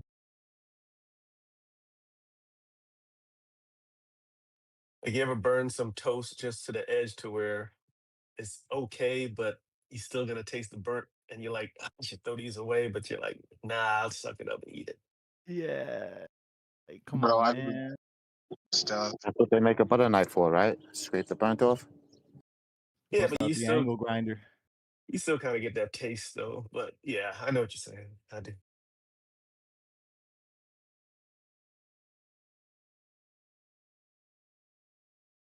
Not to be that guy, because I will totally eat the burnt stuff, but it's definitely not healthy to eat burnt stuff. Yeah, you're not that guy because I've been reading about that now too, and I love a burnt hot dog, man. I like my hot dog to go crack. I don't like a boiled If hot it ain't, dog. So I've if been it ain't eating burnt hot dogs for a while. Yeah, if it ain't splitting and charred, then you doing hot dogs wrong. You know what I mean? for sure, for sure. I like to make But my I hot dogs mean, fancy. I'll cut like a crisscross pattern on it. That way, when they get hot, they kind of split open a little bit and get a little char on the edges. oh yeah, that's what they do in like fancy restaurants that sell hot dogs, which I think is a weird combination. But I'll still eat them, bro. I don't care. I'm gonna get like I'm never gonna get too fancy to not eat a hot dog. No Diddy.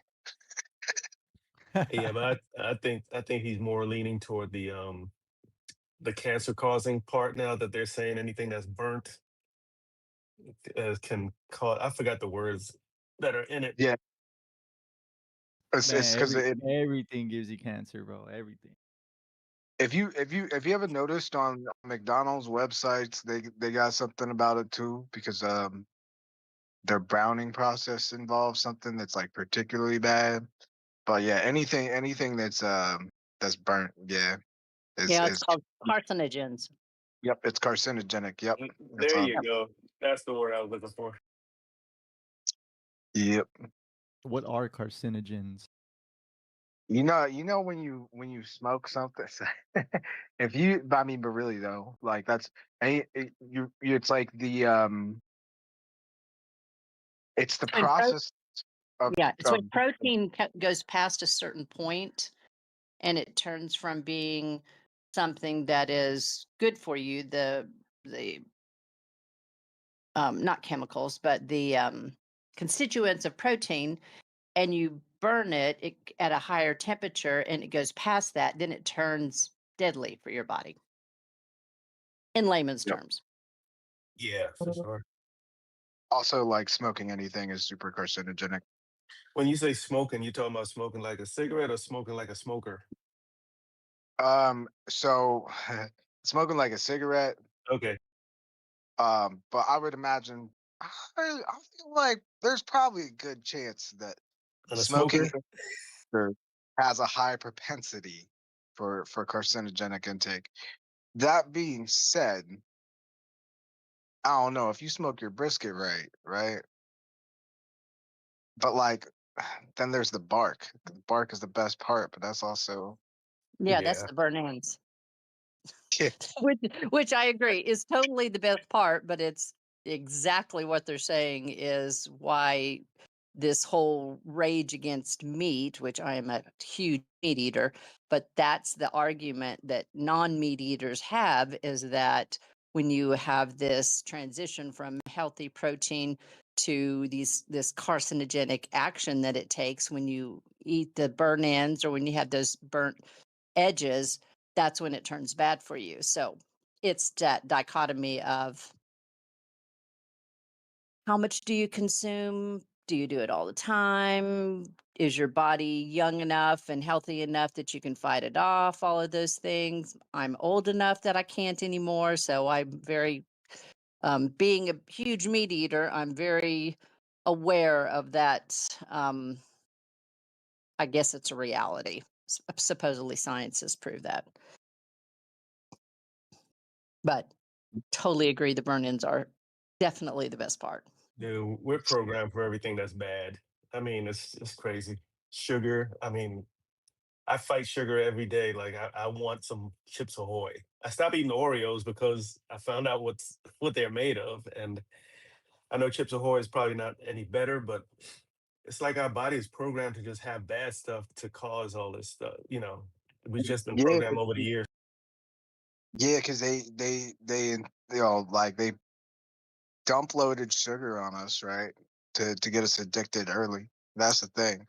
That's why when you're a kid, everything's candy, candy, candy. Every drink is too sweet. I mean, nah, I'm not saying that's everybody's experience. Oh That was yeah. my experience. Yeah, You know what I mine too. mean?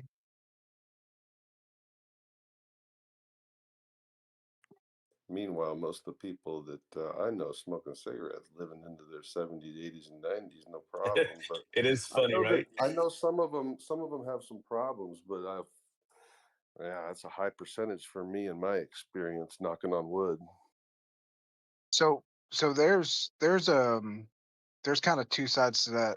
Not direct correlation, but there are two sides to that coin, right?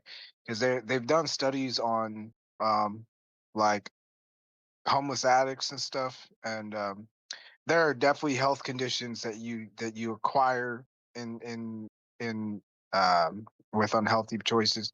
But I also think that there's a like you program your body to take on certain toxins. Um, there's some adaptability there. Um, like I know that it's not healthy, but there are definitely there's definitely something to be said for the survivability of folks that are doing unhealthy things. Um, you know, like it's you're either here or you're there, not. And the ones not, you know what I mean? Some of them, it's like I know a few folks that made some real bad choices, and it's like, why won't you die? Not wishing death on anybody, but you know, like somehow everybody around them ends up in pain, but they're fine.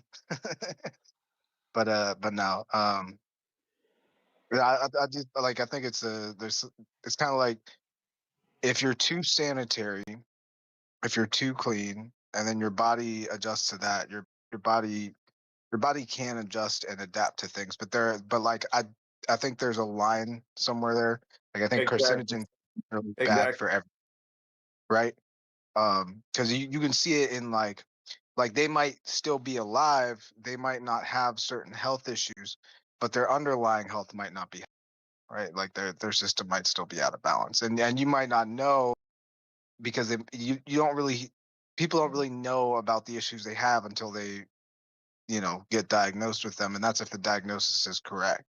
So you might not know what their levels are. Their levels might be way off, right?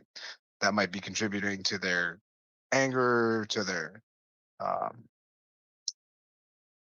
what's the word? I can't think of the word, but like not apathy, but you know, Anxiety. yeah, that too. I'm thinking more like lethargy, I think is what it is. Yeah. Um it can be it can contribute to a lot of things, and you might not aspects of their personality are also directly correlated to their balances that they've created over time. But you know, also everybody's built different, right? Yeah, I just think I'm going to start smoking cigarettes again.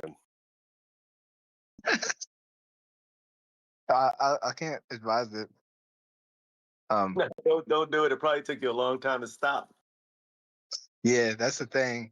As someone who is still vaping because I quit cigarettes with vapes, and I'm trying, man.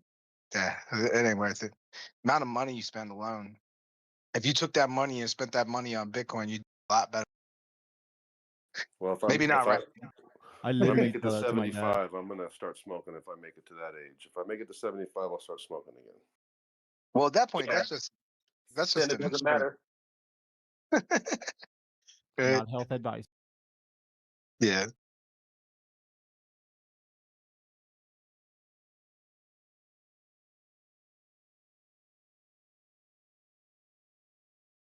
See, I tried real hard to live fast and die young, and I'm still here, man. So now I'm trying to get rid of the things that I lived fast and was trying to die young with. You know what I mean? Does your back hurt? Bro, my back's messed up. I am in physical therapy.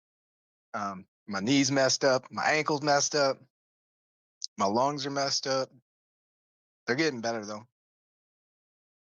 Don't tell me you're like 40 or 50. Nah, not quite.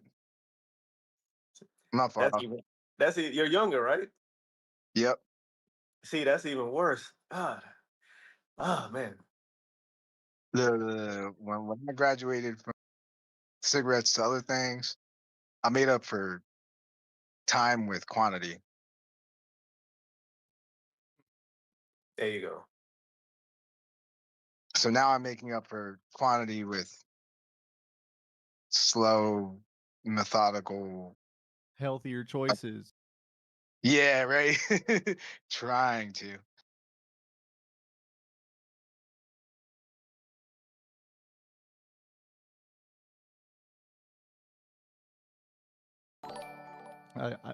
I still think I'm young. Like I'm 28, right? I still feel super young, but sometimes I feel hella old. You are. You are super young. I've been through quite a lot in my young age, and you know I was in and out of jail. I had a crazy abusive relationship, and I went through a whole bunch of stuff. And sometimes I'm like, I have to remind myself I'm still very young, but I feel so old sometimes just with all the stuff I've been through. You can be young with an old soul, just don't be young with an old soul and an old body. And if you are, man, you deserve the best.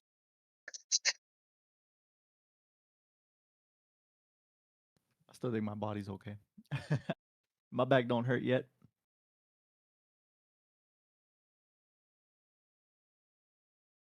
Give it another couple of years. Every once in a while, when I get out of bed, my knees will pop. You know, I do get the poppy knees sometimes. Hey, man, I wish it was just that my knees still popped. Actually, my knees don't pop anymore. They just don't work. Not well. Yeah. I just recently started making that noise when you get up off the ground. If you go underneath working on something, you get up there. I just never used to do that before. The creaky clanks. Nah, you know what? You know what it is? It's when I get up off of something and I go, and I'm like, dang, man. Like, when did that happen? You know when you Like, stand up too fast and you start getting all loopy headed. Dizzy, yeah, hell yeah.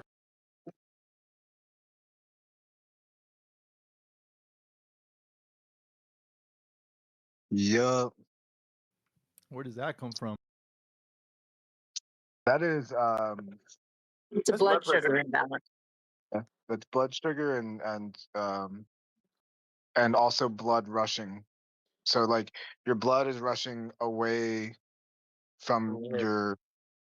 your head into your feet, basically, because gravity, momentum, and then blood sugar.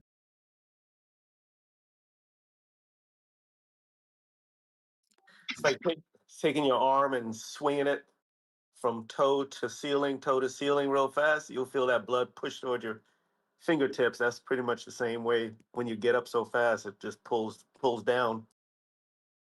You're right.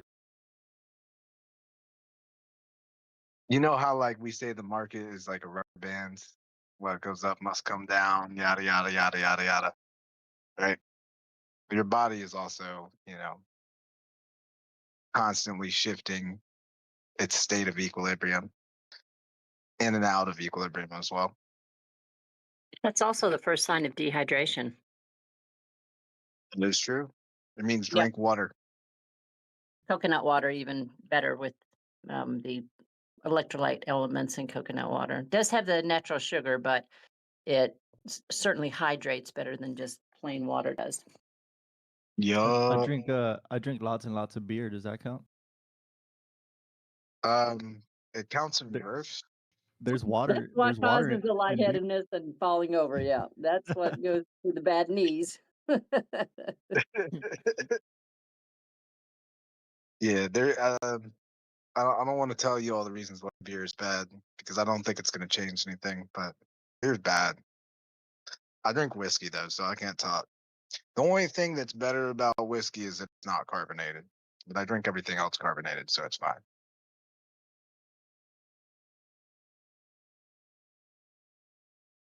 That's unfortunate. I know beer's bad. I try to stop drinking beer, but every once in a while, the charts move in a certain direction. Your trades are stressing you out. You're like, damn it, I need a beer.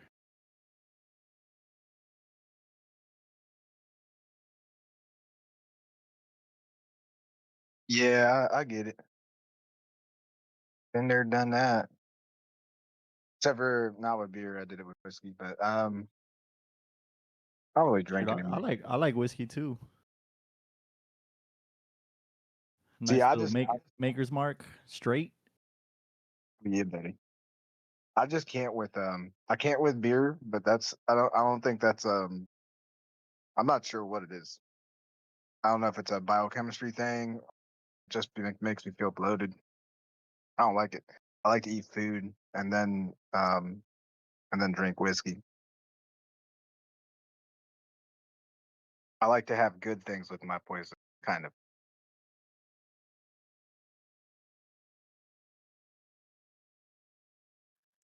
What's your go-to?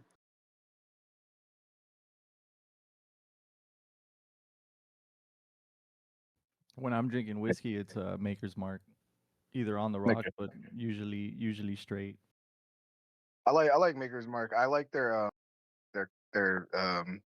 what do they call it? Not the cast strength, but well, yeah, that the cast strength's good too.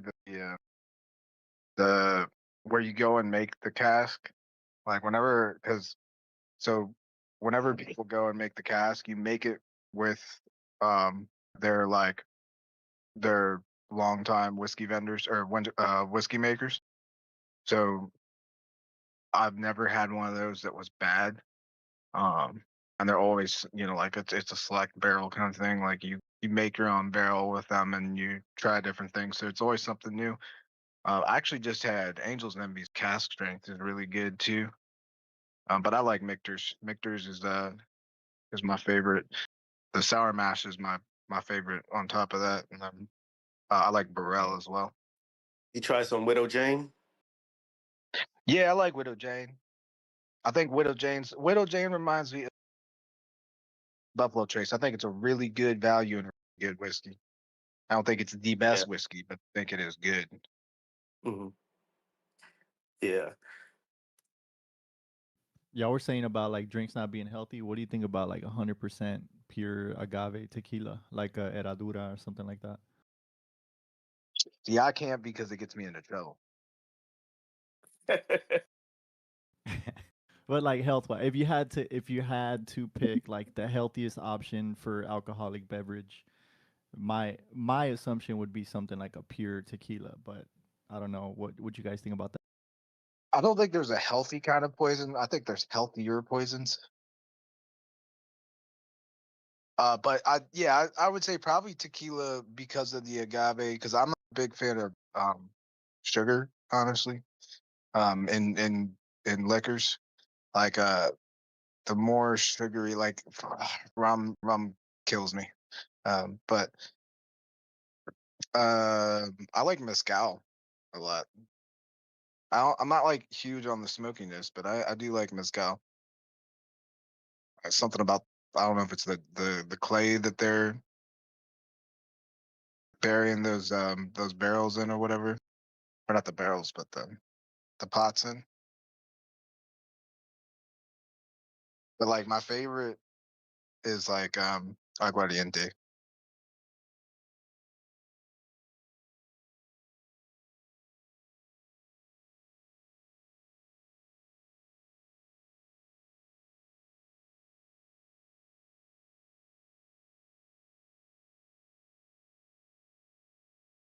But I don't know if that's made with agave.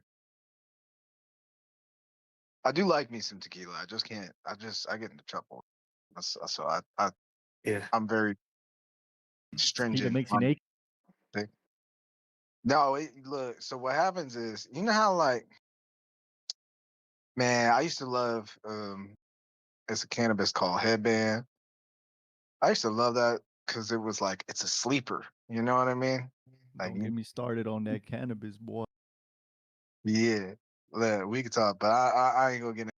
But but it's a sleeper. So like my thing with tequila is I'll have like 3-4 shots and I'll be fine. And then like 6 shots later, I'm like, I remember 3-4 shots ago I was fine. And then I'm fine for a little bit, and then all of a sudden I'm getting into trouble. You don't feel it coming on? Nah, it sneaks up on me. Oh damn. It's like smoother. It's the same thing I feel about like it's why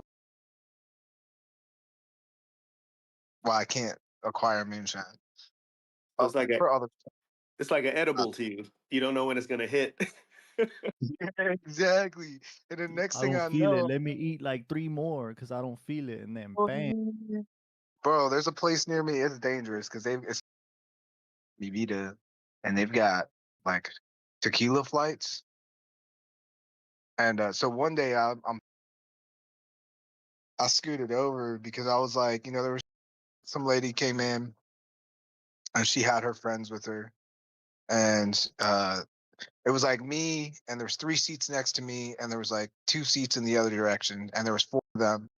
And so they were like, you know, they were gonna get a table, and I was like, no, I'll scoot. And she was the like distributor for Comos, which I'm a big fan of Comos. I'm a big fan of Comos. Don Julio 1942. I've had a bunch of others, tequila bars. Couldn't tell you the names of them. I like how to do it. I like. Have you I'm just. heard of altos? Sorry to cut you off. You heard of Yeah, I altos? like. Yeah. Yeah, it's a reasonably priced. I mean, it's what, $27 and it's $30 and it's good tequila. Only the dark though. Yeah, I like Altos. I like Avion too. Avian, whatever it is. That water, that mineral water. No. The tequila. Oh, okay. Avion, I think. Yeah, there's a mineral water from the Appalachian Mountains called Avion. That shit's pretty. It's expensive, but it's good. You're talking about Evian. Yeah. I know what you're talking about. Well, I don't know that it's pronounced like that. You might be. I know exactly what you're talking about. But no, it's I think it's Avion is the one I'm talking about. The tequila. Mm-hmm. So that's Something what like. you were having at the bar with the ladies when they asked you to move over or something? I had Comos. She was a distributor for Comos. One rated tequila. Boy, You didn't get that's in trouble, good. did you? I didn't because she was a nice lady. And like I can't drink the free, you know, like I can't drink your brand and then make a mess.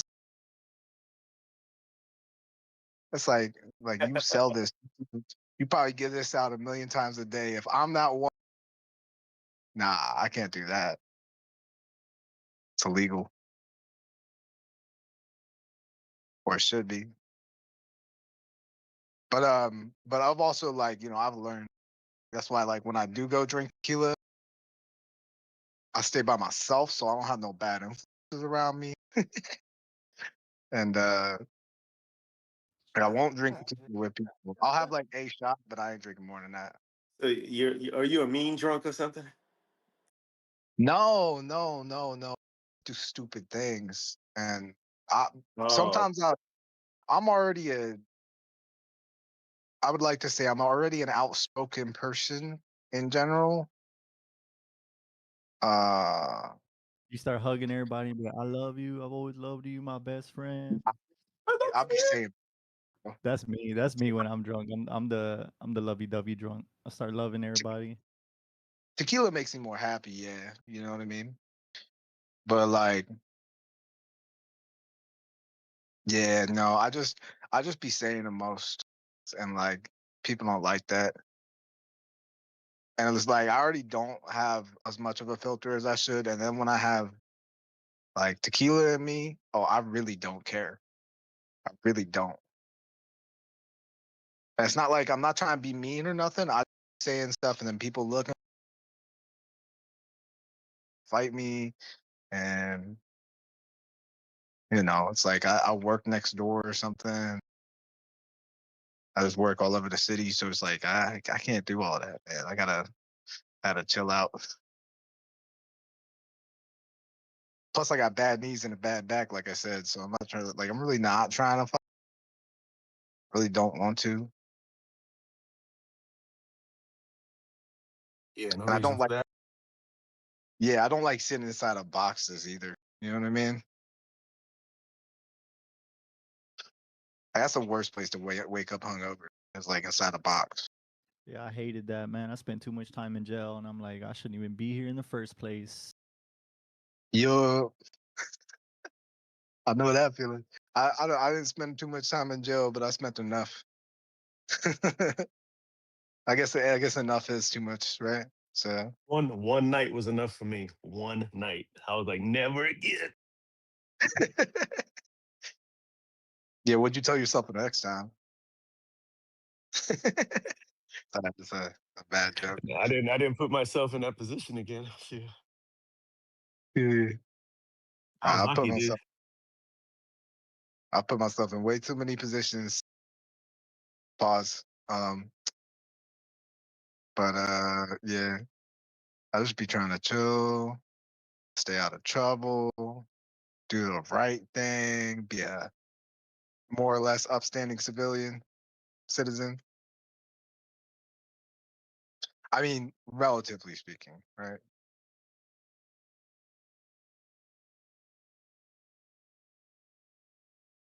I think we're back inside that macro support area.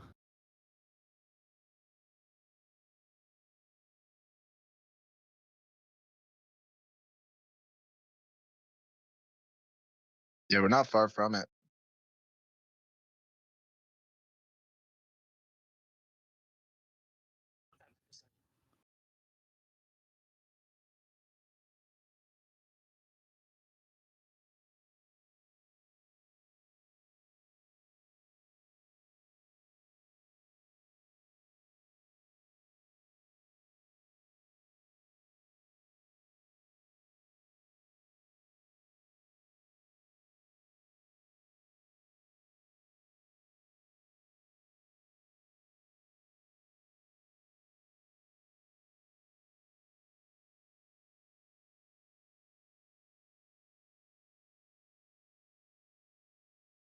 Man, I'll tell you what, I like this Kiyotaka. I still haven't found that thing I was looking for, but I'm sorry, ask Dbloc next time you go.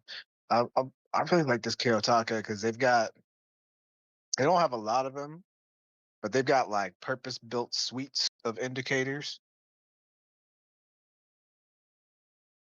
And like, man, so it's nice because like, especially like if I had this when I started out, it kind of would have like helped me, I think, like stick to a strategy more at the beginning, or like stick to like kind of like know what to study next kind of thing.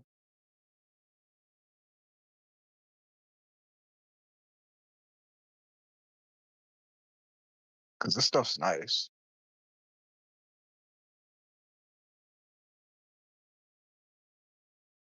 Like they got this I think it's an order book suite. And it comes with a TPO, it comes with a volume footprint, book pressure, heat map, VRVP. It's like all in one little suite.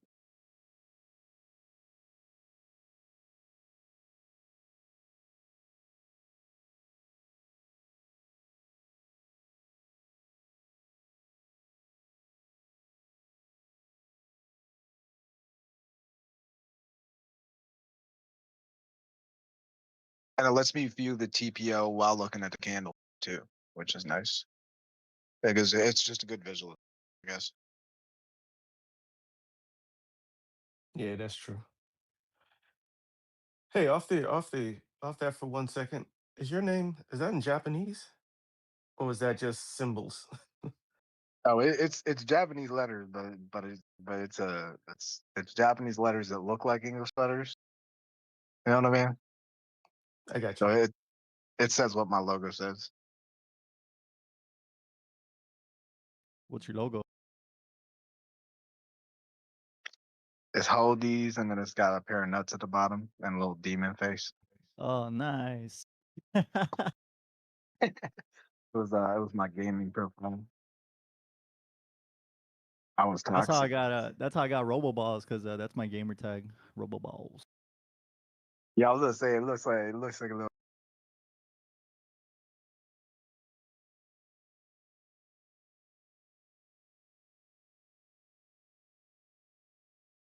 Yeah, this was from my competitive Call of Duty days. Oh, you toxic, huh? Oh yeah, super toxic, and like we were like vicious. Like we got banned from leagues and stuff, and all sorts of stuff.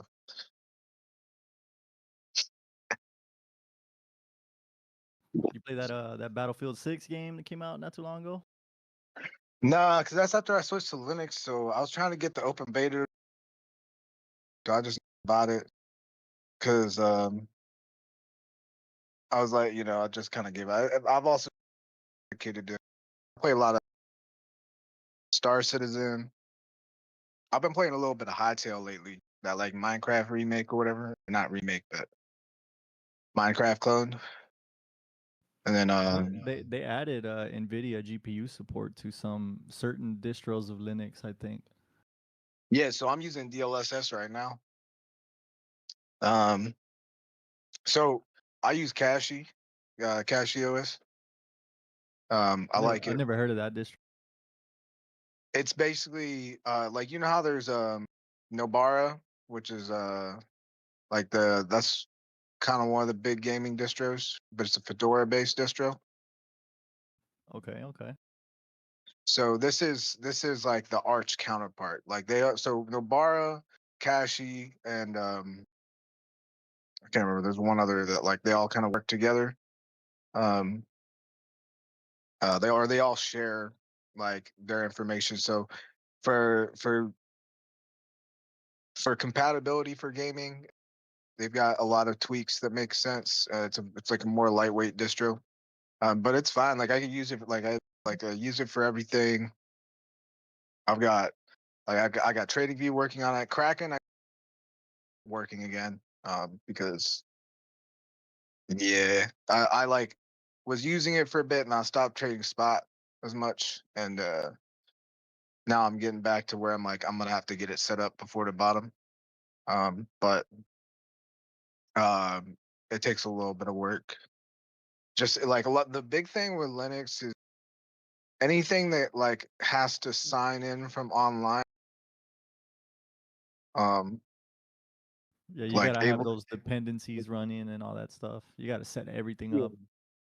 or you got to be running it through the compatibility layer, and the compatibility layer has to um, be updated for the update that you're running, and so on and so forth. Like I can run older, but like if I want to do Ableton Max like Live 12, it's a bit finicky.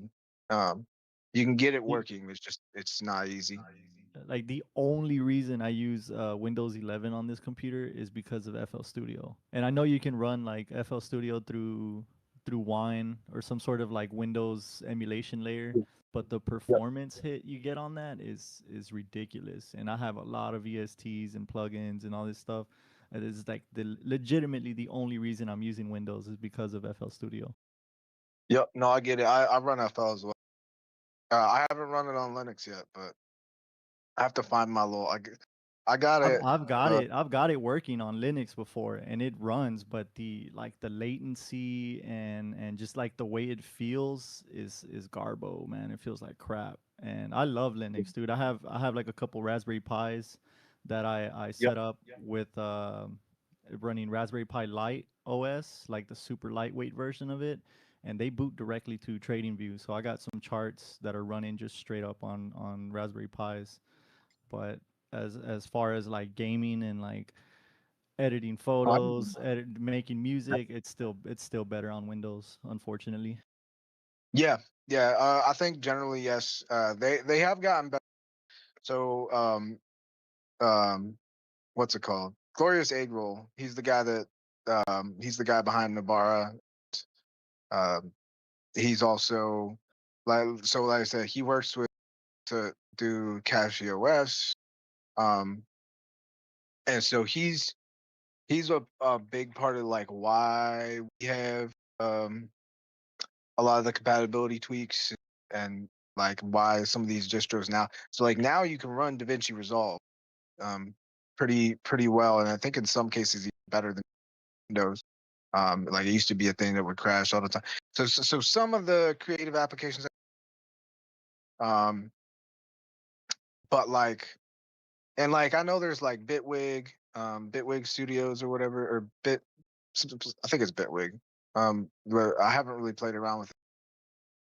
But there are options, right? And I've heard that they're just as good, if not better. The VST thing is there's definitely some VSTs that I don't like. I haven't tested enough that I like. There's certain VSTs I wouldn't want to give up on Linux. So my plan was to build the PC I'm building. Well, was building. I kind of put that on hold.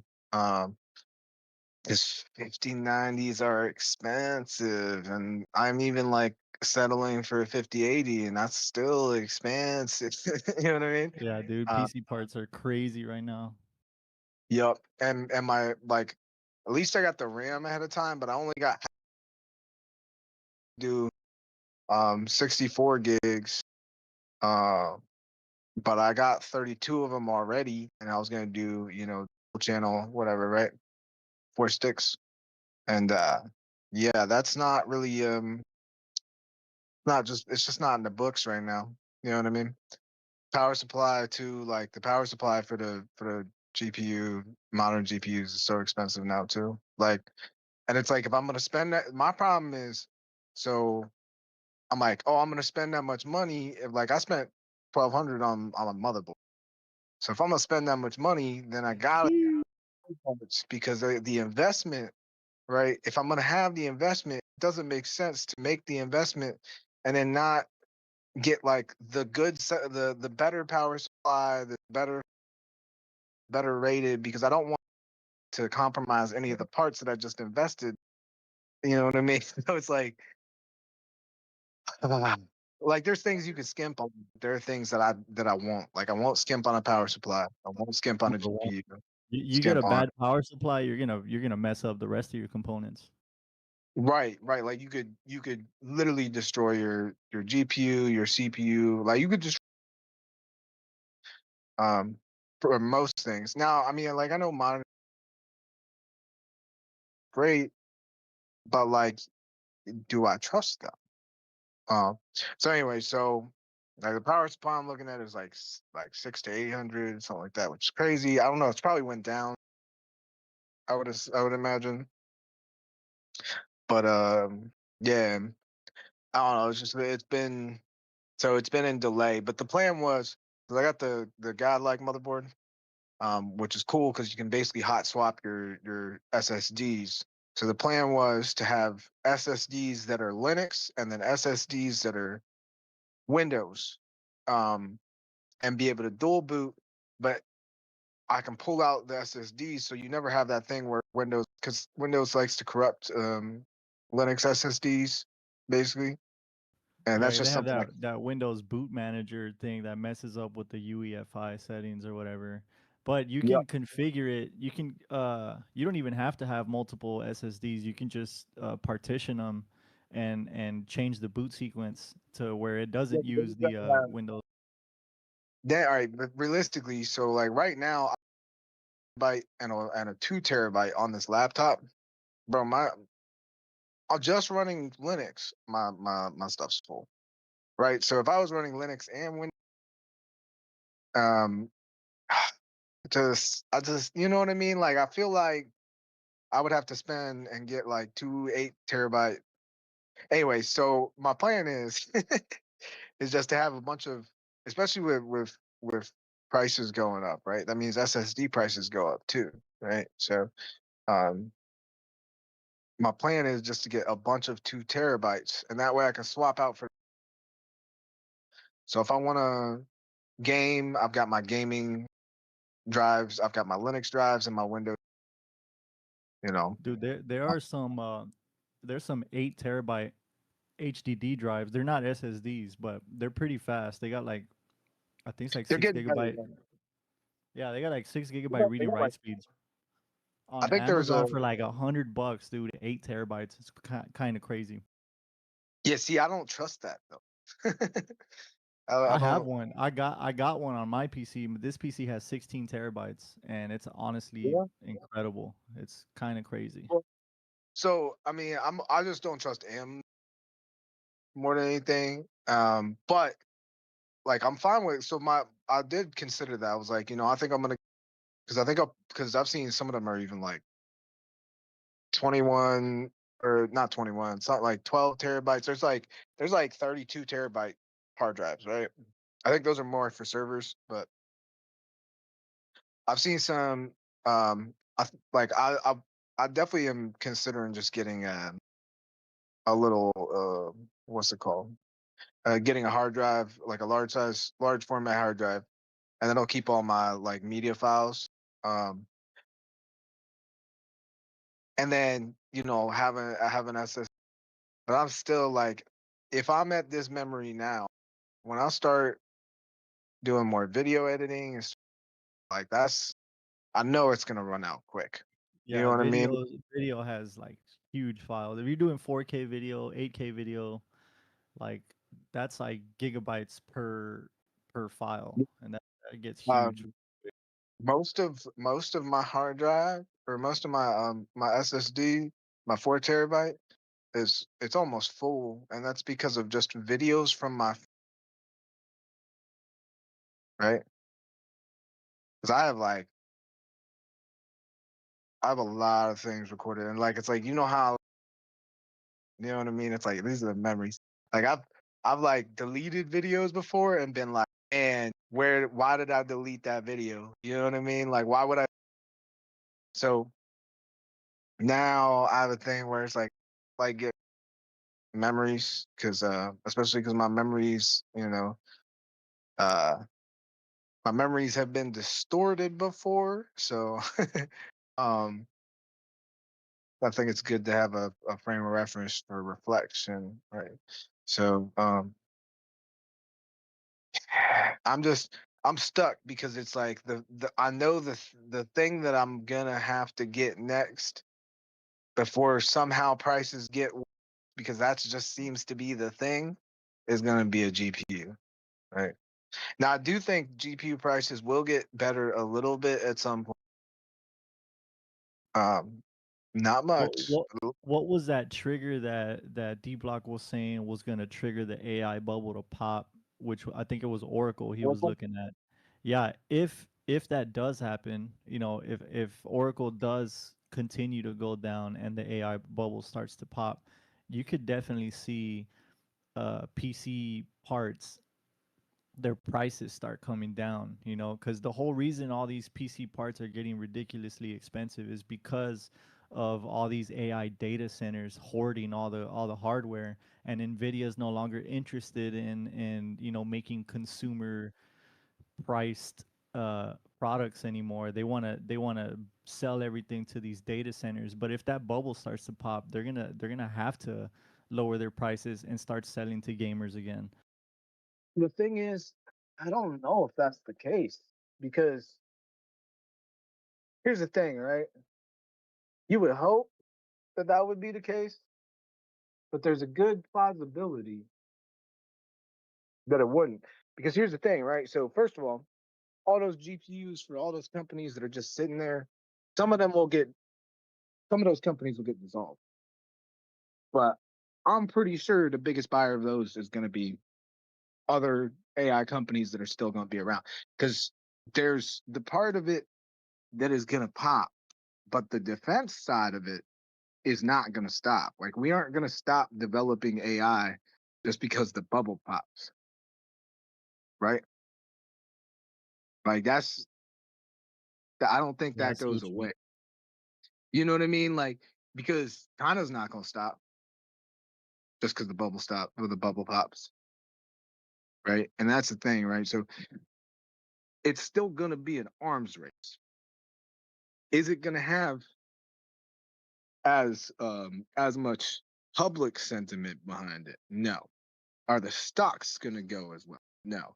Are some of those companies going to have to figure out how to restructure? Sure. But is Nvidia going to stop selling to OpenAI or to whoever? Nah. And that's the thing is I also think like I think prices will come down. The reason I think prices will come down is AMD per unit has outsold Nvidia, right? And with less quality GPUs, to be honest, or maybe not less quality, but less performant GPUs. Price per performance is much higher on AMD, but you know what I mean? So that's the thing is like Nvidia might just sit, especially because it's the one that's got probably the biggest. I don't know if this is the case. I'd have to do more research, but because I think they have the biggest market share of the defense contracts versus AMD, I would say they ain't going nowhere, and they ain't gonna lower their price. If anything, it probably increases the price that they sell at. Right now, I do think some of those GPUs will end up on the right. They'll be on eBay. Yeah, but like in the first place, a big part of that price is scalper, right? And I don't think the scalpers are gonna stop scalping. Like, you know what I mean? I ain't seen it yet, so until I see prices come down, I'm not convinced that they will. But I have a feeling that they might. It sounds like we need a US based GP and PC hardware company. You know, I think they're working on that. The thing is, we do have one, don't we? Isn't Intel US based? I think so, but who's buying Intel GPUs? Yeah, exactly. And that's kind of my point. It's like, even if, and honestly, I don't know that it would be cheaper if it was US. Have you ever bought? Those Intel GPUs are cheaper and they have pretty decent performance. Like I've honestly considered buying some. They're good for what they're good for. Like they're actually great for what they're great for. They're just not for gaming. And like, I'd like to say that my primary purpose for buying this GPU is for professional endeavors, but it is for gaming. Yeah, Right? but I mean, most games aren't going to use the full power of a 5090. Like if you're using a 5090, you're running some sort of calculations on that thing. You're not really because you can game on a 4060. You can game on a 1070. I had a 1070 up until like late last year. My 1070 was gaming 1080p at 144 hertz for years. Like you don't need that much power for gaming. For 5080. I'd compromise for 4090 or 4080 if the prices were sensible, but they're not. But I'll compromise for 5080. Problem is, have you played Star Citizen? No, it's not super GPU heavy. It's actually more CPU heavy and more RAM heavy. That game looks awesome, but no, I've never played it.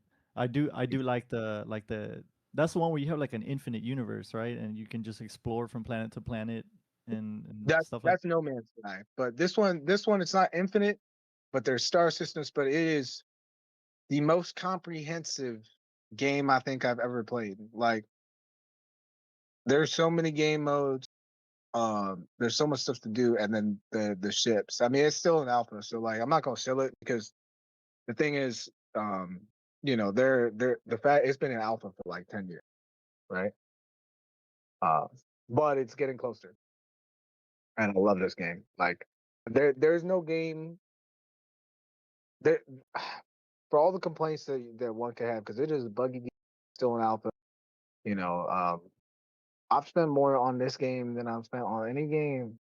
And the reason being, 'cause I don't really spend on games, but the reason being is that it's, they don't like force you to, which I love. Hasn't that game been in alpha for like 10 years now or something? Like 12 years, I think. That's It's also crazy, man. generating more funding than any game studio, or than any single game. I think in the history of history.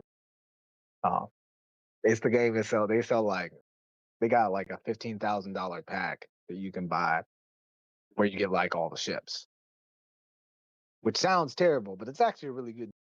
The ships are expensive. They just came out with a ship called the Perseus. It's a capital ship. It's like $800, right? This isn't a flex. This is a prop. That's crazy, bro. But I will say that the amount of work that goes in thing, the studio's done a lot of things that I agree.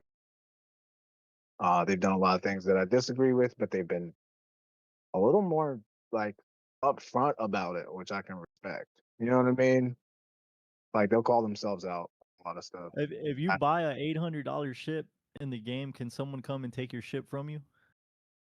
Yeah, but they can't they only keep it until it blows up, or like they can't park it. You know what I mean? Like they got to be online and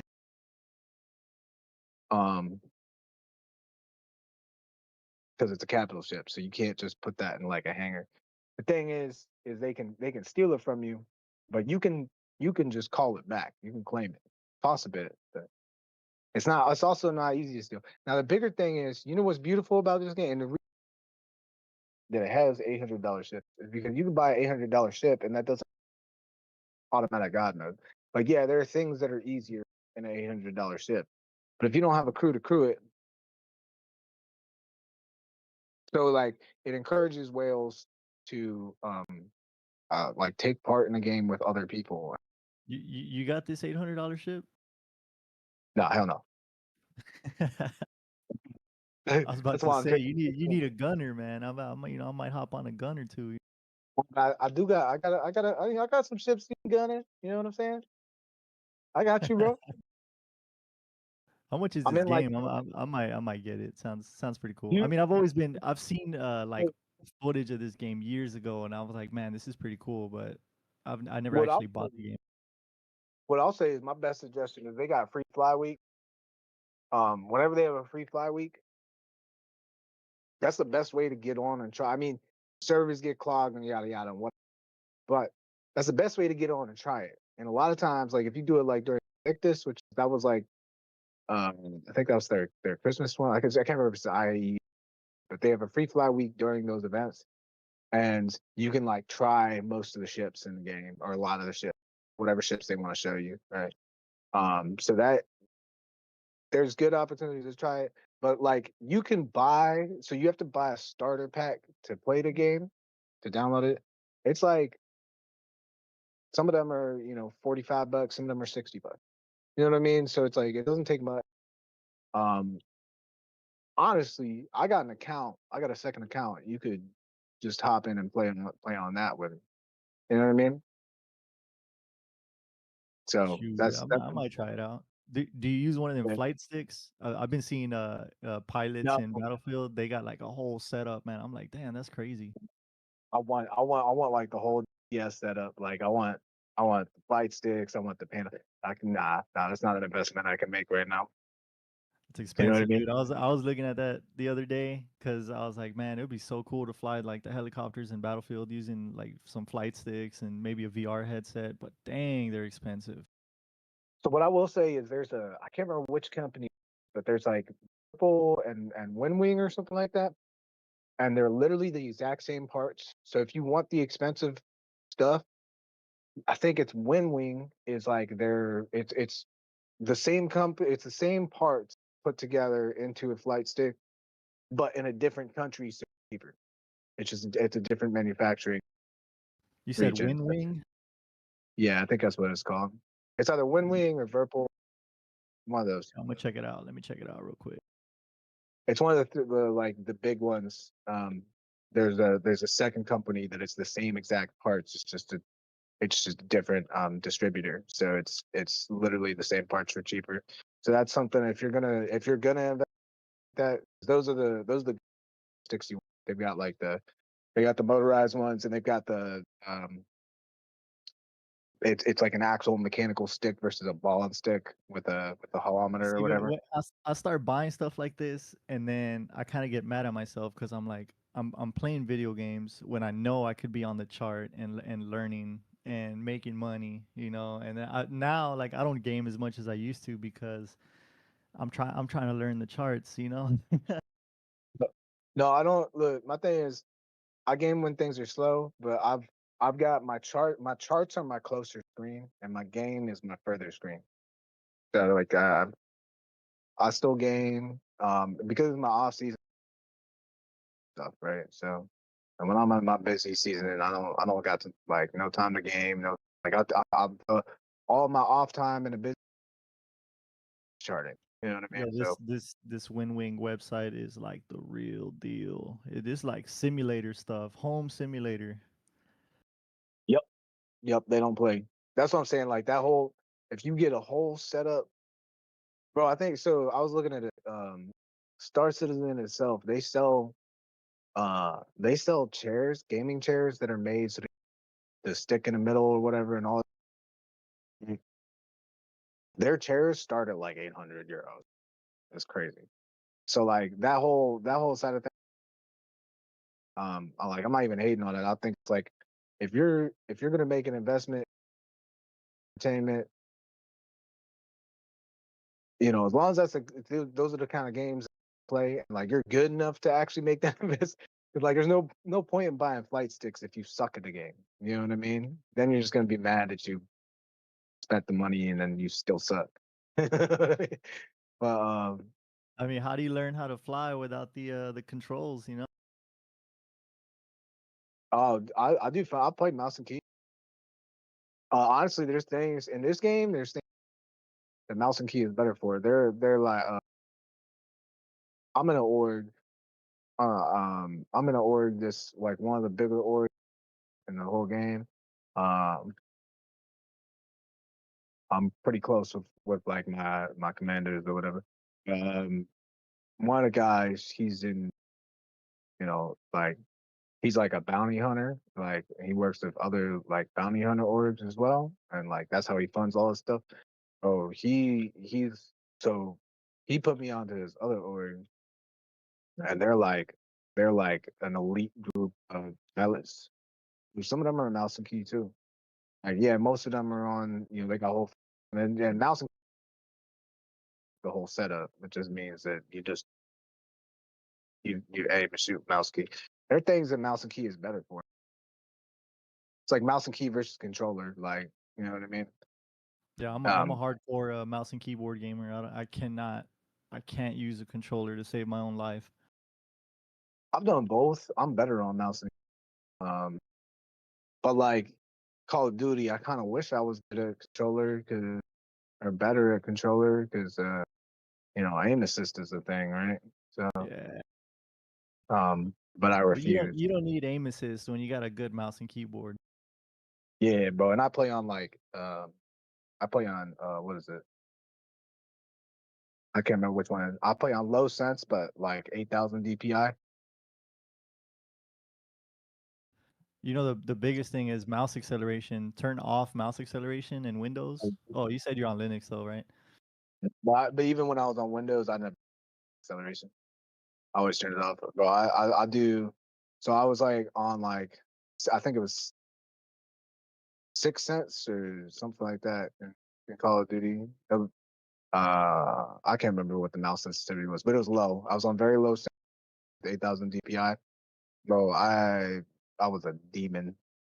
People would get sick watching my streams because they're like, they're like, how do you see when you're spinning that fast? And it's like, well, you get used to it, and plus that means that I can like, bro, I can turn so quick and lock onto your head, bro. Like I say, lock on. Like I'm not talking. Bam, Yeah, bam. I Like can't do that. I'm a low sensitivity gamer. Like I have my DPI at 1200 and I use like a low sensitivity. I prefer moving slow, like whipping my hand a lot further. I feel like that gives me like more accuracy. it's way better for your hand. It's like you're more likely to prevent carpal tunnel. More likely, because I know, like my boy, he's like me. He's a professional one. Um, he's got he like his professional career got pretty much cut short. I mean, he's still a beast. He's still a demon. still one of the best Call of Duty players I've ever seen, but he had to kind of cut back because he got carpal tunnel. So yeah, like moving your arm is better. I just don't. I'm lazy. I don't got enough time to game like full time. You know what I mean? So not saying you do, but statistically, I think low sense players are better. Like I think like 90% of pros are low sense. So I'm not against it. I'm just it's just the way that I play and that's what I'm used to. Like bro, I be even in starts at 60. The dude I was talking about, he's on here, he's he does the infantry challenge for which is you get dropped on a planet naked and you gotta your gear, right? Well, you don't have to be completely naked. You can have a pistol, but you either get dropped with a pistol or you get dropped completely naked and then you're in your gear. And then you gotta get in, complete this, like it's like a dungeon basically, right? You gotta complete this bunker, beat the boss, all that, starting with a pistol. Then you gotta make it out.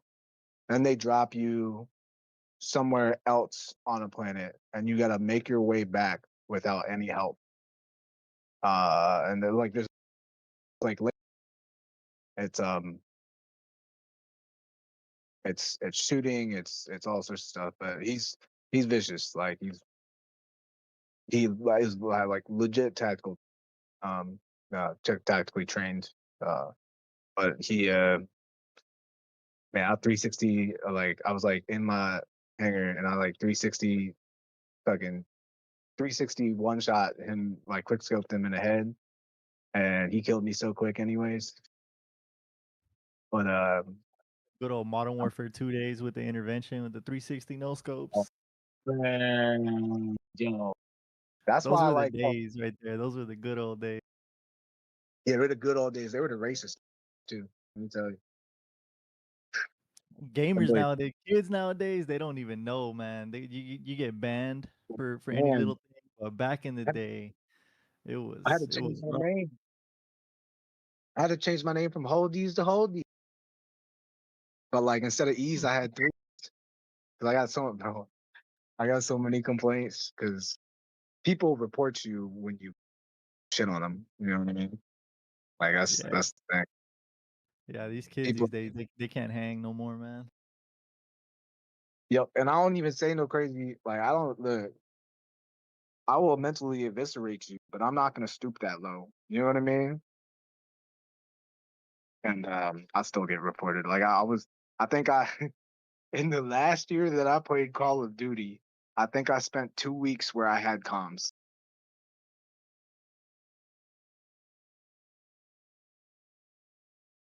in game.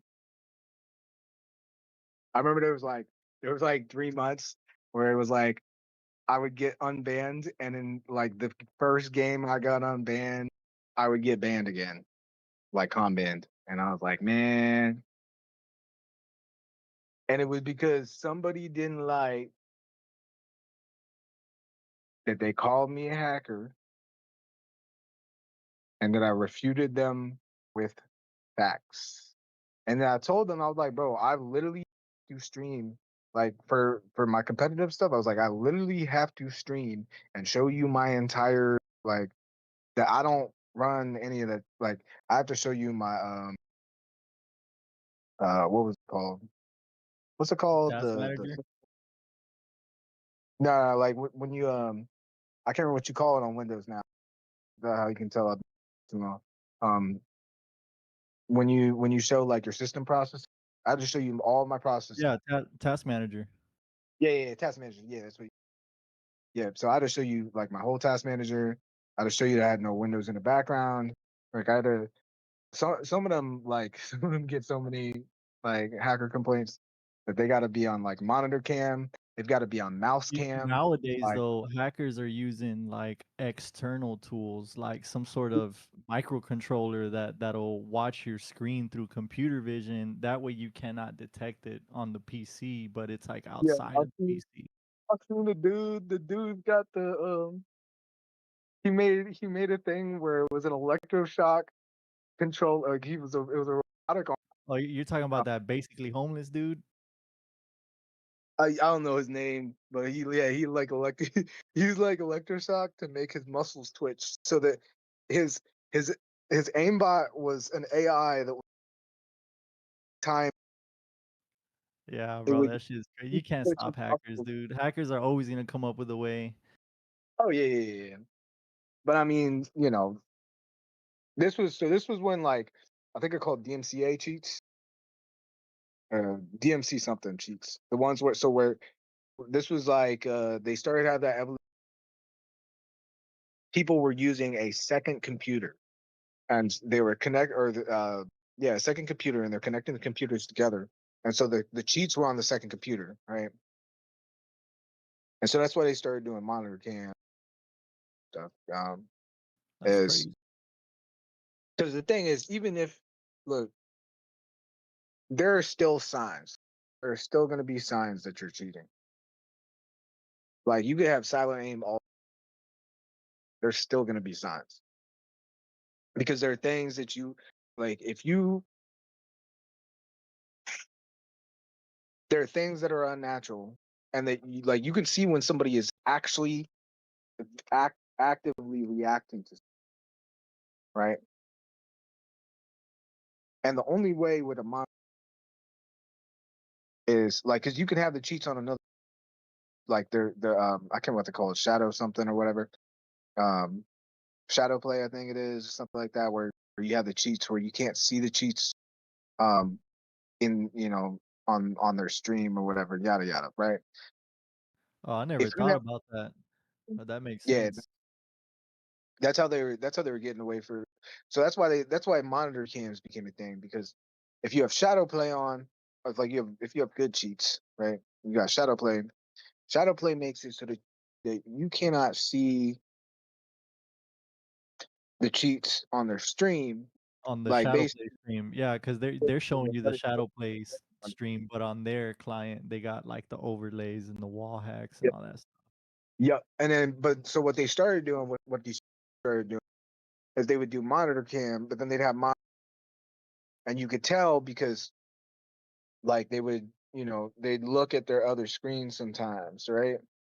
And they'd be like, "Oh yeah, this is where my chat thing is." No, that's not where your chat thing is. That's where your hacks are. So it's like they're basically, it's like a contiguous loop. They got two same game, and on the other screen has their overlay, and that's how they can wall hack and yada yada, right?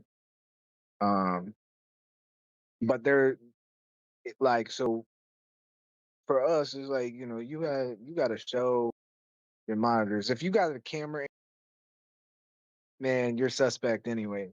And it doesn't mean like you can get banned, but because there was definitely hackers. There were definitely hackers in the leagues, but there's also some really vicious players. I can say like I was better because I did when I was a kid I hacked, right. Um, but like there's Get reasons. good, kid. Yeah, no bull, right? But like as a competitive gamer, I touch no cheat. So like that's my thing. It's like my routes were better. I wasn't even the best. I was probably out of my leagues. I would say like I was a squad player. I didn't start. I wasn't a starter, but I did start in a lot of like I did. I played a lot of their CBs. Um, some of the guys I played with though, like were called hackers by pros and ranked and stuff and all this. Man. That's the And best so compliment you can get is when someone's like, "Oh, you're hacking, bro." I'm like, "Man, I'm good." called a hacker by a pro on a live stream.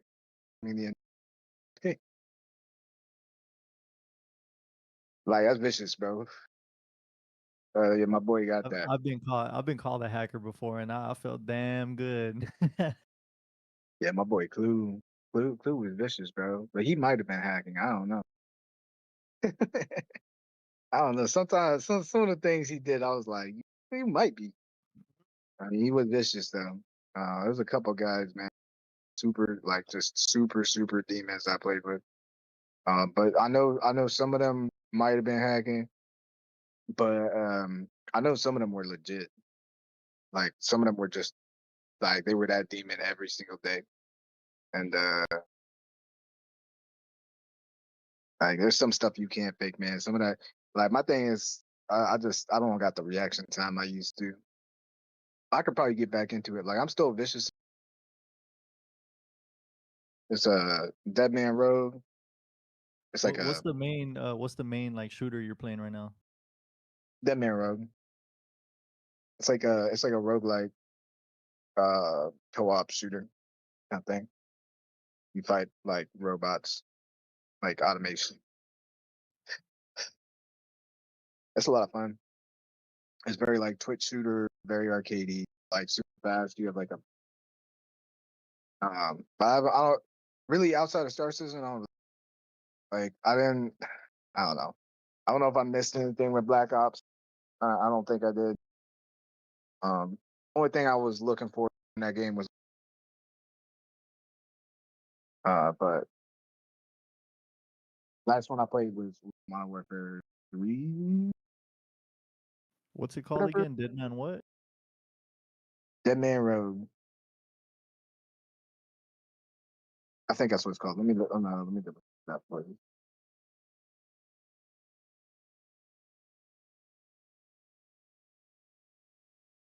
It was like $19 when I bought it. Pull up Steam real quick for you. I looked up Dead Man Road and I found man found dead in Channelview motel room. That's my hometown, man. What the hell? That was literally like a few days ago. That's crazy. Yeesh. Poor guy. Well, maybe. I don't know. He could have been a terrible person. Here we go. It's not dead. Wait, where is it? Oh, it's right. Dead Zone Rogue. Sorry, Dead Zone.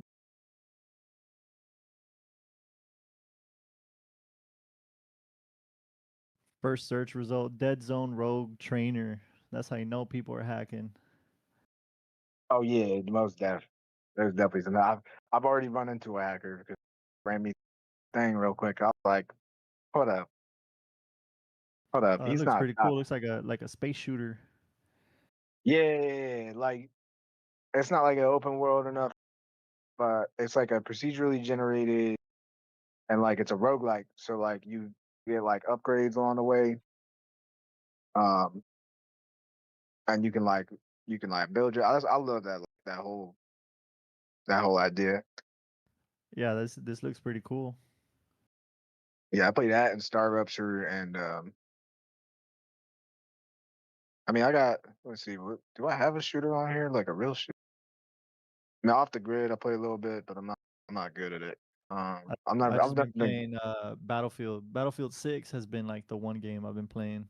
If I do sit down and play some video games, it's mainly been Battlefield 6. Is it vicious? I might we'll see. It's pretty sick, man. I mean, everything's destructible. You can destroy any building. Like if you got campers, a lot of people like to pick a spot on the map and either snipe or just spam rockets or whatever. You can blow up that whole building and get them out of there. Or there's a lot of vehicles like tanks, helicopters, jets, and you got players who have like flight sticks and stuff, and they just will go around flying around and like positioning players around the map. It's pretty sick, man. I've been enjoying the hell out of Battlefield 6. Yeah, I played what was the one 2042 or whatever? Was that what it was? Yeah, that one was bad compared to 6. I think it was kind of crappy. Yeah, that one had a lot of complaints too. I played a bit of that, and that was like that one kind of turned me off. I played some. That's the other one. I don't know if you played that yet. Which It's one? like You broke off for a second. Gray Zone Warfare. Nah, I haven't played it. It's like an extraction shooter. Bro, the graphics in this game are crazy. Like, I can. I'll show you a little bit in a second. I'll pull up the stream. Give me 1 second. I gotta switch over now. I'm not gonna be able to. Man, nah, cause I'm not gonna be able to talk much. But just go look at Rizzo Wonder. That it's like, bro, the graphics are crazy. It's kind of like Tarkov, but you're in the jungle. Like I've never been in a game where like you get in the trees all move and it's like it's they can do in this game graphics wise. That's how I feel about Battlefield, man. Them graphics are amazing. Yeah, I do gotta try to. So like, yeah, I need to try it. I tried to play during the beta, but I didn't get it to compatibility there. Yeah, they have a weird requirement where you have to have secure boot enabled on your motherboard, and there's like a couple little hurdles you got to get over. But once you got it set up right and you're in the game, it's pretty awesome. Yeah, I have to check it out. Like, I definitely, because my thing is, what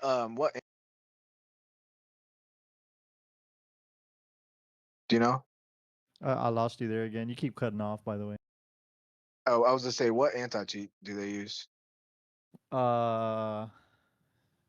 Easy anti cheat or something. I don't know that. I know that they're a lot of the anti cheats that are coming out with these modern games nowadays have like full access to your like entire computer and your BIOS. It's kind of crazy, but you know, what are you gonna do besides just not play these games? Yeah, well, that's the thing is like kernel based and Linux can have issues, but easy anti cheat I can use. Like I can play on that because Star Citizen runs off of easy anti cheat, so that's good to know. Yeah, it is kernel based. I think it is, by the way. Yeah. Genius. But there are ones that like Battle I can play on easy anti cheat. One Call of Duty runs off of. I don't think I can.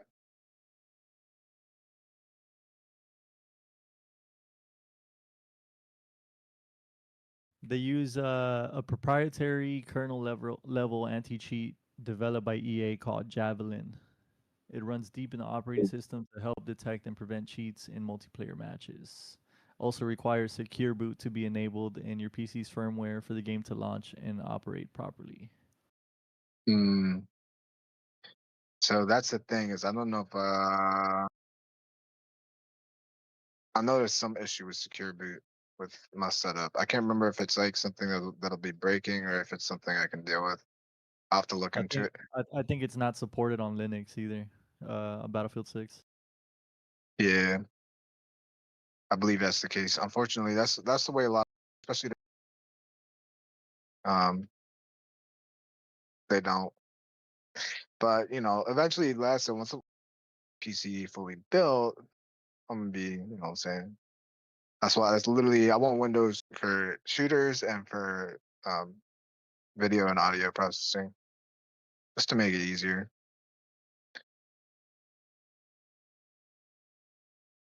And that's it.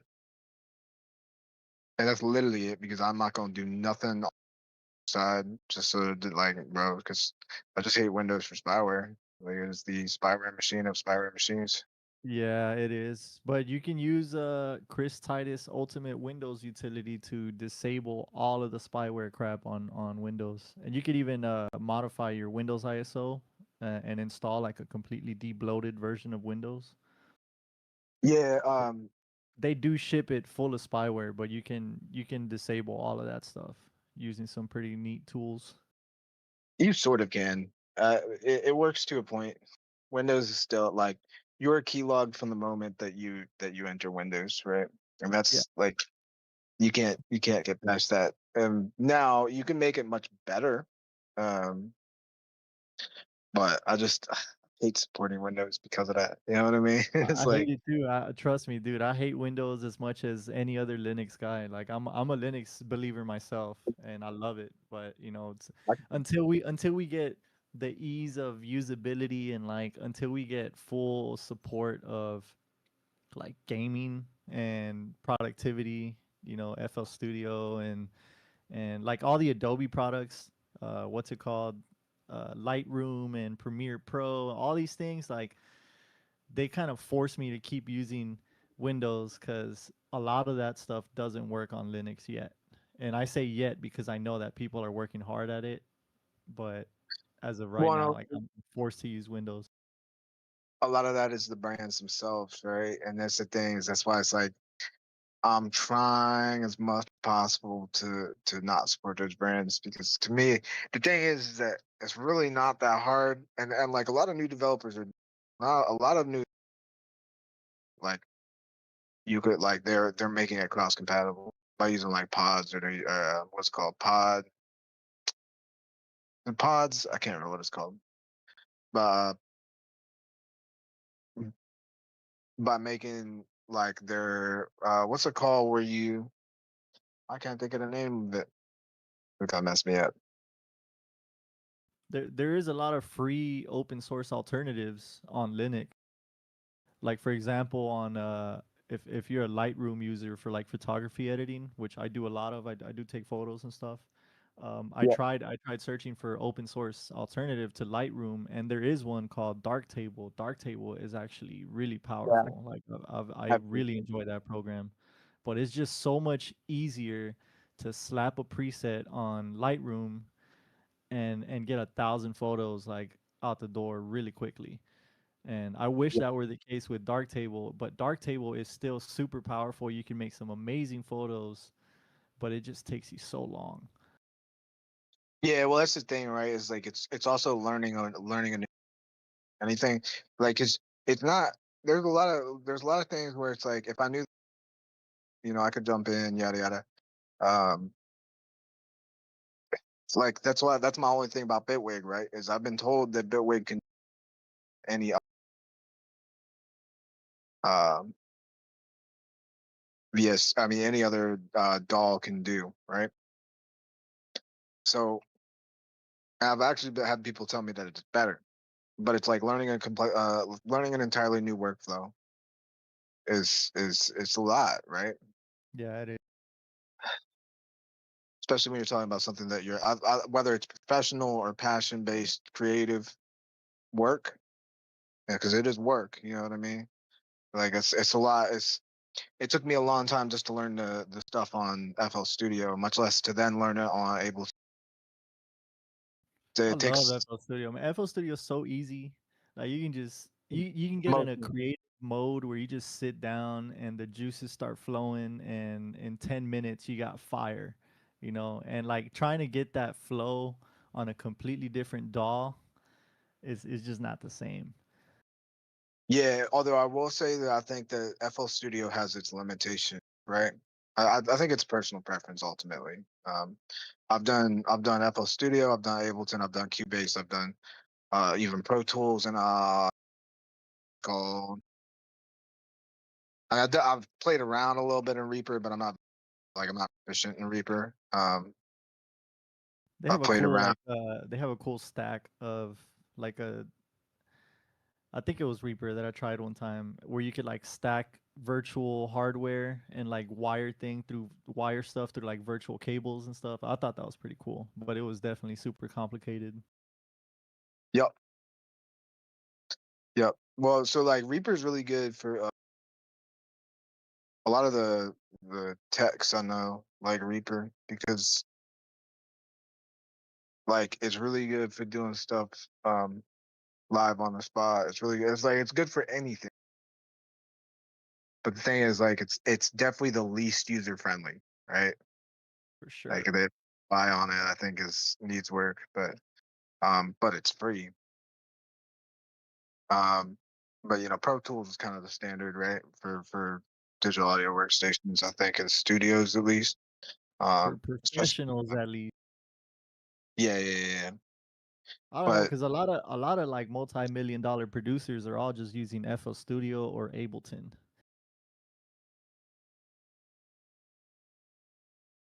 I think those would be more of the industry standard now. Or I wouldn't say industry standard, but like the most popular producers are using those.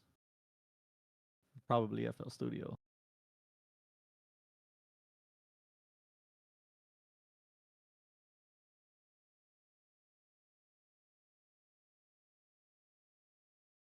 I pirated Pro Tools one time and tried learning it, and it was actually super cool, but I ended up falling back to FL Studio.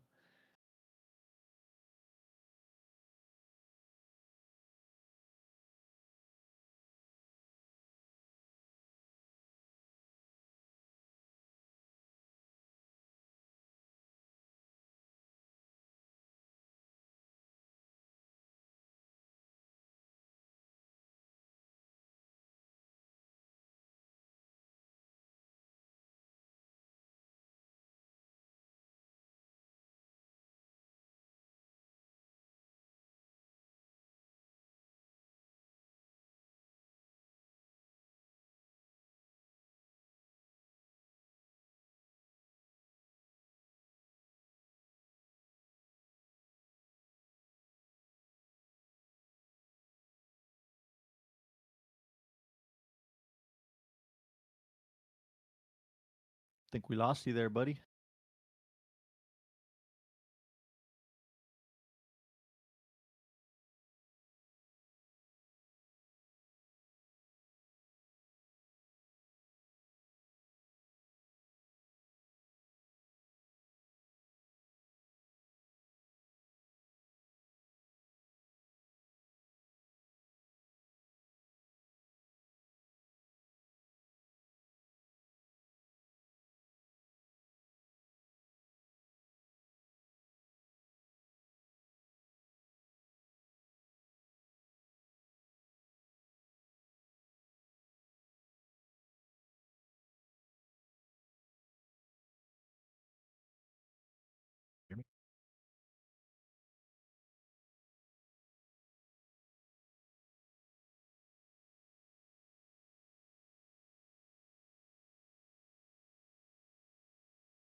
Like check 1 2 1 2. There he is. Yeah. Alright, my phone died. All good. Damn, I wonder where everybody else is at. Where's Dbloc? Where's Zeusy? I know he was up late and he sounded tired at the end. Lucy was in yesterday. Oh, Did you was hear he? I from didn't that? catch that. Yeah, Lucy was here yesterday. He stopped in for a minute. He said he got wrecked, but Lucy Shanae was in too. I say it was a rough day for Price, but a good day for the community. Well, I don't want to speak on the community's behalf, but I certainly enjoyed it. Yeah. Yeah, it's always nice when everybody's in here just chatting, having a good time. Yeah, man, it was something special. Yeah, I like FL. I think I'm most comfortable with FL. I really like Ableton though. Ableton unlocked me like it's like I like the layout of Ableton less, I guess. And I think the learning curve was steeper. But Yeah, that's what kind of stopped me from getting good at Ableton was like I've been so used to FL and just trying to learn something different. It's just laid out so differently. All the plugins and stuff, everything's so different. Where I'm like, am I really gonna learn another new DAW or just stick to FL? Because I have you, years and years of like experience using FL, and it's comfortable for me. yeah, I grew up on FL. I started using FL when I was like 14. Um, and it just never changed. But who kind of like broke or helped me break through with Ableton was Mr. Bill, the producer I'm a fan of, and he does. Yeah, he's got some sick music on YouTube, man. I've heard his stuff. Yeah, he does. So he does a lot of master classes, and he uses Ableton. Bro, his brain is insane, and like he's very good at explaining the concept. I feel like. You ever see John Makes Beats on YouTube? No, I don't think so. Oh, dude, yeah, check him out. He's mostly hardware. So this dude, he doesn't really use a DAW. He most of the time he's producing using either like an MPC or he's a hardware dude. But Yep. you can tell this guy knows his music theory. He will sample like old school retro stuff, old video games or whatever. But as he's talking, you could see this dude's brain like, okay, I like this, I like that, and he'll throw down some nasty chords without even thinking about it. Like he'll give you a whole chord progression as quickly as he can think about it, and it's kind of crazy. Yeah. Yeah, what was I think his name is Mr. Green or something like that. The dude, he used to go live from the streets. Yeah, live from the streets. I think his name is Mr. Green. Live from the streets. His YouTube. He would go around with just like he'd have a little like a little Tascam mic or a little like microphone, and then like record things and then take it back to the studio and produce a beat off of like a homeless dude playing a song on a guitar or like whatever. But he would go and like it's cool because he'd go and he'd go to these places and he'd get this really raw stuff from like the dude from the neighborhood or from what what I'm saying, whatever it was, that they just had that stuff and he would make like really inspired beats out of it. And sometimes bring in rappers and all that stuff and whatever. But uh yeah, one of the guys, oh, what was his name? Anyways, so like he would go and I think he used FL too. I think he was the FL guy, if I remember correctly. He's Nice. either FL or Logic, which I've always wanted to try Logic, but I don't want to buy a Mac to try Logic. You know what I mean? Man, Pirate Bay, bruh. Yeah, but it only works on Mac. You know what I mean? Like I could dual Oh boot. yeah, Yeah, one of those proprietary things.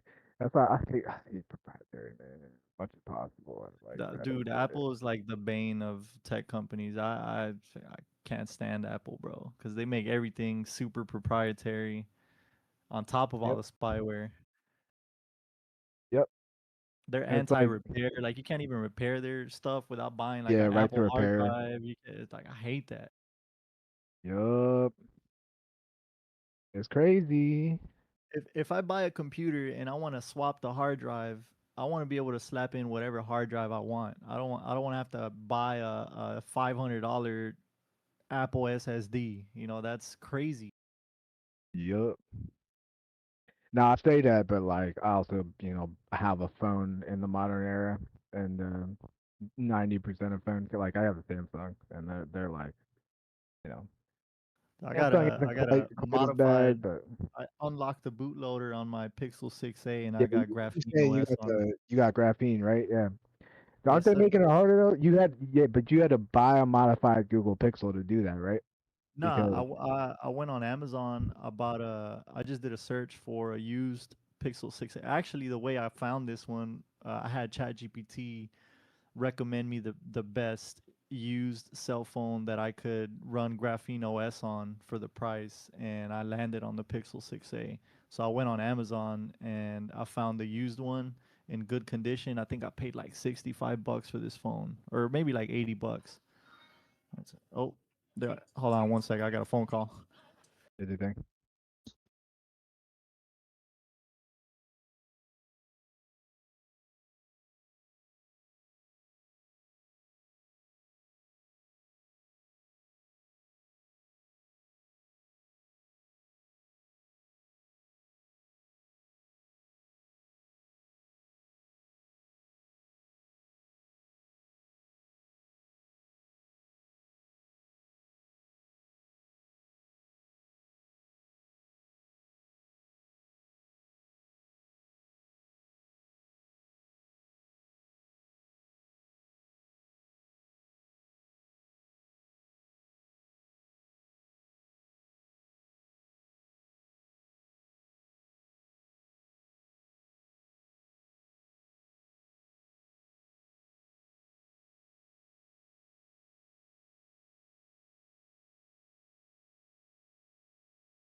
All right, my bad. I had a customer call. I fix computers from home and I get calls all day.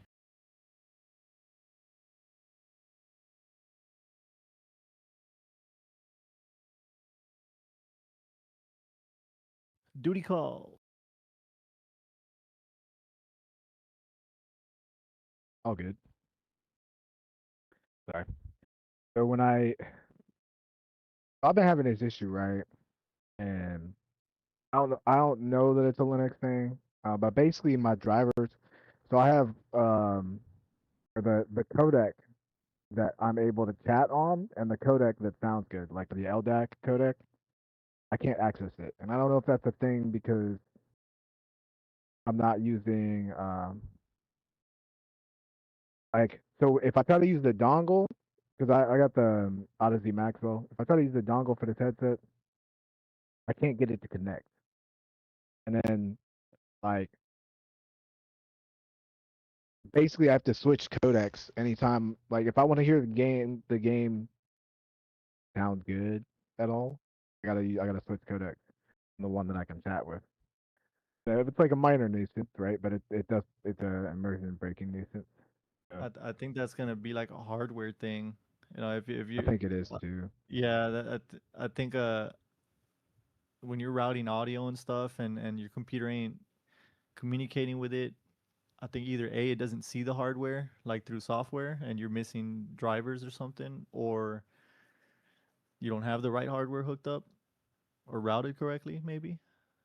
I don't know. I'd Yeah, have to and I like from the research I've done, Odyssey is not like, so like I can get it to work.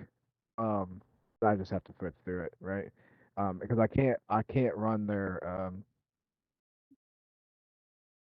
the application. Actually, you know what? Maybe I'll try doing it through Steam and through a compatibility later. I haven't tried that yet. I wonder if that'll work. Matter of fact,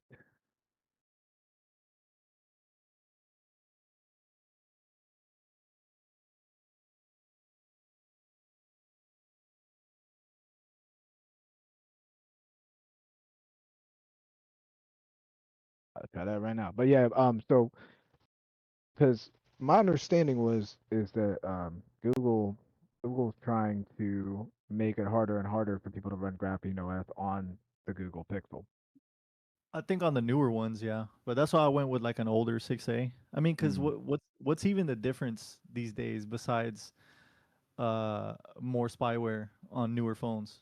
Like they're all the same. They got a screen, they got a camera, The they got only a difference microphone. is the processor and actually the loss of features, right? Because you don't have the ability to add an SD card. The main thing is the processor. So the processor and the hardware in some cases. Like I got the Yeah. Fold, Do right? you really need So to be walking around with like a crazy, 8-core beast in your pocket, or do you need to make phone calls and use GPS and like, the 6A for me was the sweet spot for like price and performance and still have the freedom to run my own OS on it. well, and I think it's a cost benefit analysis, right? Because for me, um, I can do a lot off of my phone, and I do. Like I do video editing on my phone. I do all sorts of stuff on my phone. When I want to make a quick edit on the go, because of my lifestyle, because of my job choice, right? For me, having lugging around an entire laptop is unrealistic, and also, I don't want to get robbed, right? Um, it's just not it's not a secure enough thing for me to do, and I don't have the assets to just buy a laptop that I can lose, right? So, for me, it was a choice. I spent more on this phone because I have a much bigger screen with it. I can fold it out. I have a good processor, so I can run 8 charts on my phone. You know what I mean? Do I need that? No, but does it make my life easier and does it fit my lifestyle choice? Sure, right. The You only ever other see thing that? would be the camera, right? If for people who are not actual photographers, or I don't want to say it like that, but you know what I mean, that aren't lugging around there like a DSLR or whatever for a camera. I do think there is a difference, right? Outside of that, though, and that difference only lasts as long as that generation of phone, right? Because the next generation will be like a however many more megapixels with better stabilization, with better yada yada. Um, Outside of that, I don't think there's much of a difference. No. You ever see a couple years ago there was a project? I think it was a crowdfunded project for a phone called the phone block, and it was like a modular phone where you could swap out Yeah. you could swap out the camera module, you can swap out the battery. It was meant to be like a right to repair, you know, one phone for the rest of your life type thing. Yep. I remember they were close, but they missed the mark on some things, and I don't think they got enough people buying it. Yeah, There it was they there was scrapped it a few unfortunately. projects like that, and they always fail, or like on the large scale they failed. You know Now what I they mean? got Which is sad. they got the framework laptop now. I think that's pretty Yeah, sick. that thing is cool. A little expensive, but I love the concept. Yeah, I can't talk about expensive laptops. I spent like $4 grand on this one. Not quite, $3 grand, 3.5 grand. I can't justify spending that much on a laptop because at the end of the day, a laptop you're getting less airflow and less performance for your parts. And if I'm gonna spend that much, I'm gonna build a desktop and I'm gonna get all the performance per dollar that I can get. So the part of me wishes that I had waited and saved the money and gotten my 5080 with it, right? But also I bought the laptop before my CPU and my CPU fried. Um, and I bought it for the purpose that like I wanted something I could video edit on the go. Now mine is a very I got the Asus. I hate Asus, but I don't hate them. I'm just not a fan of their business practices. But but they make decent machines sometimes. Um, it's the one with the I've got two monitors built in. Not the fold out one, but it's the one where I've got like a touchscreen monitor on the bottom. It's called the Zephyrus Duo. Um, which is it's cool. I didn't use it as much for the things that I bought it for, but that potential is always there, right? And it's actually really cool for like having like a DAW or something hooked up because I can pull like a panel of FL Studio down to the bottom, and then I have touchscreen capability with FL. Um, or I can have my VST down there, right? So like I can like physically sort of turn the knob. You know what I mean? Um, like that. It's just a nice little feature. Um, but the bigger part of it that I think actually is really cool is that because of the way that the touchscreen pops up when I open up the laptop, it creates a much better airflow situation. Now my fans are super loud because it's got a 4080 in it. Uh, but it's fairly compatible with Linux, and there's actually an entire distro that's been made um, for this series of laptops. Um, it's called like Arch G14 or something like that. But it's cool. Is it necessary? I don't know. I wanted a 4080 laptop. That was the main thing, so I could do like I could run Resolume on it. You know what I mean? But and do like video composition or visual composition, whatever you want to call it. But necessary, I don't know. I'm really glad that I got it though because my PC did die and because I'm kind of stuck now. So if I didn't have this, um, I can game on this thing. I can do everything. I'm running generally like right now. I'm only running one external monitor and then the two internal monitors. But generally I run like at least four monitors total. Sometimes five, sometimes six of it with parts like a trading view window on each one, and I've got like my game running, and I can run all of that, which is that's that's where the value actually doesn't make sense for me. Not, I still think it's overpriced. And yeah, you're absolutely going to get performance loss compared to like the 4080 laptop is not the same as a 4080. Yep. It's you know it's not as good. B, the amount of power this thing is. So this is um, the the power supply for this is 245 watts. I mean that thing is hot to the touch. Like I bet it's a it's probably fire a big hazard. old brick too, huh? It's a big old brick. Yeah, I But bet. like, but I don't notice it 9 times out of 10. Um, and look, for personal defense, right? If somebody was trying to steal my laptop, I'll just smack them with a brick. It's literally about the size of an actual brick. Um, like, like, like one of those wide, like, like one of those bricks that you put in like people put in their driveway or like Like for like a their sock full of quarters, you know? and it's hard edges too, bro. That thing gets hot. Sometimes like when I'm cold in the winter, I'll just put my foot on it and it'll almost burn me. What edition is Fruity Loops at now? Sorry, go ahead. Say again. What edition is Fruity Loops at now? I think we're at like FL 25. Oh, jeez. I don't know. When I bought it, it was just FL producer or It used to studio be called max Fruity or whatever. Loops. It used to be called Fruity Loops producer, but now it's FL Studio. And I believe this Yeah. latest version, 25, they're starting to include like AI features. Like there's a AI chord progression generator tool, which I think is incredible because I'm not the best at music theory. I never went to like music school or anything. I just appreciate music. But to use a like an AI tool to analyze your MIDI and write chord progressions and give you ideas, I think that feature's so good. Oh yeah, I've I've got never a tried it. few. Go ahead.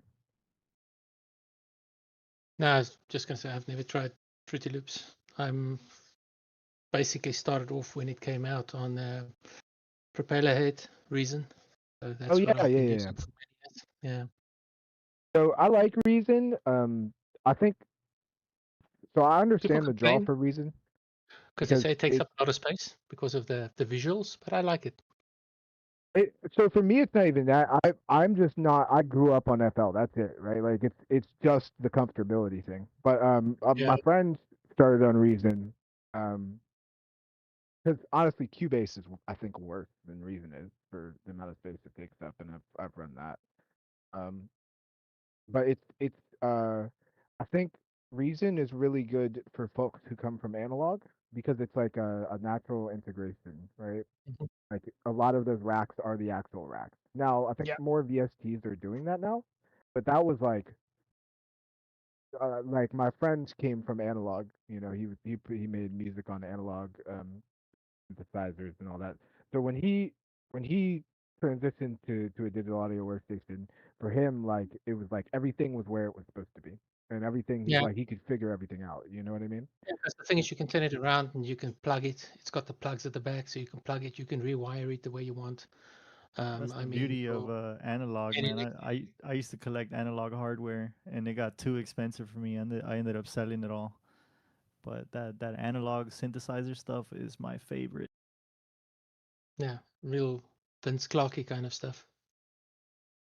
Well, there's stuff you can do with analog that you have to do. You, you would have to be a software, like you'd have to be able to develop your own software or to rewire things like through the terminal or something that like I think the threshold for being able to do it with hardware is like you just need the cable and the equipment. You know what I mean? Mhm. Yeah. Good morning, good afternoon, good evening. Software is But I a mean, whole you could nother. just turn a couple knobs. You know, literally, you get in a vibe and you're jamming out, and you twist a couple knobs, and you add so much texture and like emotion to your music that way, as opposed to like manually programming a sequence on a screen You know, like it's just a lot easier to get the music how you want it to sound with a piece of hardware. Morning Discord. Yeah, I also think it's like vinyl versus CDJs, right? I don't think there's anything wrong with CDJs. I'm not a vinyl elitist. I learned on vinyl though, right? But I said hello, damn it.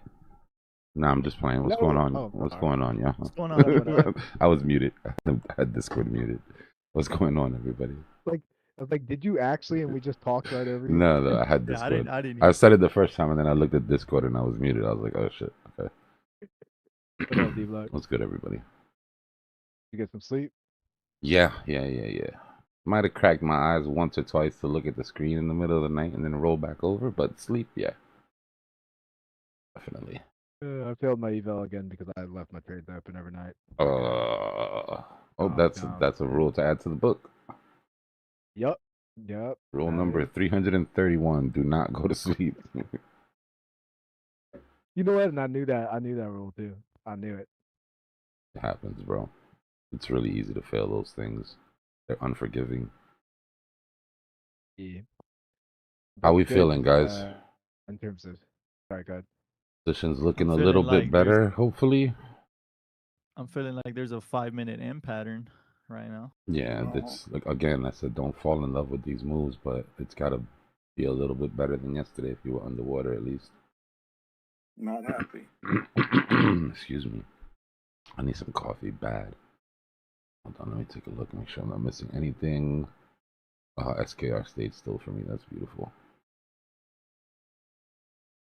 All right, so we're quite a bit away into our liquidation hunts here. Again, I don't think we get the whole thing on these, but we'll take what we can get. Linked it, all right.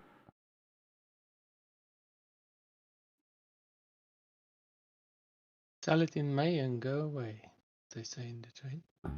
Bitcoin. Is it May already? Nope. Same.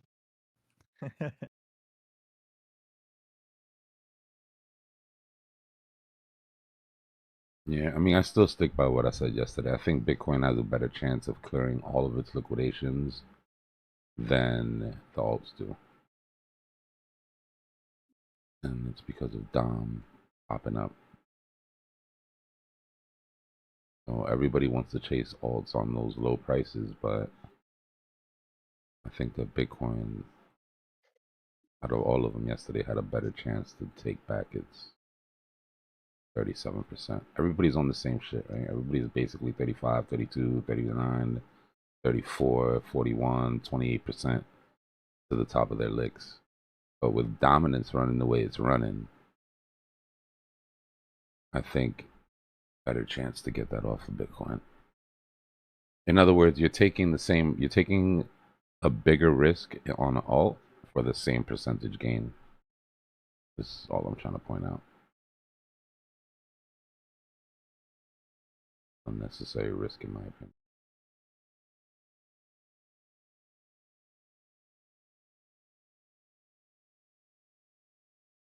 But so far, so good. So we invalidated that. Rising wedge. Go to you. Keep you as a trend line.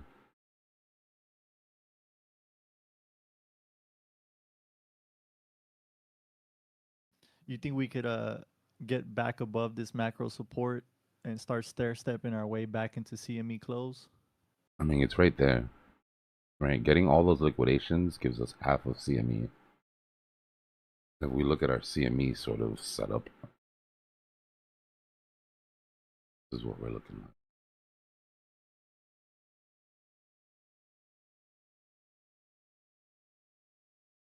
So for ETH2, clearing liquidations brings you back to CME.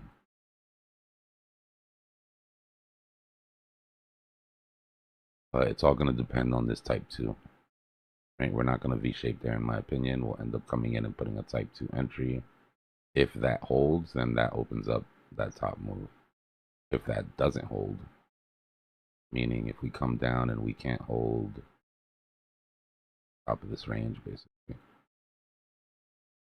Come back and hold that. Or we want to come back and hold that.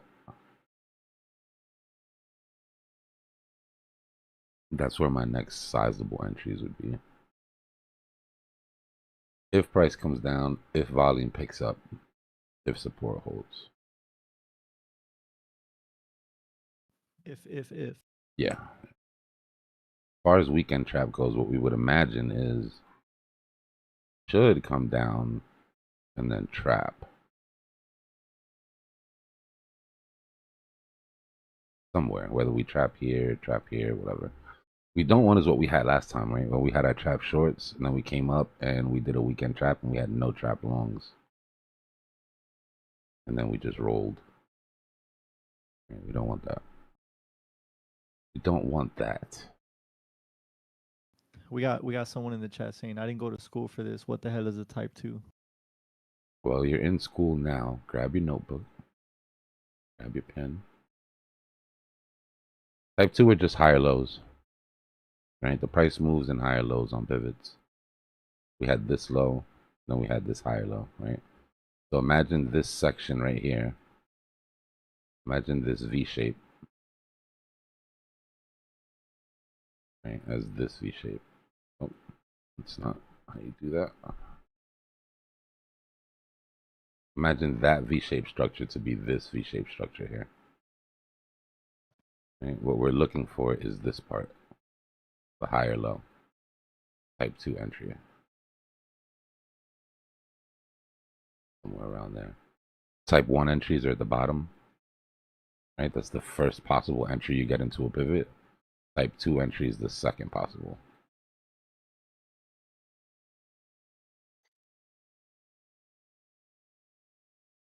Hope that helped.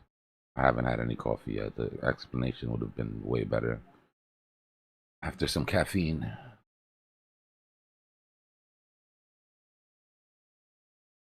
When looking for a type 2 entry, do you think a solid method would be to pull a fib from the V shape and then look for an entry at one of the fib levels, like either the 0.5, 382, golden pocket, etc.? Yeah, bare minimum for me is 382 when it comes to W's. So you want it, and golden, the same for your W can go to 382.5 or golden pocket, right? Something like a cup and handle, right? You want to see that stop at like 382. But 382 is the bare minimum for me to be able to consider it a higher low.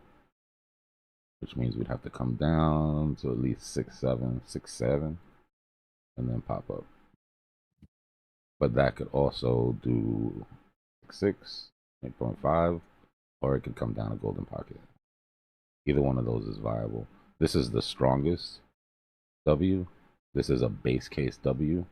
And this is sort of bearish momentum W. Which is why people love to swing at these, right? Because if this holds, this gives you the best risk reward on W patterns. Nice. All right, give me a second. I'm gonna get some coffee, and then we'll be back to swing at everything.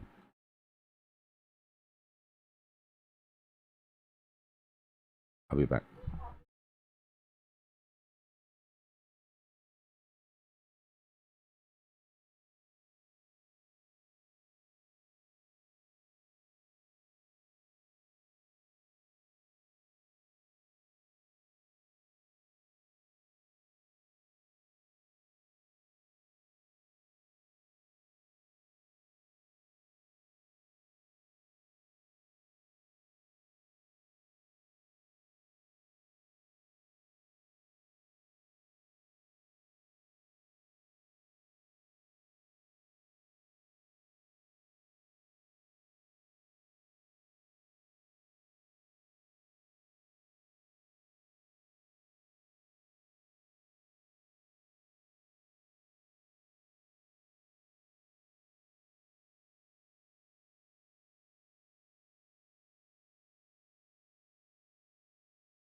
Bear market is not over. Tarugato.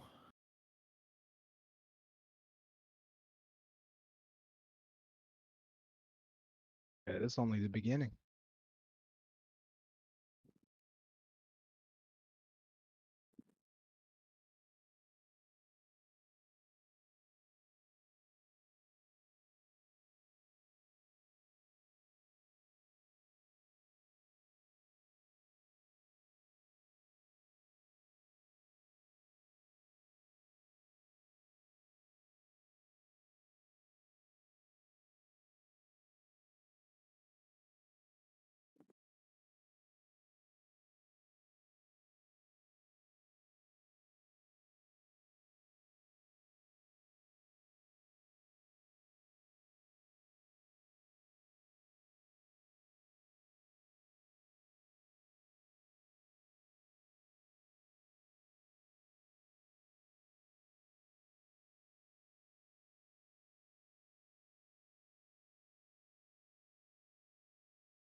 Oh, you know what? Since I'm on my computer, anyways, I can bring that for you.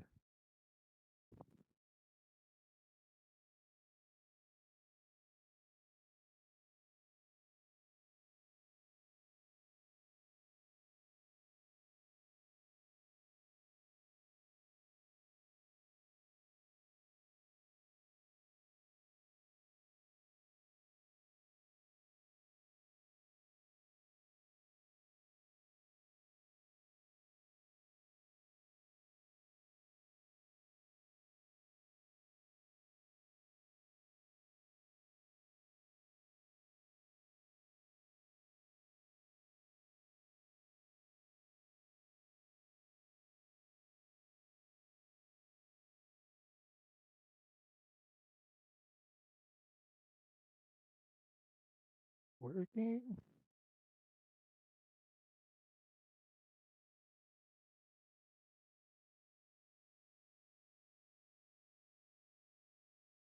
I'm gonna restart.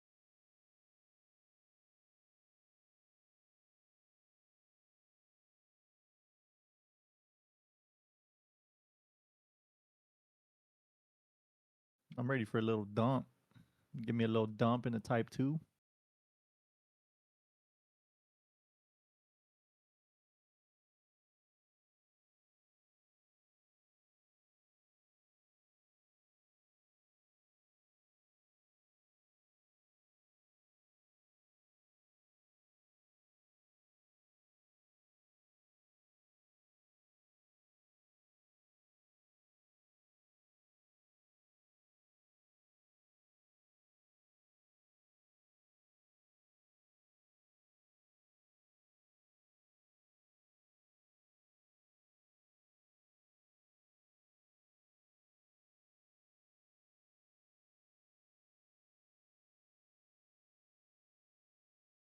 I see 100K on BJ's screen.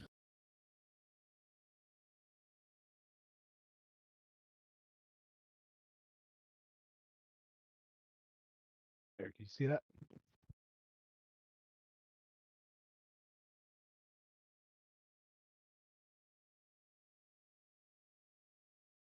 Hold up, hold up, hold up, hold up, hold up. Star Citizen. Yeah, buddy. I just got this shit. Hold up.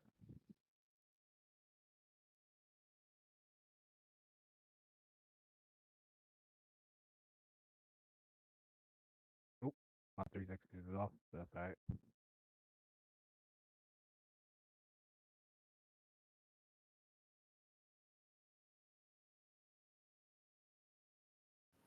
How's the performance on that game? So on this laptop, I can show you.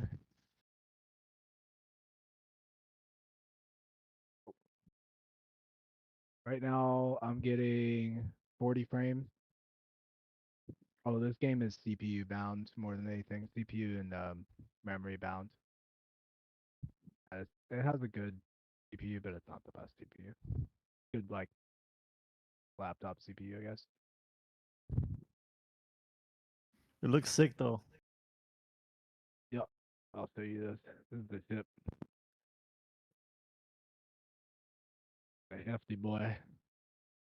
And look, see that turret up top? Is that my It's seat all right you, there? bro. Yeah, it's your seat, Oh bro. shit! Oh, I might. And you know what's even doper? When I say that's your seat right there, bro. That's what I'm talking about. Yeah, you right up here with a captain. Let me see. I think I gotta go. No. They've done a lot of work, man. I remember when this game, I'd get in and like I couldn't even get my ship out of the terminal. Or like someone could just hide in your hangar and just wait and kill you, steal your ship. You can't do that anymore. Bad for pirates, great for me. See. They're gonna stand. Yeah, there's 3-star systems now.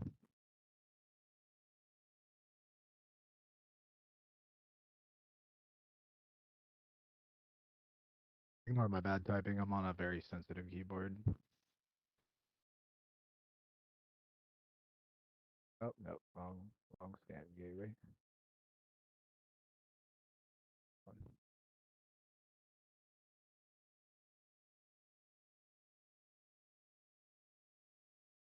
I'll show you my guns.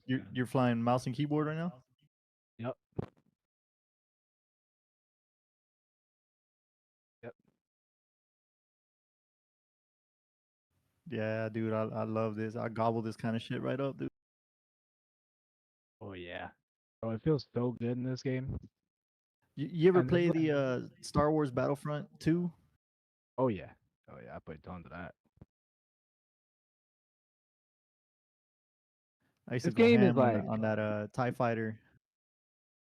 yo, TIE Fighter. You ever play TIE Fighter back in the day? I know they might be a little young for that, but that was like Nah, towards the I end got of a DOS. 64 right here on my TV. Yup, yup. Yeah, that was like the end of DOS, like Windows DOS. Oh, I used to love that game. Just saying, bro. This, you know what's cool too is like when you fly by a system with a planet, you see the planet go by in flight, like in quantum. That's pretty This sick. game is crazy. Let's shut up about it though. No one wants to hear this. Oh, this game though. And this is Yeah, like I I've might got take you up on that other account just so I could try it out. yeah to show you I'm running an NVIDIA DLSS. Right. You can run Vulkan, but not suggested on Linux. Run a transformer. I'm running on very high. I've got a couple things down to medium, like kind of volumetric clouds. I'll show you Don't that do in a it, minute. man. I mean, I've got enough. I've got enough video memory. About to hear that fan kick on right now. Bro, the fans they stay on. I keep mine on performance mode. I don't care. Like I'll deal with the sound of my fans all the time. Let me see. Detail textures. I think that's. I go higher. I think. Oh yeah. Ultra. Let's try it. A little glitchy with the menus, but that's. I think that's just a Star Citizen thing.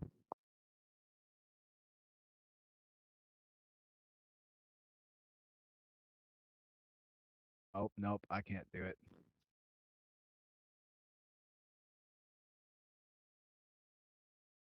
I don't know if I can do it, man. I want to be on Ultra. But let's just try it for a second.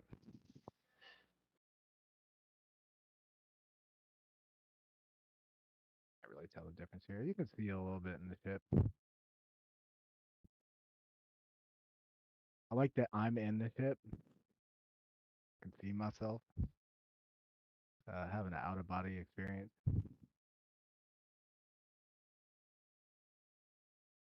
That's cool. Yeah, right. Crazy that this is all basically just the Crytek engine. Oh, is it really? Yeah. From the Crisis games, Not right?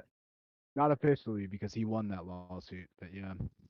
Yeah, they like hired a bunch of the developers from the Crytek project. This is essentially a modified, a heavily modified Crisis engine. Sick. Yeah.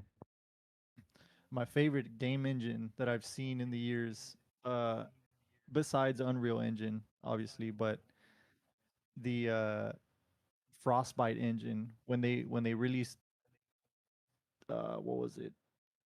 Battlefield 3? Oh yeah, dude. That was a good one. That shit blew my mind, man. And now that I mean they've been using the same engine for all the Battlefield games, but that they have the physics and the destruction and all that is just it's so nice. Yup. Oh, Bad Company was my game, man. When that game came out, oof, Yes, sir. good one. I didn't like all of the game mechanics, but like that was a good one.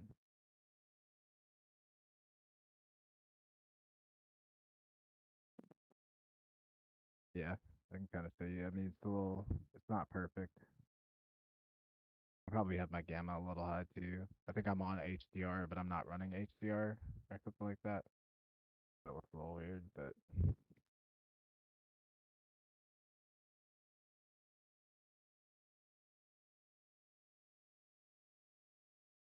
I don't know if I should do this, but I'm going to.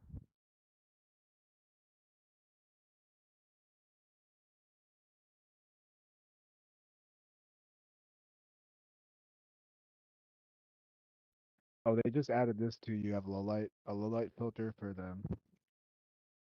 main window too. So like for the ship. Oh, I'm dying. I forgot I don't have my helmet on. That's probably a good idea to have on. I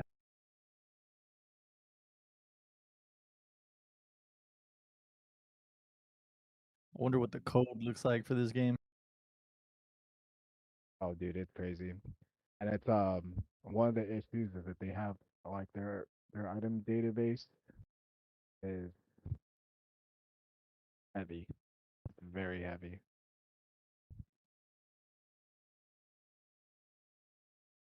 Not the best system they've ever done, but it works.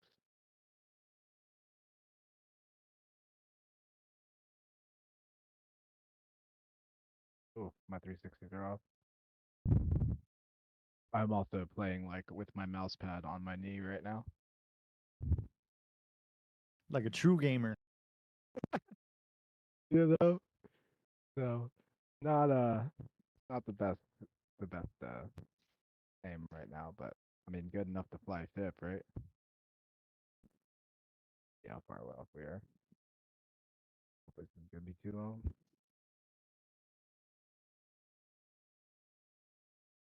I do love that like I can get up around my ship. I can fly from place to place. Like yeah, it takes a little bit of time. It's never too long. The ship just came out, like this patch. I think just came out like this week, something like that.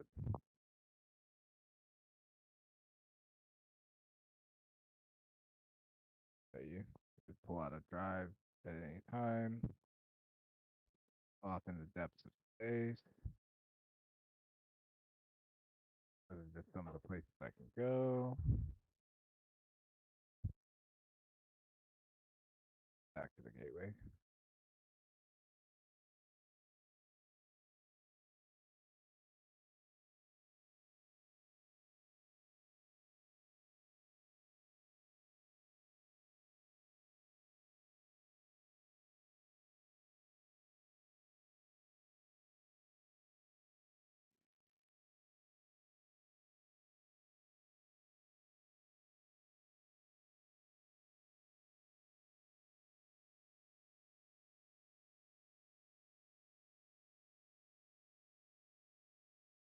And I am in love with this ship. I just got it too. Like this is like a $200 ship.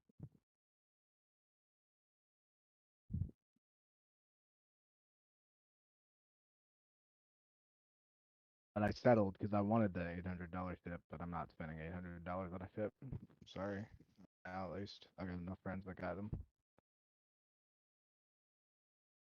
Oh yeah, that's slow. Oh wow. Ultra might not be the mode for me. What am I running? 6 frames on Ultra? No. Cool as that is as a concept. Nope.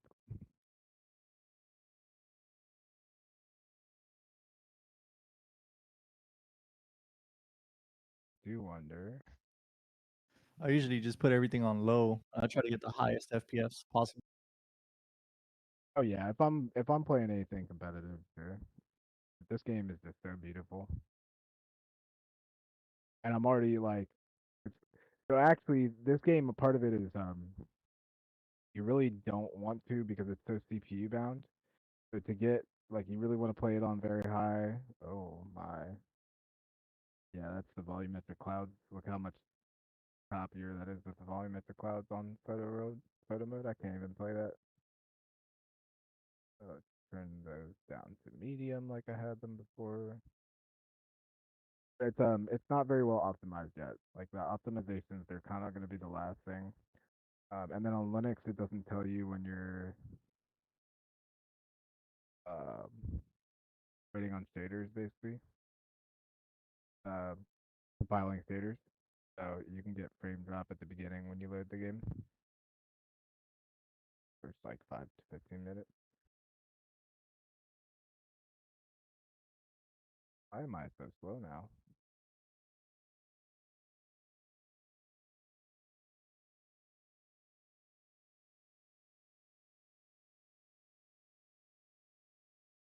Oh, there we are. That's what I'm looking for. Go to the wormhole, boys.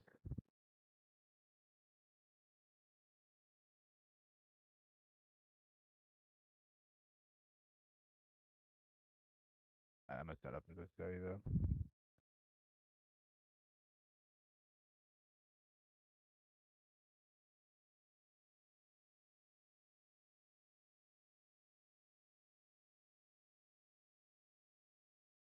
Oh, gonna overshoot.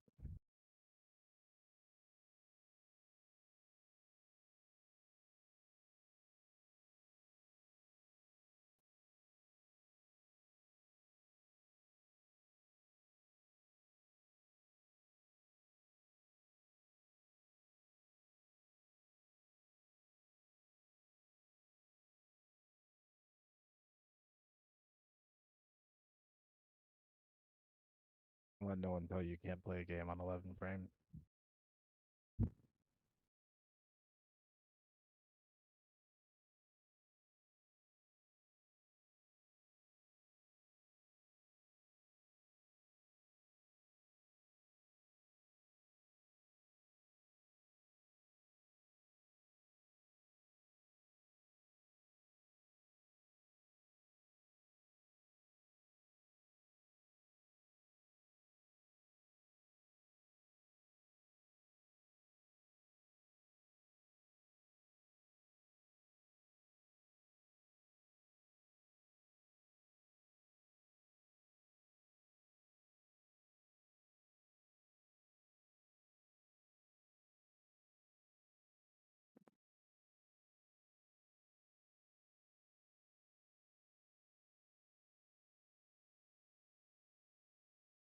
The hell is that? A wormhole? Yep. How you cross through systems. That's crazy. Isn't it? Look at them particle effects. That's crazy, dude. Yep. On a laptop too.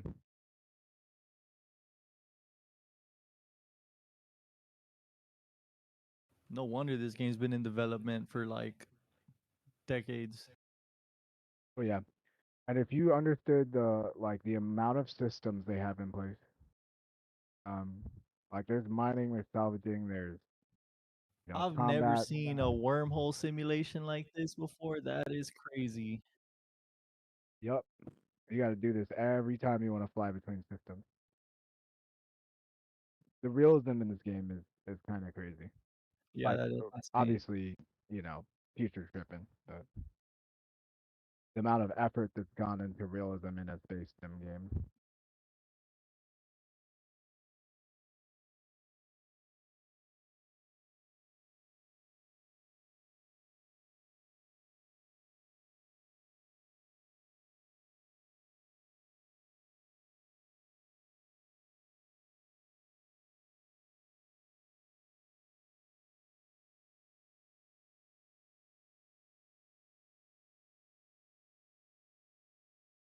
It's so satisfying.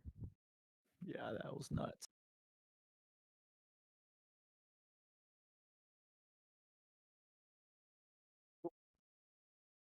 They just added engineering, so now all your stuff can catch on fire. There's like fire extinguishers you have to use. You have to repair stuff. Like, um, all the components pretty much are accessible. The only thing you don't really have access to is like life support systems, which they will add in the future, and your toilet, like and crafting table. Crafting hasn't come in yet.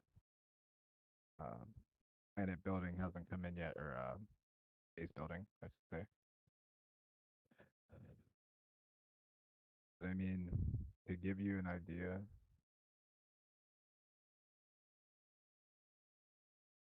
like it's buggy. It's got its issues.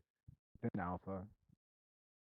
But there's more game to this game than pretty much any game I've ever played. The combat, like the ground combat, FPS combat, is actually really good. It's one of the few games that feels smooth. Like I like Call of Duty. I hate Call of Duty, but I like it because of the way it functions as a shooter.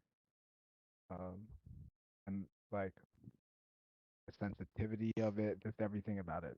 Like Battlefield's a great game, but I think Call of Duty has the best shooting mechanics out of all of them. Not the most realistic, just the best. And this one feels the closest. Uh, yeah, to give you an idea, these are just some of the missions you can take. Hauling, mercenary, there's bounty hunter missions, PvP. Actually, this is a very small list. I'll show you when I get to the place I'm going.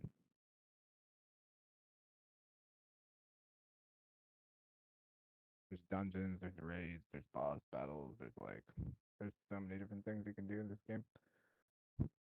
It's an alpha.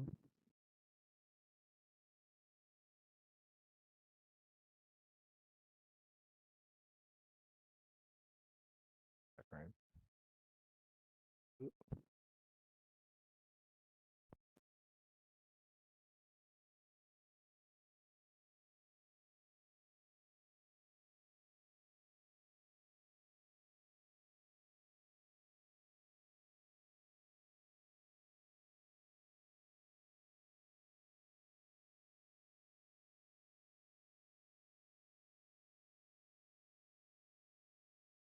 You know what? I'm gonna show you a planet. Be way more satisfying.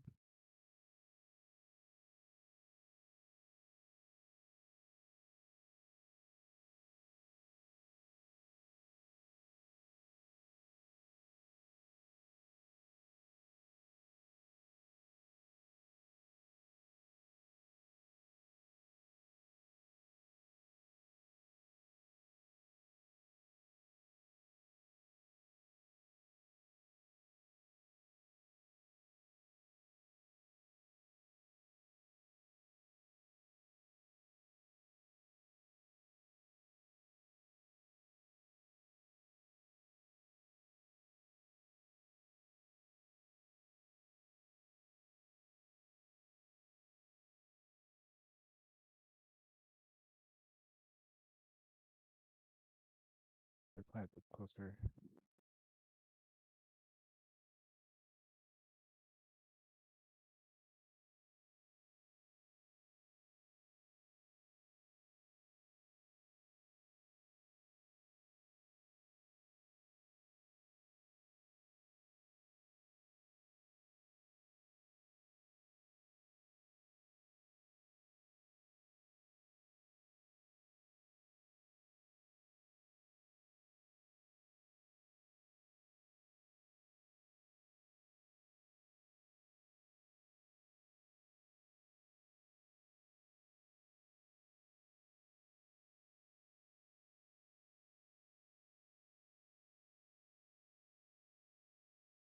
That's gonna be the closest one.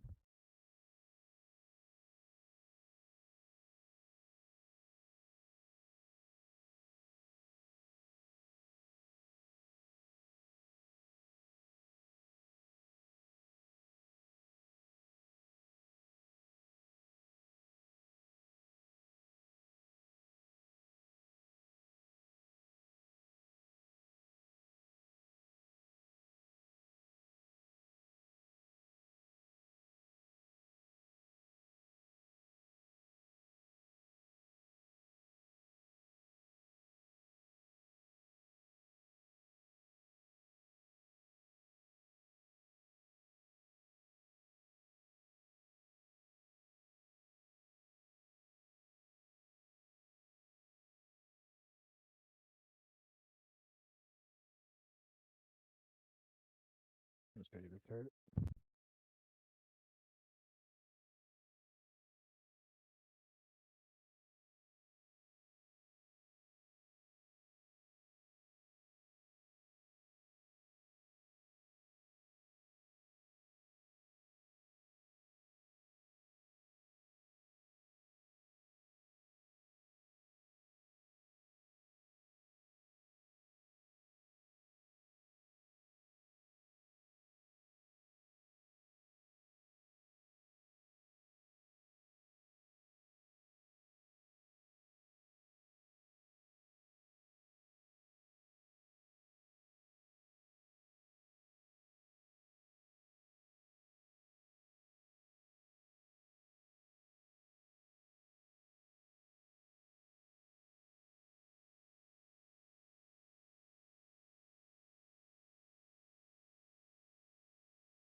Ended up putting a new batch of beans. Oh yeah, they were too tired.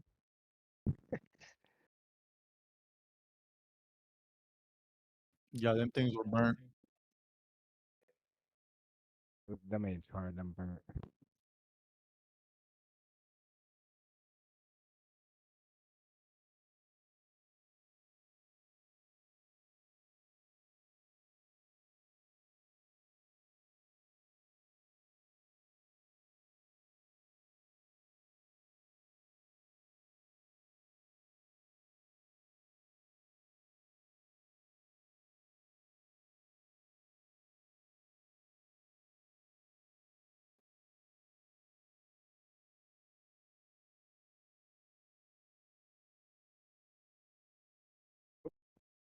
Messed up my content drive.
What a view.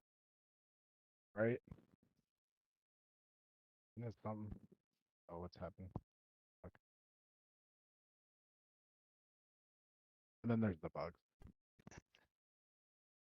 Although it's always worse when they first come out with like a major patch. Everything breaks. Then they fix it. They have fixed a lot of things. What did I do?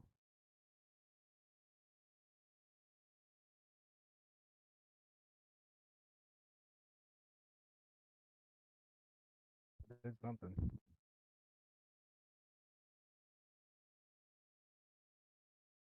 No. I broke it.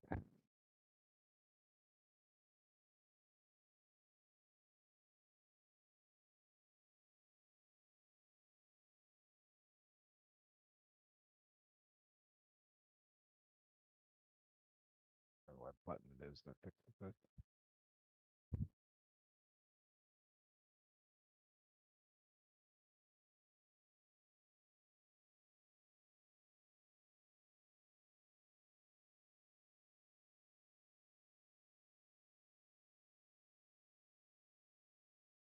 Yes.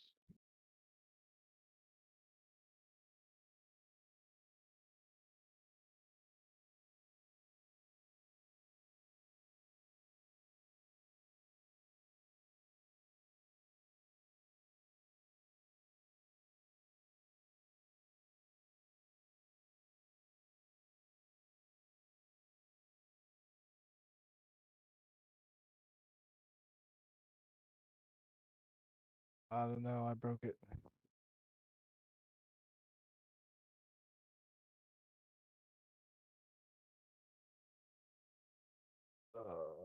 There's a lot of keybinds in this game. A lot. Let me see. Did something where I messed up the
I don't know what I did. But I broke it.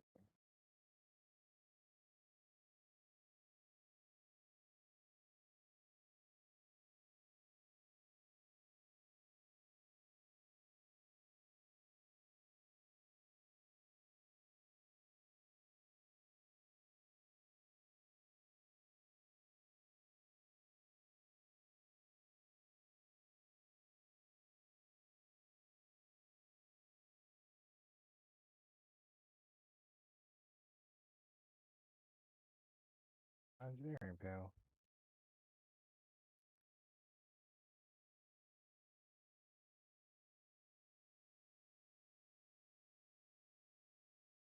Also, like, It's the most beautiful game, and it is the most frustrating game.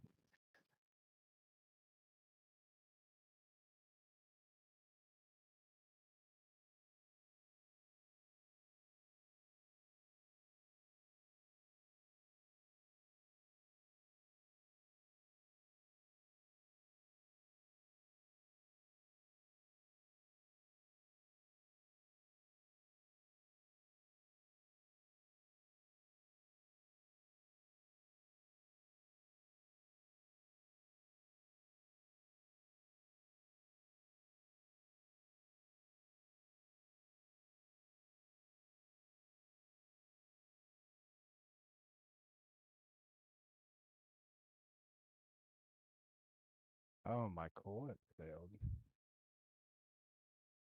That's not good.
You saying we got another weekend trap with no trap longs?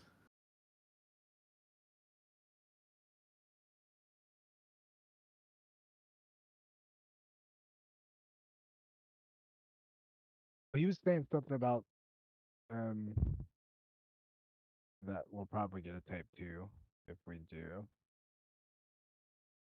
But who knows?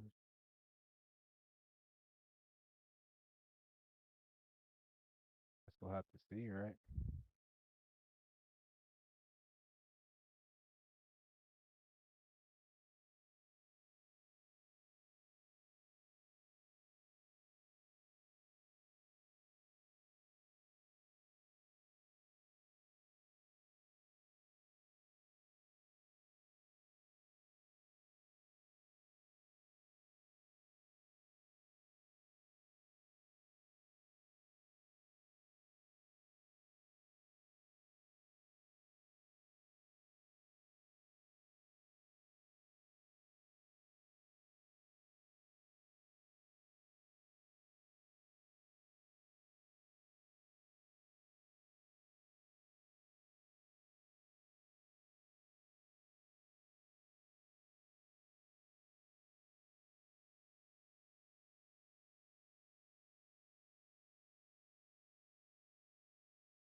My indicator's calling for a type 2 at 67.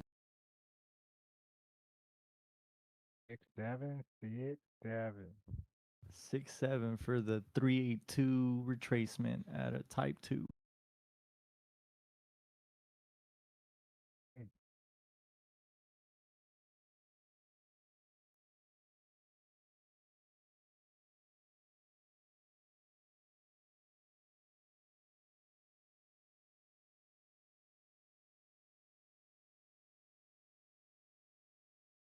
Yeah, if you measure the 5-minute M pattern at the top of this, that measured move takes you to the 382 at 6-7.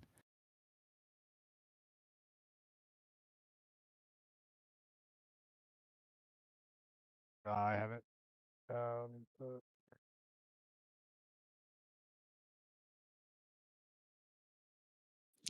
This is also a bull pennant on the 5-minute.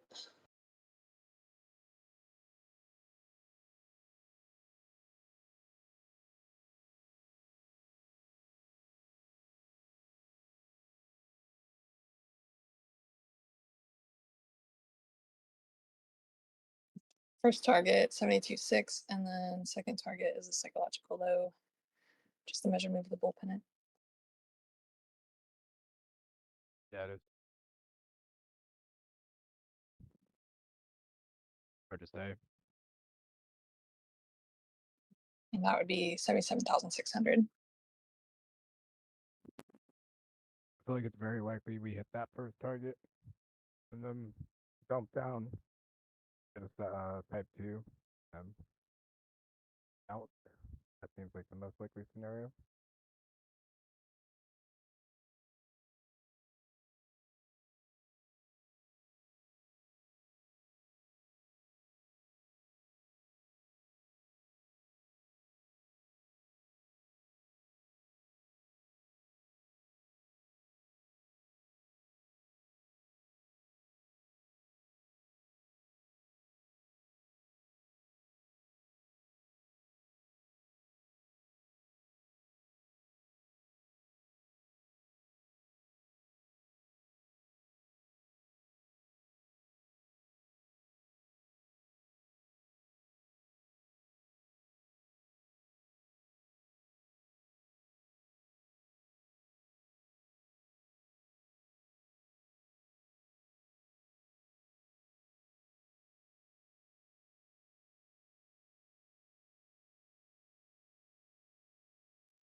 Well. I missed my second trade.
just like last weekend, Moxu.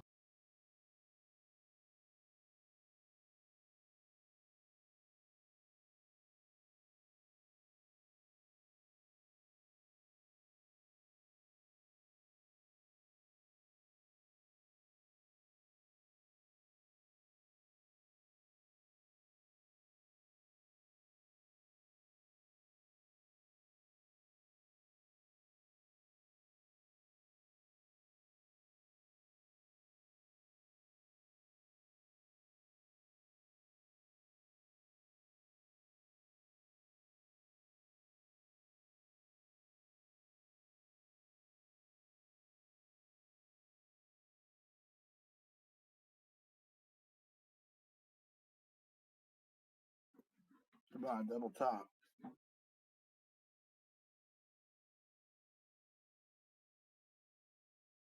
Yes, sir. Check out my chart on the free the voice chat.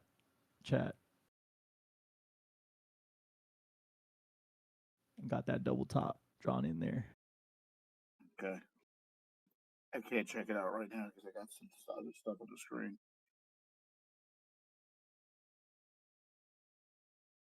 I got a I little see. M for the retracement, and then a big W for like the bigger move. Is it the same thing I'm seeing? How it's right here where the trap shorts are on the left? Yes, sir. So the trap short box, like that's putting in a M pattern. We're close to invalidating it right now, but we haven't technically. And then that M would take you down to the fib retracement of the move up, which would land around 66.9 or 6.7, which would be 382 Fibonacci area on the move up, which would technically give you a type 2 entry on the long. Are you talking about the indicator that you made? Are you the one that made the indicator with the W's and the M's? Yes. So yeah, I was thinking I recognized your voice. And where did you get that? I'm curious to see it. I want to try it out. I haven't posted the code yet, but I'm gonna go ahead and post that for you guys. Yeah. Don't steal my indicator. It's not done yet. I was going to say, thanks. I need all the help I can get. I'm a complete novice.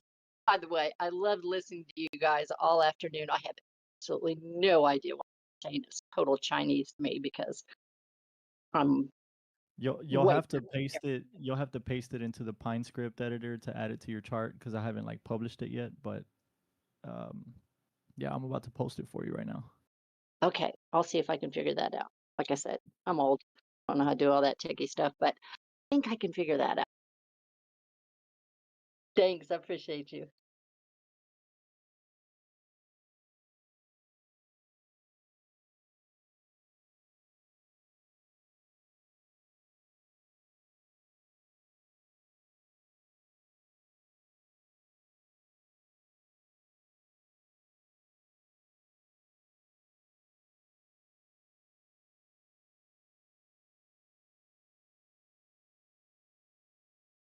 All right, so I posted them in the free the voice chat box right there. There's two indicators. The first one, the adjacent triangles one, is basically the M and W pattern detection, and it just detects higher highs and higher lows using zigzags, and it'll draw the measured move for you. And it doesn't catch every single one of them, but it catches a good amount. But it is currently drawing an M pattern to the downside, which would line up with the Fibonacci retracement 382 level.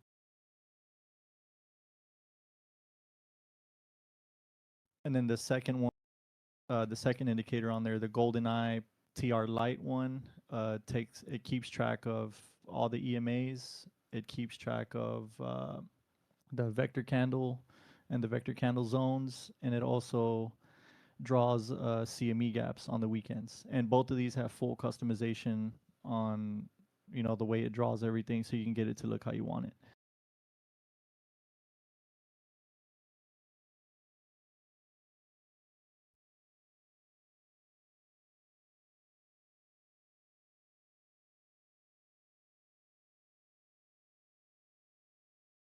And actually that M pattern just got invalidated, so it deleted it off the chart automatically.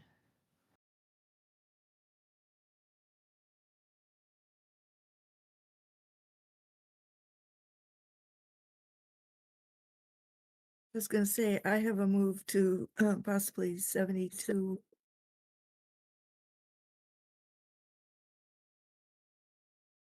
Yeah, there was some little W's popping up as well, but I kept the main M as it seemed like the strongest one, but that's now invalid.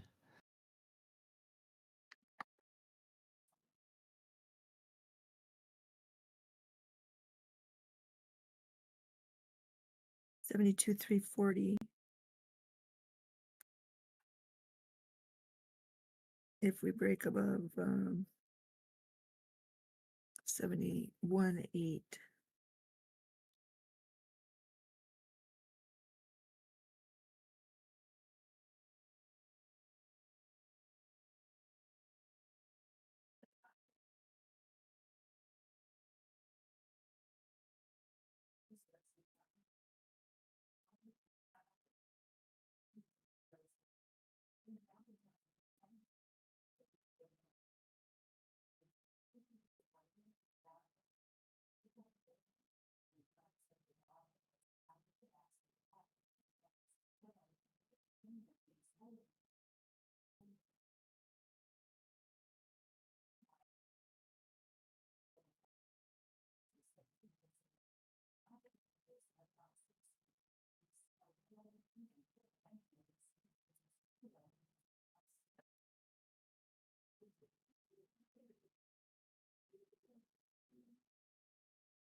Oh.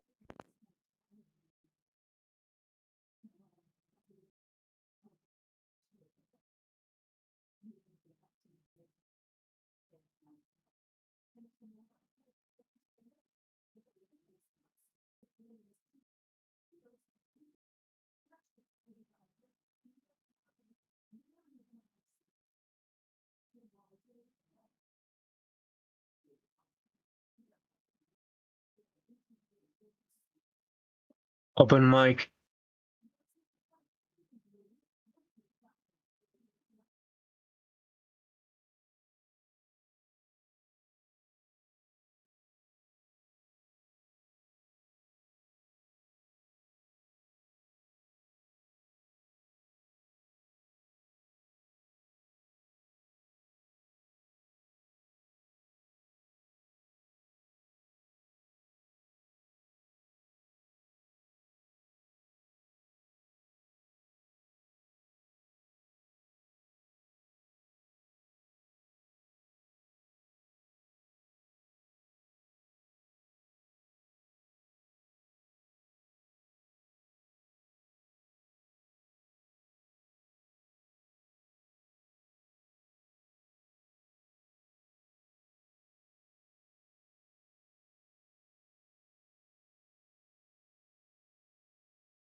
I'm back, y'all. We'll run to the store real quick. Like we might be putting in some better trap longs here. Oh my god. Right now, the trap longs are this volume spike. So if we're gonna re-trap longs, we're gonna want to see volume that comes above that range. One of these candles.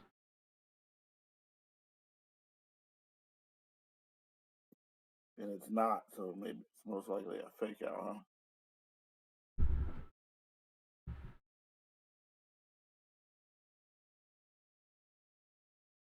What's going on, Hugs?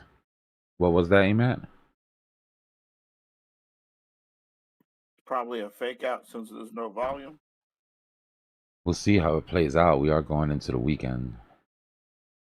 Our obvious weekend trap, our obvious short trap was down here, right? This is where the largest amount of shorts are trapped. But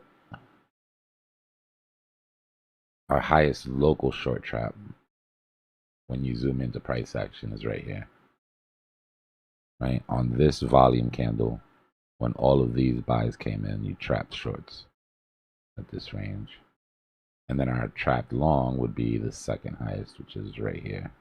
But it looks like we're going to take that out now, which is good because we don't like those type of traps too close. Want to squeeze up, trap higher, and then come back into the trap.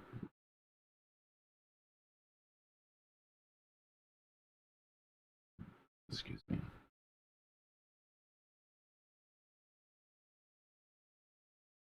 SKR waited for me to get up to start doing this thing again. Alts, stretching out.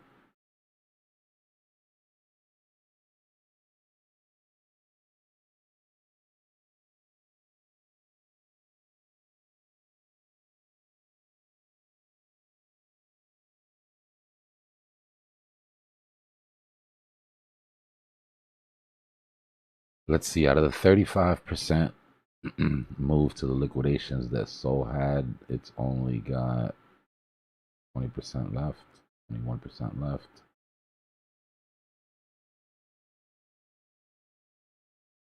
Link has less than that.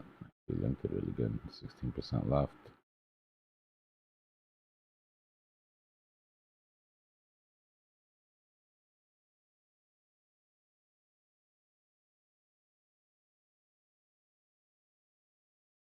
We got plenty of way to go on Sui.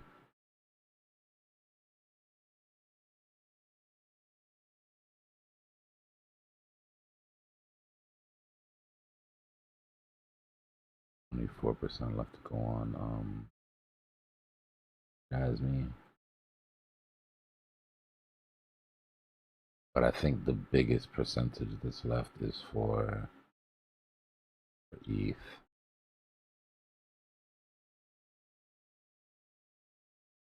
Yeah, roughly the same, about 21% left.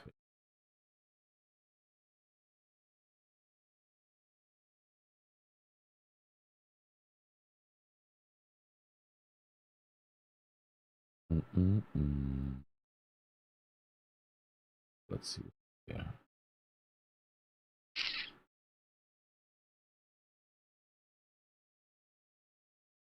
Is that macro support on Bitcoin that we want to live on top of? We retest that at 74.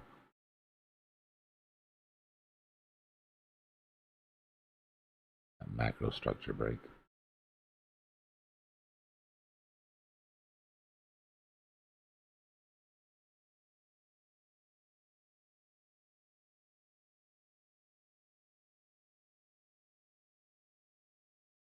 Yeah, the Discord's not free anymore, Don. Even people that were in for free have to buy the Cypher roll.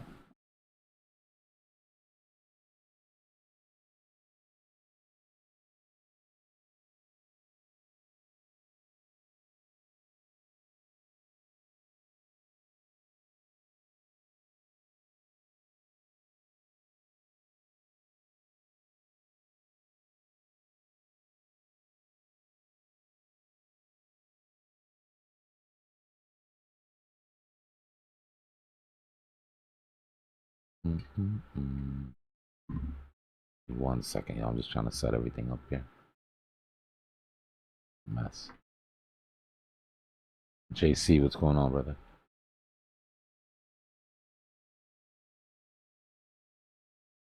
There's no rush, guys. Whenever you feel like the Discord is right for you, you can join us. If not, you're more than welcome to sit in YouTube channel and hang out. There's no inner circle here, right? Whatever I tell Discord, I tell you guys too. So This is true, chat. Valentine.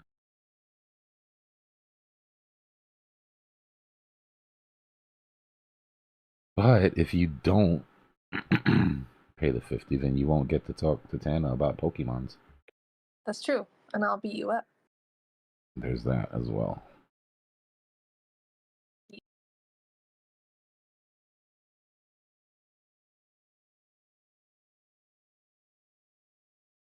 So, how's everybody's panic levels? No panic at all, brother. We're chilling. Pretty good. Well, the bounce is helping. Yeah, for sure. Green candles have a way of doing that. Because there's no way I'm not ready yet to buy. Green candles are like the best psych meds there are. It's like they work instantly.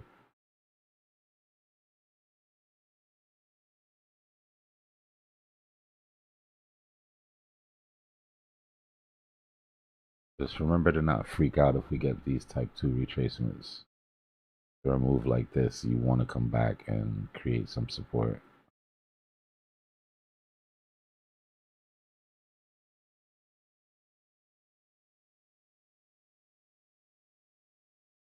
This is not enough to trap new shorts. I mean, to trap new longs here. Low volume push.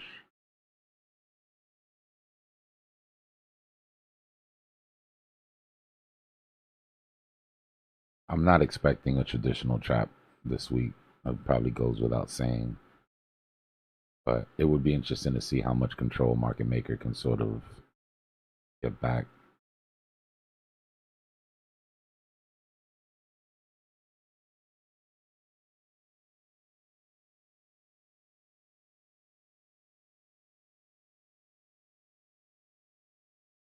That's good news, Avenger. You gotta stay safe though, bro. Be out there doing anything crazy.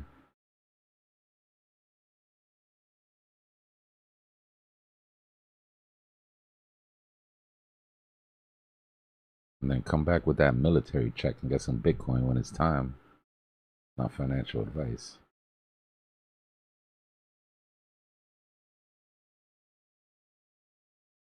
Okay, it's the bottom of the bear.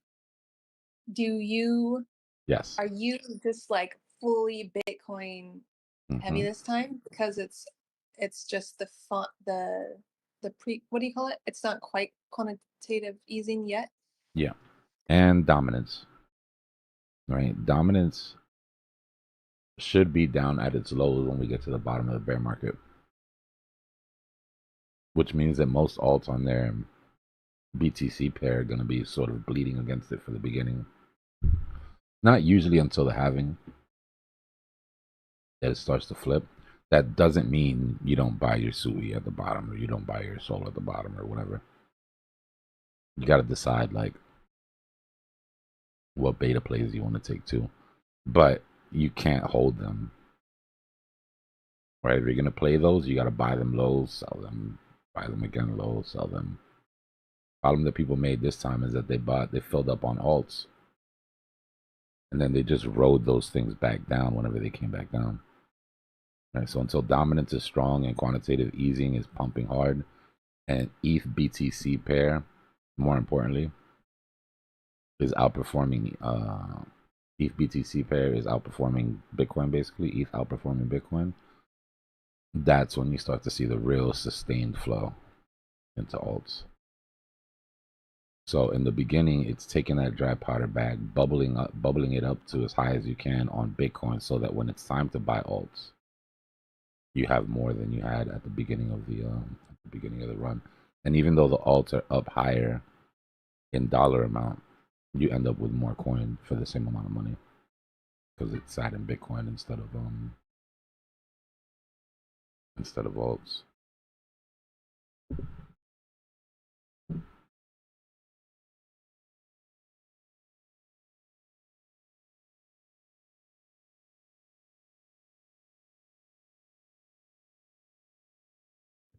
How'd you know I was playing with my Pokemon cards? I don't know, wild guess.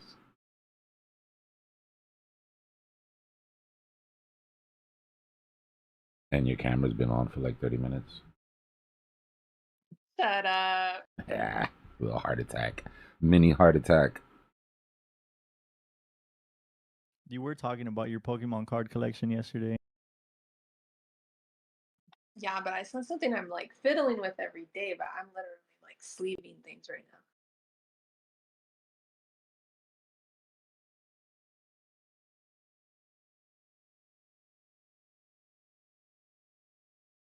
No, this is valid. Only thing is that we're in a weekend trap, right? So the chances of patterns playing are usually less. But again, this is not going to be a very traditional weekend trap. That measured move takes us to like 72, 8-ish.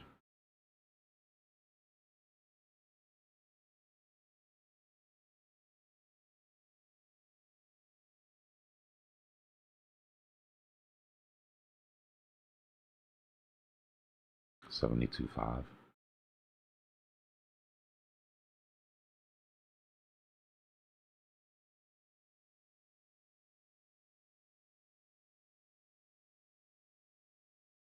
Left side, right side.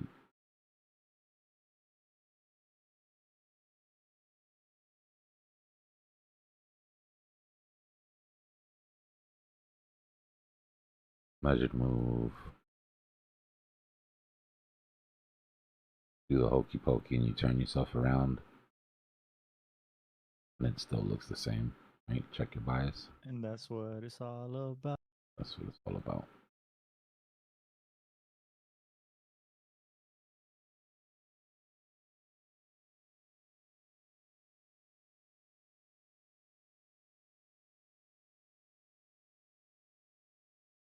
I swear, new people must come in here sometimes and think I'm absolutely mental, bro.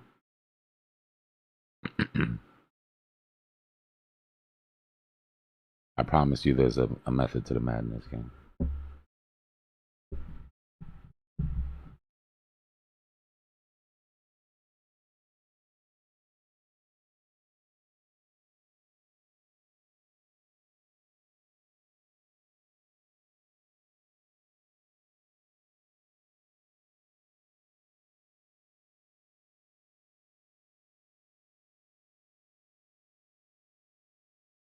The madness works on me. I don't know about chat.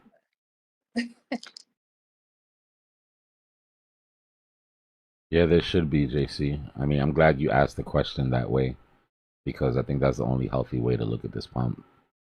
Right? They're giving us a chance to offload anything that maybe you held on too tightly on the way down. Now, if you bought the dips, right? If you were in cash and you bought the dips, this is great. But let's be real. Most people are underwater on either one or two coins and they're staring at the chart thinking like, how much can I get out of this before everything goes to shit again? And they got a way bigger bag than you. Yeah, seriously. There's some people that are crazy underwater right now. But just remember, when you're underwater, you've gotta forget about that price. You gotta forget about the 7K or the 70K that you're underwater, and you have to look at what you have. Okay, I'm 70K underwater. I have 40K in crypto. That's what needs to be protected. So many people attack the money they're missing and don't defend the money they have, and then shit goes left. And you get to the point where you wish you had that 40. Now you're sitting at 20. So number one goal is protect the capital that you have, the purchasing power that you have. You're not underwater. You haven't lost a single coin, right? If you had 10,000 Doge and you're down $5,000, how many Doge do you have still? You still have 10,000 Doge, which means your purchasing power is still there, but you got to protect it. You can Let's always go. get back the lost fiat, you know, with 1 or 2 dip buys or whatever. But if you stay in those positions underwater and that -7 turns to -70 or whatever, then it becomes psychologically hard to get out of that position. Because you feel like I'm not wrong until I sell. I didn't lose anything until I sell. It's a dangerous mindset.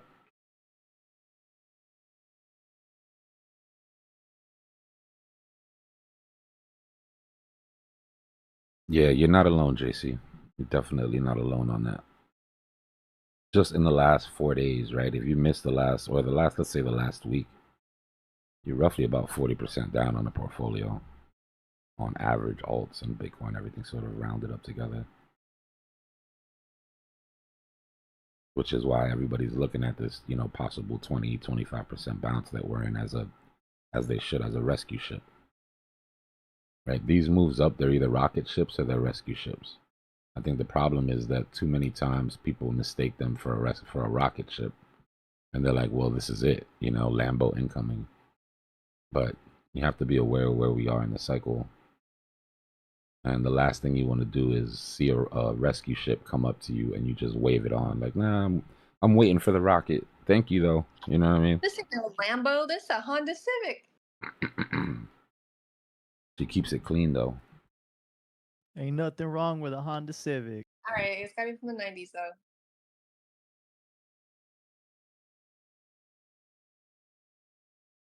It's the 90s. I'm there.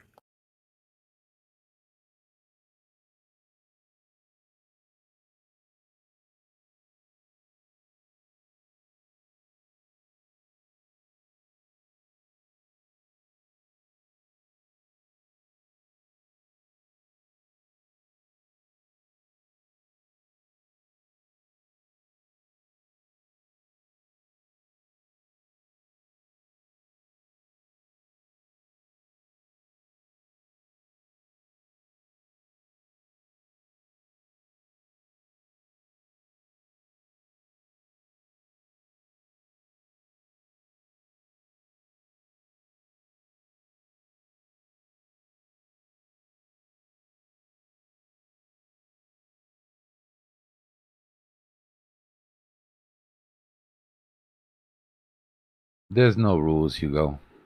Just be a good person, you know?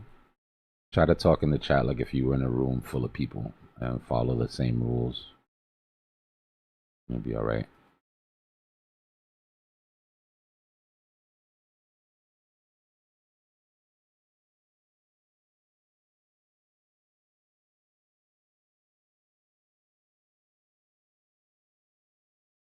Hopefully it won't ever get to the point where I have to create rules, but we've got a good little group here going. Everybody treats themselves, for the most part, with respect, unless the troll bug is biting.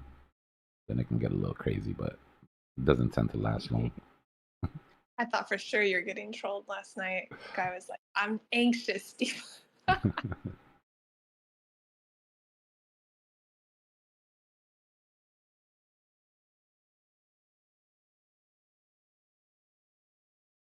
I mean, the only rule is to call Dbloc dad. That is not a rule. Yo, you guys are going to be really, really mad on Father's Day. Because I'm keeping notes of everybody that calls me dad, and I expect some boxes to pop up. Well, it's better than auntie, which I happen to be getting now. I have no idea. I guess it's better than grandma. Yeah, auntie is quite. Auntie's a is little gonna bit owe better than grandma. Yeah. H-Bug is gonna owe you something for Father's Day. 'Cause she's the one always calling you dad. Oh, H-Bug is. I'm waiting. I'm waiting for a nice gold delivery from H-Bug.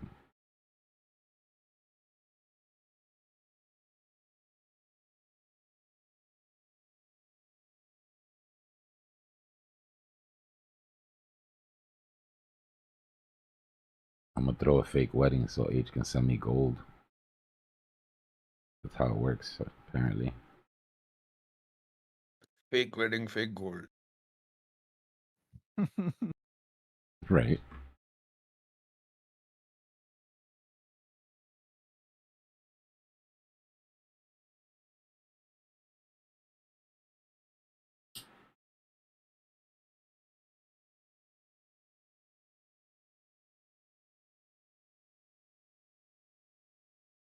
I'm not sure, Hugo. I built it over time. I'd have to sit and do the math.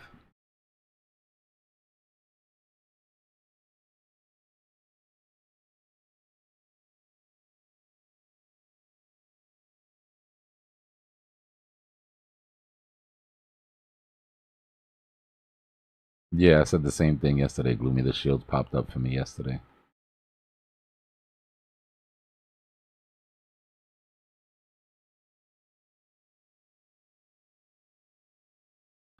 So the heat map is liquidations, but it's per minute, right? So if you're on the 15-minute chart, right, it means 321,000 has been liquidated, 322,000 has been liquidated. Bears have been liquidated, right? If it's red, it means bears are getting liquidated. If it's green, it means bulls are getting liquidated. And then when the new 15-minute candle comes, it resets, right? So if you put it like on the 1 minute, you'll see like crazy. Oh, even on the 1 minute, there's significant. Oh, there we go. See, $61 have been liquidated over the last minute on AVAX.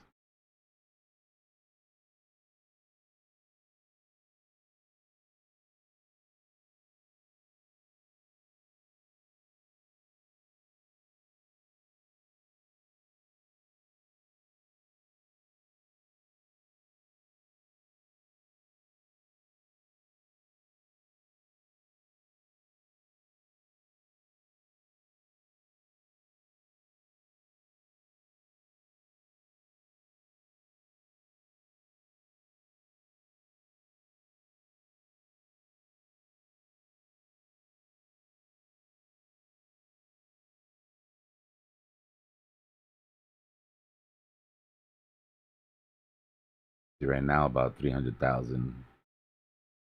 Let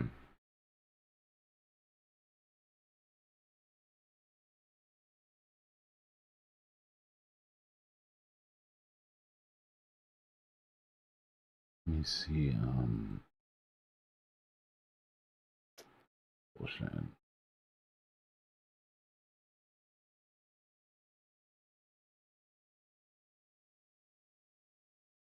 Silver's into that gap. Could be a pretty quick shot to 86 here, unless they start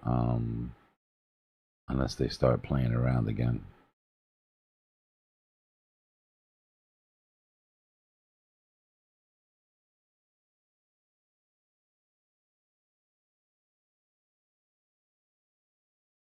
Red is 100x, purple is 50x, blue is 25x.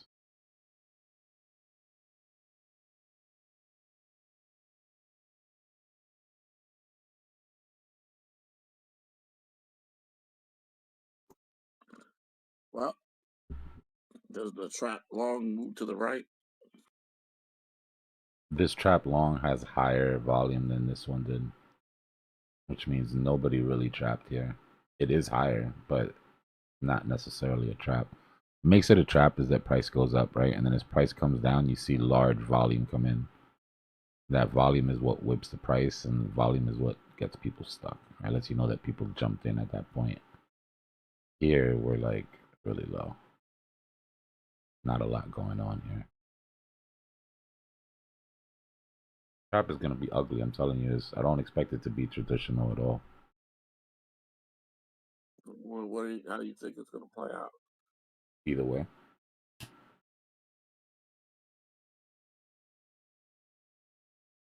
If this, then that. If you hold, pop up, we clear some liquidations. You lose the uptrend, break that, then we take these liquidations to the downside. It's all about how strong the algo is, right? Is there enough liquidity to overwhelm the algo, or is the algo allowed to play how it wants?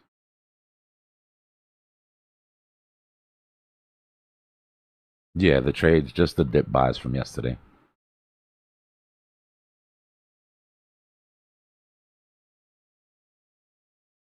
I'm a heavy Bitcoin right now, though. Just because what we were talking about earlier. Dominance is going up. After a big dip like that, you expect dominance to also take a trip up. If dominance is going to take a trip up, that means Bitcoin has more relative strength than the others. If Bitcoin has more relative strength than the others and they're all 30% down from their liquidations, right? Then I would expect Bitcoin to hit its targets more probably than the rest of these alts. Which means, let's say you're trading ETH, right? ETH is losing against its BTC value. It's got the same measured move to the top side. If you're targeting all this liquidity, then it's the same measured move to the top side, but it's weaker than Bitcoin. So you'd be trading the same ROI. You're looking for the same 20%, but you're jumping into a slower car to do it.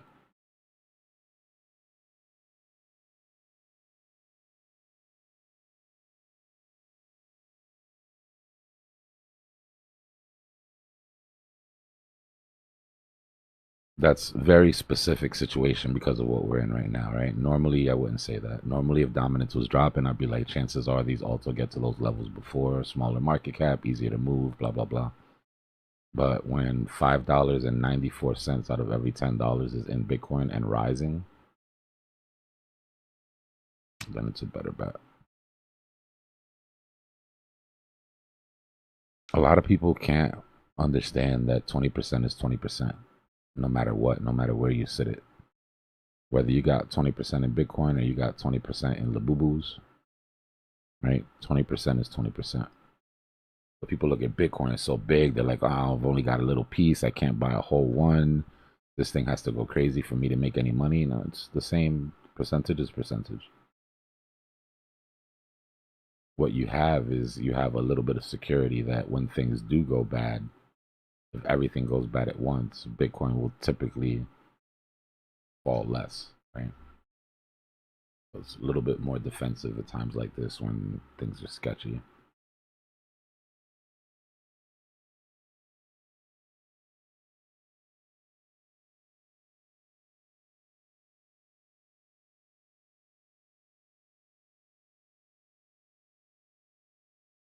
That's one of the things that I can remember from when I first started that it took me a while to understand, and I don't know, maybe I was just dense, but I thought if Bitcoin goes up 20%, for me to capture that 20%, I have to own a whole Bitcoin, right? And that's not how it works.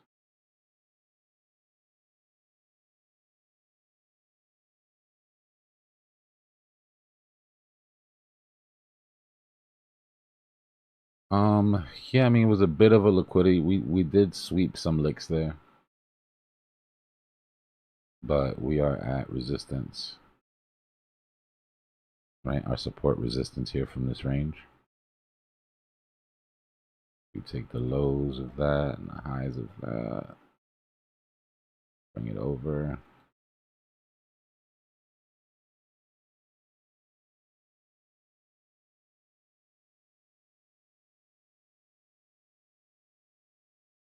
That's what we're currently rejecting off of.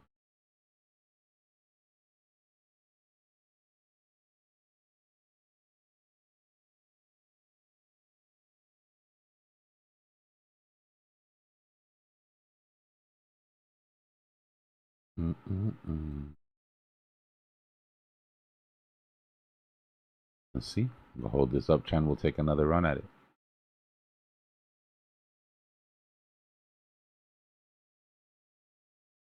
Go down to the 1 minute so we don't fall asleep.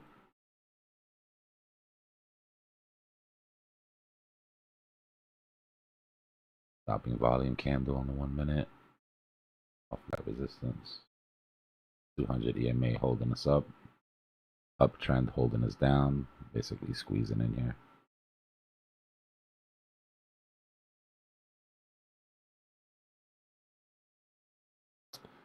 It's almost 6:30 in the afternoon, Hugo.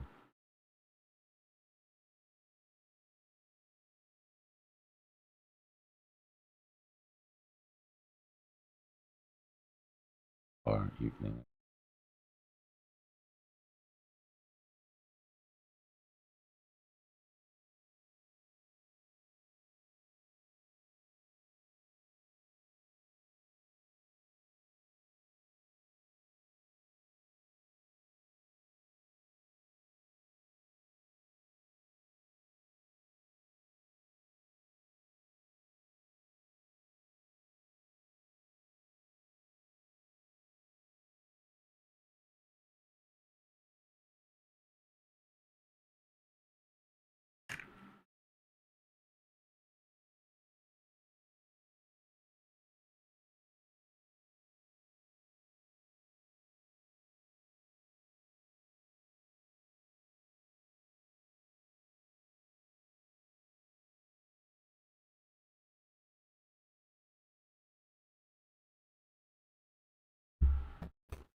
Apologize for the flashbang. I just gotta check availability here.